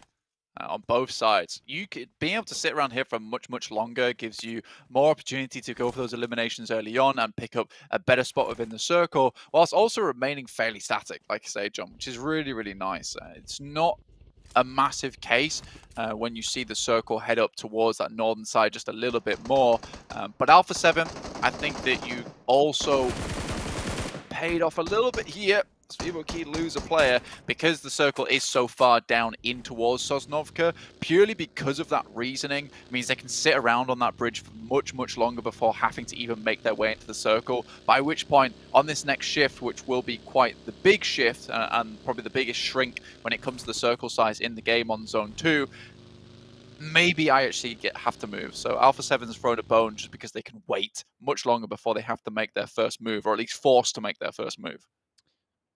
HVVP have yet to make their first move. 7.5 minutes into the game. Sure, they had to grab vehicles and rotate to North George, but you should be on the road by now and scouting down south to the compounds near Everest. That should be their path on in, but Tem Entertainment might be able to just slot in front of them. Rashik just with a wide rotate on this northern side as well. Going to be looking to come in through those bridges on the west side of things as well. So, see if they can find that point of entry, or if they're going to be turned away short and have to cross the river by some other means, by that central island. It's always very tricky, but can be done. Tem Entertainment coming through. That's from that northern side, coming off from Severny. Besiktas stepping things up slightly towards the end of the day, but not in a massive way. I mean, to be fair, you look at HVP and you divide their score in half, right? You're looking at 70 points at the end of their first day. That's a first place team. So, you know, if we look at that a little bit more as in like the halfway point in terms of all these 24 teams, you know, 40 points is pretty decent at the end of a day. It's not amazing by any stretch of the but it should keep you in the running. And if you get a roundabouts that on top of the next day, that's a fairly okay middling spot to be in. Again, it doesn't really give you a huge amount of safety because there is that opportunity for tomorrow. A lot of teams will start blasting out from Group Red and overtaking. Alpha 7, though, they know they have to make this move early with that shift. Oh, that is painful. That is really rough. Oh dear, yeah, with the shift that it came through, IHC's position had massive value and will continue to do so. This hard south shift gives them oversight from that watchtower up the top. And they'll be able to just keep on this bridge as well. Alpha 7 don't need to cross yet. I don't think they want to commit any more because they have lost that player already, of course. Kitsune finding Regiosio there. A lot popping off around the map at the moment. A lot of teams looking for these central spots. There's so much fielded area down towards this side of the map, John. A little bit of forested zones. Currently game mode are playing in. It is very difficult. I think VPE understood that they had to really crunch in for this position. Took the time to do it. They found themselves a strong spot. It's a difficult compound to control unless you have 4 players alive. There is a lot of angles you need to keep an eye on. Skylights Gaming, though, losing a player. Really bad news for them. They've already lost one in the process. Bodo is down. 2 players now, John. Yeah, losing out quite heavily for Skylights Gaming. And it is really their last chance now. Power may be able to have a little bit more out of this game. They did start in Gatka fairly close to this circle. They haven't had to rotate too far, but then again, neither did Skylights, and they've come across with something awful. Survival is the name of their game, however. We know that, Blank. So they should be clued in as to how to get through this, even with only the 2 of them. I mean, usually Skylights Gaming are able to get into a central position, then just be very quiet the rest of the game. Works on Miramar because there's so much space around a lot of these teams, with this map being so big. Erangel a little bit smaller, though. The Skylights Gaming might come into conflict. And when you're looking at this particular circle and the amount of compounds that are still available, there's not many. So it isn't a case of being able to just head up to a shack. This is a case of these 2 players sitting out in the open, inside a bush or behind a tree somewhere. Because most likely one of these 4-player squads is going to roll up to a compound and take it. If you were a less than 4-man squad, you don't really have that manpower to send in and try and pick up one of these compounds for yourself. HVVP scouting, just rolling around these hillsides, looking for angles. Besiktas leaving, disengaging south and coming in on the west edge of the circle. Tem Entertainment a little bit further north of that HVVP position. Actually, Zessi from Besiktas is all the way up to the north and yet to regroup fully around the back. Reject played a very wide 2-2 split yet again, Blank. And they obviously lost a player earlier on. But they're now rotating again behind Zessi on that northwestern side, trying to come on through. A Groza, but it's right on the open. A little bit of a bait crate there. Inco will spot down 1, rotating through. Down 1, just looking to put about 5 points up on the board, but they roll right up into Vampire. And it's a dangerous spot to try and make work. Sung down, flushed, 3 players alive, but down 1 make that crash. They make that cross, and they are central in the warehouse now. Stops, moving around the edge, wants to put a nade on in, but will not find any damage onto down 1. All of them lob the grenades out. I think this is maybe a bit premature from down 1, expecting VPE to come meet them in open combat. Stoned, getting close to the door now. 3 grenades remaining. 3 players, not the best scenario here for down 1 Gaming. But yeah, being in here is good, and now I think VPE get the idea of it is that down 1's going to keep throwing nades until someone comes near that door. I've got someone on the outside as well, playing in the gap between them and the wall. The good thing about the backside of that garage, that warehouse, is that you only can take nades from that one direction from people in the compound. The rest of them are going to have to come from the hillside, and you can establish nice sight lines of control there, especially with another team in the compound. You know that that's going to be a really difficult hillside to navigate on the south side. So it's a nice hold and a position for down 1 to stay quiet now. Mythic. M14. Looking to maybe take some shots over towards FaZe. Carrillo being down though, we'll have to go pick him back up. Right on the edge of the circle of these guys. Power coming in from the northeast side. Don't lose too many players early on, but still have to cross those fields. Depends where his next circle heads off to. More likely will be going towards that central region. A lot of teams opting to play the edge because the way that that field directly cuts through the center of the circle, it really does cut off these 2 engagement points. All right, you've got down towards that south side, about 6 teams all in contention for this area, but they're most likely won't be looking up towards the north. So we're having two essentially PUBG Mobile matches going on at the same time in one circle, where these players are just split up. There's this vast barren area that does divide it. Will be centered on towards as well into the wastelands. Pretty much, this is horrific. A nasty way to end things for Group Green, and right on top of Skylights Gaming. They did not want this to happen because now it's going to bring a lot of attention back their way, and they're playing as a 1-1 split to attempt to keep the pressure off them for as long as possible. It's Mafia Boy going down though. Now just 1 player left alive in Nima. GK looking down towards him on the south as well. He might be next to go, in which case Skylights Gaming will be finishing this game on a measly 59 points for their total ranking.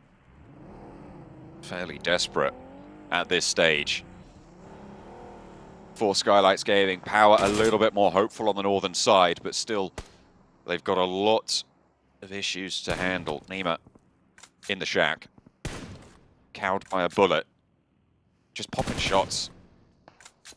I don't think this is wise. Random pieces of cover. I mean, you're making noise, you're maybe stopping people from going straight for the crash, but HVVP are looking at it right now, I imagine, and thinking, that might be our shack, that might be the place that we have to play. Yeah. Flexing his arms, picking up 4 separate weapons at a time and pretending to be a full-man squad. I mean, it's a play. See if it works out for him. Just this from Reject, sorry. Going down, hits the deck, should be able to shot out underneath that vehicle. Not an ideal position, just shows his back and accepts his fate. The Reject finished the day on 38 points, 39 if they were to go out right now. The one elimination they found. Again, not a bad point scoring, honestly, on the day. Getting 40 points is decent enough. We said it before. If you look at Skylights Gaming, 59 points already. If Reject can do exactly what they did today again tomorrow, they'd be absolutely fine. And you've got to imagine when you take a lot of these group green powerhouses out of the lobby, some other teams are going to start to step up, and Reject absolutely could be one of them to be able to soak up a whole bunch more of those points. So getting your hard day out of the way with a 40-pointer would be absolutely great news for pretty much anyone involved. To see us, but that's only to see yourself safe, right, into the last chance. Yeah. Oh, Taurus. Oh, hello. That's a long shot, isn't it? It's going to be able to thread the needle there, but Game Lord again down to just the one active. Rups, oh, dances away from the volley, loses a teammate in the process, but keeps the team alive by doing so. Yeah, better to leave a teammate in the dust as opposed to go down, and that's the end of your run right there. I think Game Lord's done fantastically well today. Considering their performance over in PMPL, getting 44 points on a day in survival stage is really good. This is yes, big. They might lose players now, though, versus Bacon Time as they rock up. Bacon Time, they're taking down Game Lord. It looks like that is going to be a pretty clean rundown over onto Game Lord. They are down and out, but on the northwestern edge, flank in the picture-in-picture, it's HBVP and Tem Entertainment as well as Power on the northern side of this. 2 players down from HBVP, and this is a chance for Power to move through. Remember, this is a crucial game for Power to keep them alive in the tournament, and they are circling right now. But in the meantime, HBVP are looking for these reses. They're down to just the one active now, as the knocks did come through. Well, it's going to be sat back for one. Can Tixie keep going? But no, Power will be able to dispatch him. Kante might be resible here. They've got 30 seconds before the zone closes, and Blank, they can get this done. 4 players alive. They'll have to figure out where to move, but Power have started off this northern side well. Yeah, and with clearing out HVP now, they have so much space and room to work with. At 4 players as well is great. HVP will finish their run there.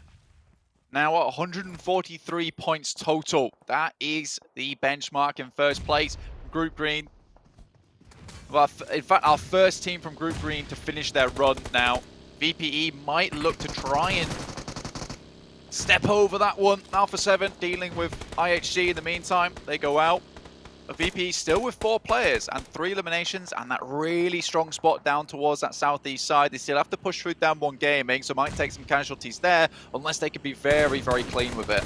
Bacon Time at 4 players, not willing to push into the compound. They split 2 and 2 and fled up north with the regroup. The Slinky retracts. We're just trying to descend the hills from the west, but this is what happens in the Wastelands. You just get open fired on, and it doesn't go well for anyone involved. Inco taking a hefty chunk of damage as well. One of the knocks, and Peace wants to put more punishment their way. A nade out the front, and Vitali falls very, very quickly to enjoy. Nades can start to enter into those doors now, in through the windows, and huge. Finds the dynamite boom, and Inco, the second of our Group Green teams to finish their run. They'll be closing it out there around the 120 mark. Yeah, very nice stuff from Inco. Hats off to them for this tournament. Done very, very well. Most likely will be overtaken by Alpha 7 though, with 3 players still remaining. 5 eliminations so far. Power looking for more over towards Bacon time.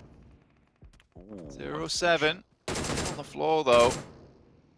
Difficult to pick him back up again. You just kind of have to cut your losses at some point. Power will still play on with 3. If they can keep this one under wraps. 0-7. A long crawl ahead. Already spotted. Will be taken down. That's Bacon time to be able to pick up that point. 5 eliminations for Bacon time. I know you said it was Alpha 7 looking to jump Inco, but Bacon time are there as well. Remember, 109 points. 20 points behind Vampire at the start of the game. A little bit further away from first, but it's still very, very powerful as a team and coming in from Group Green. They haven't had the easiest time of it either. Alpha 7 getting spotted. 1, 2. Alpha 7 might be falling here. Besiktas have got a brilliant set of sightlines onto them, as do the remnants of Vivo Keed, playing with 2 in the center. Revo, though, still active. Taking shots out where he can. Besiktas, 5 eliminations. In Alpha 7 dealt a crushing blow there. Zessi providing information back to the rest of his team and Besiktas to try and pick up that final elimination. So Alpha 7, no longer looks likely that they will step over Inco. Still, they need 2 more eliminations. Might see themselves with 1 placement point as well after the remainder of this game. Power still going. That's with 3 players, 2 eliminations. They need more than that, though. Been given a lot of opportunities to pick up these eliminations. There's only 25 players left in the lobby. 22 total if you minus out the guys from Power. This is the point where Vampire are going to have to do something. It's good that we've hopped over now because they have to leave this compound. Down 1 have been sharing it for the longest time. Ravenclaw now at the back stops. Naded out by Osal and across from Osal to the other side to spot out Ravenclaw's position. Swep wants to put that nade in, find one of these knocks, find an opening piece, but stops, crawls all the way back, and will be Resable there. Down 1 are going to slow this down. The blue zone will start to push in now. Ravenclaw low.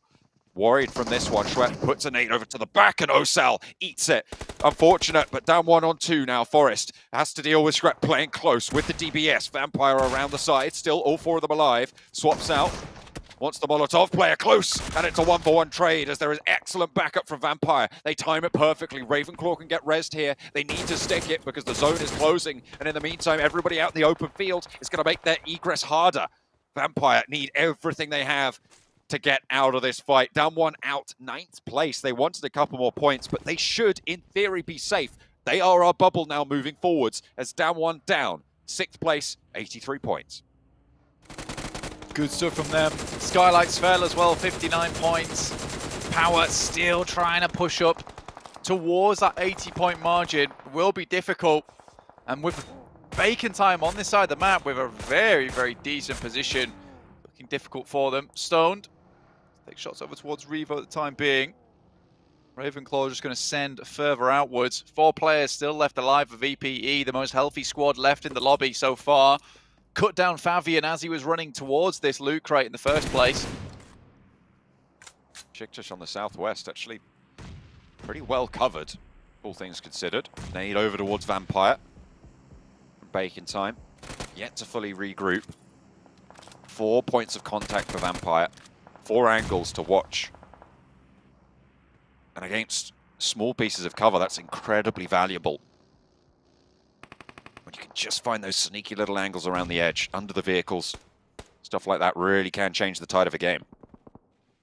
VPE currently trying to overtake HVP in the overall rankings now. They lose 1 player. Aziz finds GK. Ragnar Haith still alive for them. The M249 as well, so big hefty weapon. 8 teams remaining. Needed to make the 9-point differential up. Vampire lose yet another knock. Looks like they might not be able to make that run after all. Southeast side, it was always going to be difficult to leave that compound blank. But it's going to be difficult for everyone as well. 5 eliminations for Power. 3 players alive on this northern side. Can they keep it going? A big game is necessary. If they want to see themselves safe, it would need to be a 20-pointer here. So chicken dinner with the 5 eliminations so far that they've found. Very limited in terms of supplies though. Kante looking the most healthy. Spots Divine for a second. Can't quite pinpoint the target there. Besiktas Still taking shots over towards Alpha 7 to remove that player. 7 eliminations on this game for Alpha 7 2. Goodness me, Bacon Times are just in. That's one player remaining now from VPE, and from what was such a strong spot to maybe dismount HVVP from the top, it's slipping all away now, and there it is. We've seen Bacon Time do so much work on these crashes. I feel like they have it down pat. They will be playing up against some of the best in the lobby. VPE, you're right, Vampire will fall. So now Alpha 7 on the charge, but Bacon Time as well are still there with 4 players alive. The only team to have that sort of strength, but Power looks to start their run down south. 5 eliminations, 3 alive. They'll continue to struggle and suffer on this north side. They can get rid of Divine. The ground just tilts away. They can have a little bit of cover there. Looks like they've spotted Divine. Kante got a brief look at him before. Wasn't able to take those shots over towards him. Jumped up into the vehicle. Shifter's very, very aware of that player. Hey, wasn't taken out earlier. Aziz does go down. Goes out. Bacon Time still on the run. GK, last player standing, getting tickled by the blue. Don't imagine you last too much longer. Revo tagged by Noise. Bacon Time want to pick up every point they can. Look at that, low on the armor. Revo spotted as well. 9 eliminations now for Bacon Time. They're looking good, they're looking set. 6 teams remain. And Power is still alive here, Blank. This is really the time to turn it up as well. They needed this. This is so important for Power. 2 players left for them. Vivo Keyed also suffering casualties. Realistically, Power just want to try and steal away as many of the eliminations as possible now. 9 available to them in the lobby, but most likely will be looking more at survival. These late game positions more valuable than ever to them. Remember, a chicken dinner would sit them with that 20-point total, which would bring them up to around about 80 points, which is where you want to be in a decent position. Yes, it's not looking at top 5, but it is looking at a position where you can feel a bit more comfortable, especially at the end of the day here, as Power has struggled for so long to get one of these games. Bacon Time, they take a knock their way. It's likely that's going to be flushed. I think Shirty might have just been able to save it. No, will be pinched away. 2 players from Power still out in the cold, however. They're right up against the blue. That buggy is really not going to be too useful actually moving forwards. Might be a good little bit of cover, but Bacon Time taking heavy punishment. Besiktas, they're standing up and taking these volley shots. Maybe Power can sneak their way on in. Nades over and forwards as Bacon Time, it looked pretty good for them. They've already done so much, but Besiktas have been blasting. Yet again, they find an 11 elimination game guaranteed. Kante moves out towards Divine. Reject's last player is right there. Can he find the shot? Kante down and in the dust. Will be knocked, will be flushed. No, it's turned around. And Power stay alive. They keep on in it. 3 players from Besiktas and Power with 6 now. Looking for an open dash. There's no way you can make that. Goodness me, you're just going to have to hope that Kante can crawl to the bales. Alaji looking to send the shots through the smokes there. Find what he can. They get a 2nd place. It's good for them. 18 points it would see them at, which is very, very respectable. Not 100% safe, but better than nothing. That's for sure. Besiktas, though, also really did need this game, honestly. It's a very, very important one for them. So far, I think it's 11 eliminations that they've found, which is extremely good. Al-Haji will have to move off the back of this hay bale soon, though. Right on the edge. Besiktas go down. 2 knocks. Go over to Ice with the nade. This is a chance. It's a 1v1v1 at this point. Blank Zessi cannot stand up now. He's going to try and run all the way back and play behind the headlamp, but there's the spray. There's 1, there's 2. Oh my goodness me. Power looking to try and take it at the final moment. Just Zessi to deal with now. Should be able to spot him. No, the gunshots will have given his position away. Zessi doesn't quite want the challenge just yet. This ridge in front of him, it's just tilting back, and Zessi doesn't have the angle. There's a jump! He's looking for the shots, he's looking for the player, but can't quite spot it. He's crawling forwards. Power with a chance. They've already made it far enough. Blank, this is excellent news for Power. They might have done enough to keep themselves safe. They will be the benchmark for other teams, but this is miraculous coming through from Power. Right at the closing hour, the final moment for them. 12 eliminations and Peace crawls back. It's now a 2 versus 1. Al-Haji struggling now. Zessi moves out to the side. There might have been an opportunity for Al-Haji to move forward, run straight at the hay bale and eliminate that sight line. Zessi drops in the vehicle. This has to be quick. Knows he should be on the edge, has to pop him out! Oh dear, can't quite get it done, and the rundown is good. Besiktas take the chicken dinner, but Power still put up big numbers. A team that we might not have expected at the start of this to be in the conversation now on the precipice of elimination from this stage. They will have no games to play. It's all on the rest of the lobby. What a way to end it. A much needed performance coming through from Power on that last game. Besiktas, though, really showing us why they did qualify straight through to PMGC from those PMGC points. They're a good team, but a little bit too patchy here and there in terms of performance. I want to see more of this coming through from them tomorrow. That 27 points they started on at the beginning of this game would have been really bumped up by the amount of eliminations they were able to find and the chicken dinner at the end of this one. They played it out fantastically well. Zessi with a really big performance coming through. 7 eliminations, 6 knockouts. Really the key star player in this game. Very, very well done. But yeah, we have now finished for Group Green. They have concluded their run here now, John. And we will be watching with bated breath to see how many teams can catch up tomorrow. Yeah, with only Skylights Gaming really taking that early dip is, in my mind, confirming them not to be going through. I mean, it would be very unlikely for that to be seen to not make it, but it's all on how many of Group Green are going to go through. If seven of them go through, that will be absolutely crazy, Blank, but Power might have been able to do enough. Down one Kia as well, not out of the woods just yet. Remember, they're pretty low down on those 80s as well, so can they keep it going? Besiktas, though, take a massive blast of a chicken dinner.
Besiktas finally getting to see them step up here with 28 points, but they were almost ruined by one player and one player in particular with that nade coming through, but a great little res coming through as well behind the hay barrel.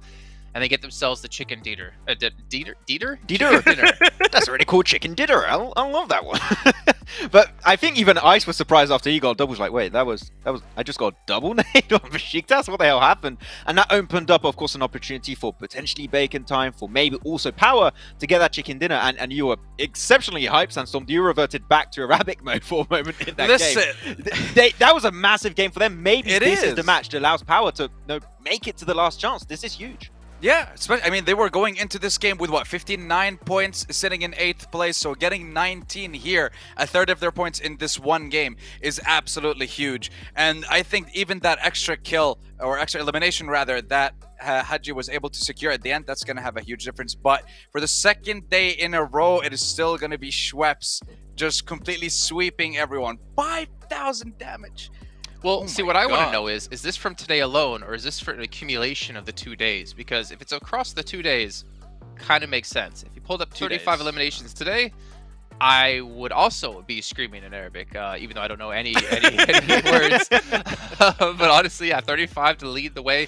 The problem is you won't be playing any matches tomorrow because they're all done for them. But as we can see here, remember, it's all about top 16, and HVP will be holding on to that first place position. And gentlemen, I feel like we could all say with 100% confidence, HVP, Vampire Esports, Bacon Time, Inco, Alpha 7, all going to be confirmed into our last chance.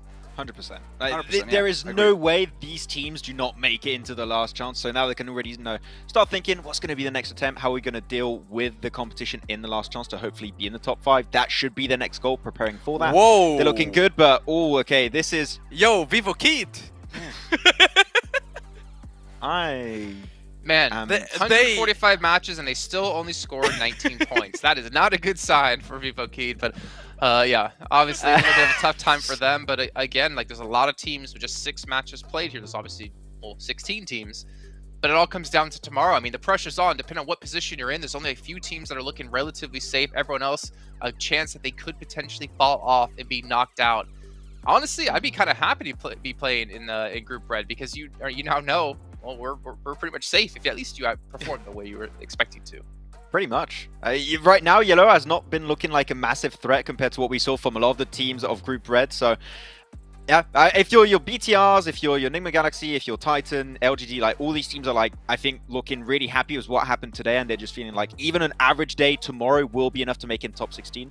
You want to step up, of course, for the last chance because top 5 is going to be a completely different ball game. We need to see improvements on that end. But yeah, Group Yellow, I think that, as said also by the commentators and analysts that were looking at Group Yellow, it's not looking good for them to just even make it through the survival stage itself. So it's looking really tough for them on their second day tomorrow.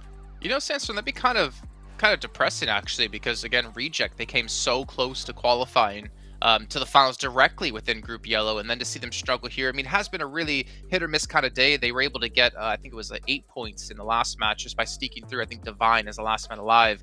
But there's still a lot of like other really big names in it. Like IHC, I expected quite a bit out of.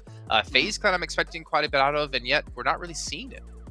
Yeah, a lot of I mean, look, we're having the best teams in the world. It's bound to have a couple of teams that are just not able to perform whatsoever. But I'm just surprised by, I guess, some of the names that are actually just not performing that well. But there is some good news, though.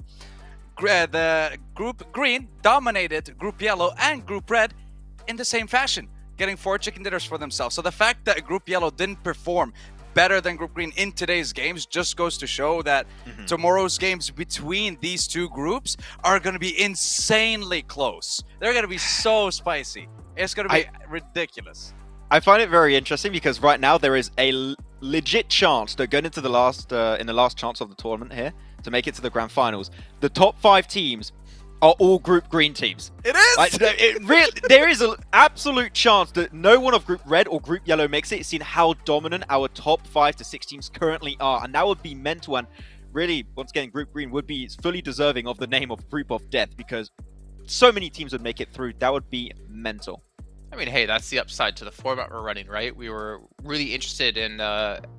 and really, I think, happy with how it's kind of played out. I mean, yeah, having a group of death, but giving that second chance for teams to qualify, having the strongest teams get through, that's what it's all about here. And it has worked out, well, pretty well from what we're seeing. Yeah. I want to give my respect to the tournament organizers. I think this is the best format we've had ever. It's just so many cool little storylines. Oh, it was you, Jason? Good job, Jason. Yeah. I love it. You got so many cool little storylines, like mini tournaments happening, and every time you got a chance to qualify, I think that the step-by-step evolution of this PMGC has been the best ever. So I'm really enjoying it, and I think it gives, as you said, every chance to make it eventually throughout the tournament to the grand finals. Yeah, plus with, like you said, how many stories are being told across every single game in every single day. Like we've had Group Red, how close it was with the top 2, how close it was when it came to the third team to qualify straight to the grand finals, how close it was towards the end, 11th, 12th, 13th place, Group Green, Group of Death. Like every group had its own flavor, it had its own taste, and that it was showing as well on the broadcast. So definitely a pleasure to be witnessing every single one of them, and very happy with it. I think Max knows exactly what I'm going to do right now, considering I heard a cheeky little laugh and a smile out of him. You're saying every group had their own flavor and taste. Can you describe each group and the flavor and taste that you got from it? Okay. You know what? Because of how spicy the first one was, and because it's Group Red, I'm going to give it... I'm going to say that first one is like eating a very hot chili. How about that one? That's for Group Red. Group Yellow, it's like a pepper. Not that spicy, but it's okay. It does well. You know what? I don't even want to hear the rest of them because you're just sticking with chilies and peppers, and that's no fun. But you know what is fun? Heading down to the stage with Flava for an interview with Vampire Esports. Ladies and gentlemen, welcome back right here to the main stage of the PUBG Mobile Global Championships 2022 Survival Stage, day number 2. We've just concluded all 6 matches for the day. And of course, joining me up here right on the main stage is none other than my man here from Vampire Esports. And of course, together with our amazing interpreter right here. Alright, so how are you feeling? Amazing performance today. So yeah, how are you guys feeling? วันนี้รู้สึกยังไงบ้างหลังจากการจบการแข่งขันแล้วกับถือว่าทำผลงานได้ยอดเยี่ยมเลยทีเดียวก็รู้สึกดีมากๆครับเพราะว่าเราเล่นฟอร์มเก่าที่เคยเล่นกันครับแต่ว่าแอบเสียดายนิดหน่อยที่ว่าเกมสุดท้ายเราไม่สามารถแซง HVVP ได้ครับผม So he said he's really happy for the performance today but a little bit of disappointed at the last match because they couldn't beat like HVVP. Alright, nevertheless still amazing performance from you guys, but I get that feeling over there. And of course, now that you guys have a very high probability of getting into the last chance that's going to be happening this weekend, which team would you rather not meet in that stage and why? อันนี้ก็ถือว่าเรามีโอกาสที่จะเข้ารอบไปรอบลึกๆเราคิดว่าทีมไหนอะที่เราไม่มีโอกาสที่จะเจอละในรอบต่อไปเจอใช่มันยังบอกไม่ได้ครับแต่ว่ากลุ่ม3น่าสุ่มเสี่ยงครับเพราะว่าวันนี้เขาแต้มเขาน้อยกันมากเลยครับแต่ละทีม He said it's kind of hard to say out but probably maybe the group of yellow yeah because they did a bit of the points is not that good yeah there you have it, group of yellow, a little bit respect going on right there. And of course, do you think that HVVP and you will keep the first and second place until the end of survival stage, which is tomorrow itself, or will there be somebody who will be beating you guys? And of course, or is there some teams from other groups which can actually reach your amount of points?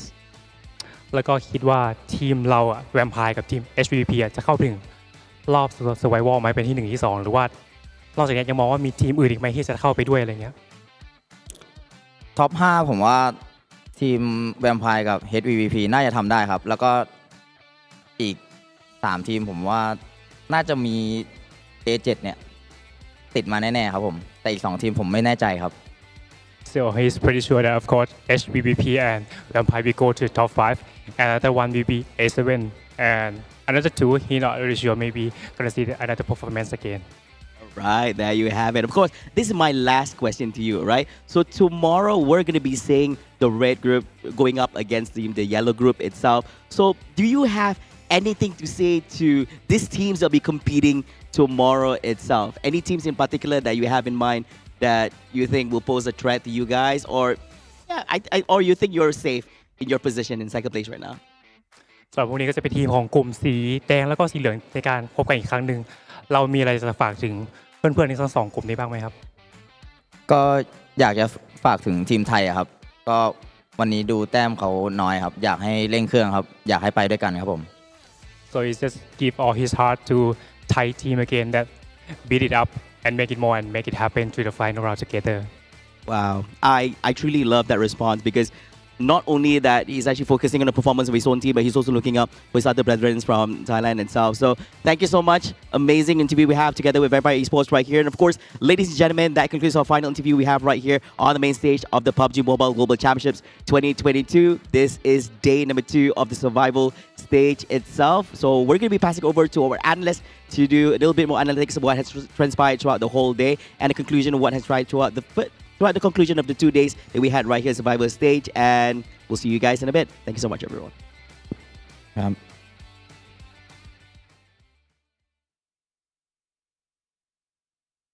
All right. Well, Vampire Esports leave Sandstorm. Why do you do that? Why do you ruin the show? What are you doing? I was just waving back at them. I was just too harsh, but good to hear from Vampire talking about how one of the Thai teams leave no team behind here, and they can all potentially make it into the finals together. Which honestly would be pretty crazy to see, like potentially 3 other Thai teams get through. To have one region just have a ton of teams in there would really, I guess, put the final lick on the stamp to send the envelope to the way of all the players around the world that Thailand is the best region in the world. But gentlemen, quick thoughts though of the day so far. Max, let's start off with you because it's been a quite interesting day. I mean, I can go the short version, which is Group Green good. I don't know where else to go with that one, and I think that really to set expectations for tomorrow, it is Group Yellow need to wake up. I feel like I'm very harsh on what we saw today, but I think that a lot of things can be improved from these teams in Group Yellow. I think a lot of them have potential. I mean, you and me, Jason, both expressed that we are a little bit disappointed with these big names when it comes to PUBG Mobile esports underperforming at this level. It is their one chance to make it to the grand finals. Like your GKs, your FaZe, we'd like to see them reject. Game Law doing actually surprisingly well out of Group Yellow. Good for them, but I want to see a step up from the teams tomorrow, because if you have just an average day, currently where they stand, they will not make it into the last chance. All right, well, Sandstorm, leave it all up to you. Looking at how Group Green performed in front of Group Red and Yellow kind of tells me, or gives me an idea that Red and Yellow are very evenly matched compared to the likes of Group Green. So tomorrow's games are going to be very, very close. I like the fact that we saw a resurgence of some of the teams that are hanging back a little bit in the leaderboard. That just means that it's going to be that much closer in those final moments and closing moments of tomorrow's games. And just the way I look at it, some teams definitely did outperform what we thought they were going to do, and some teams, or a lot of teams, really just didn't show what we thought that they were made of. But it's going to be an exciting day 3. I'm waiting for those last 6 games, and I'm just curious to find out who are actually going to be the 16 teams in that final stage. Yeah, I mean, that's the upside, right? Tomorrow, there's still 6 matches left to go. There's still a chance here for the teams that have been underperforming to show us what they've got. But we're all going to find out tomorrow, though. We'll be back at the exact same time, and we're going to find out which teams will go through into the last chance, and then eventually which teams will be into PMGC Grand Finals. We'll see you guys then.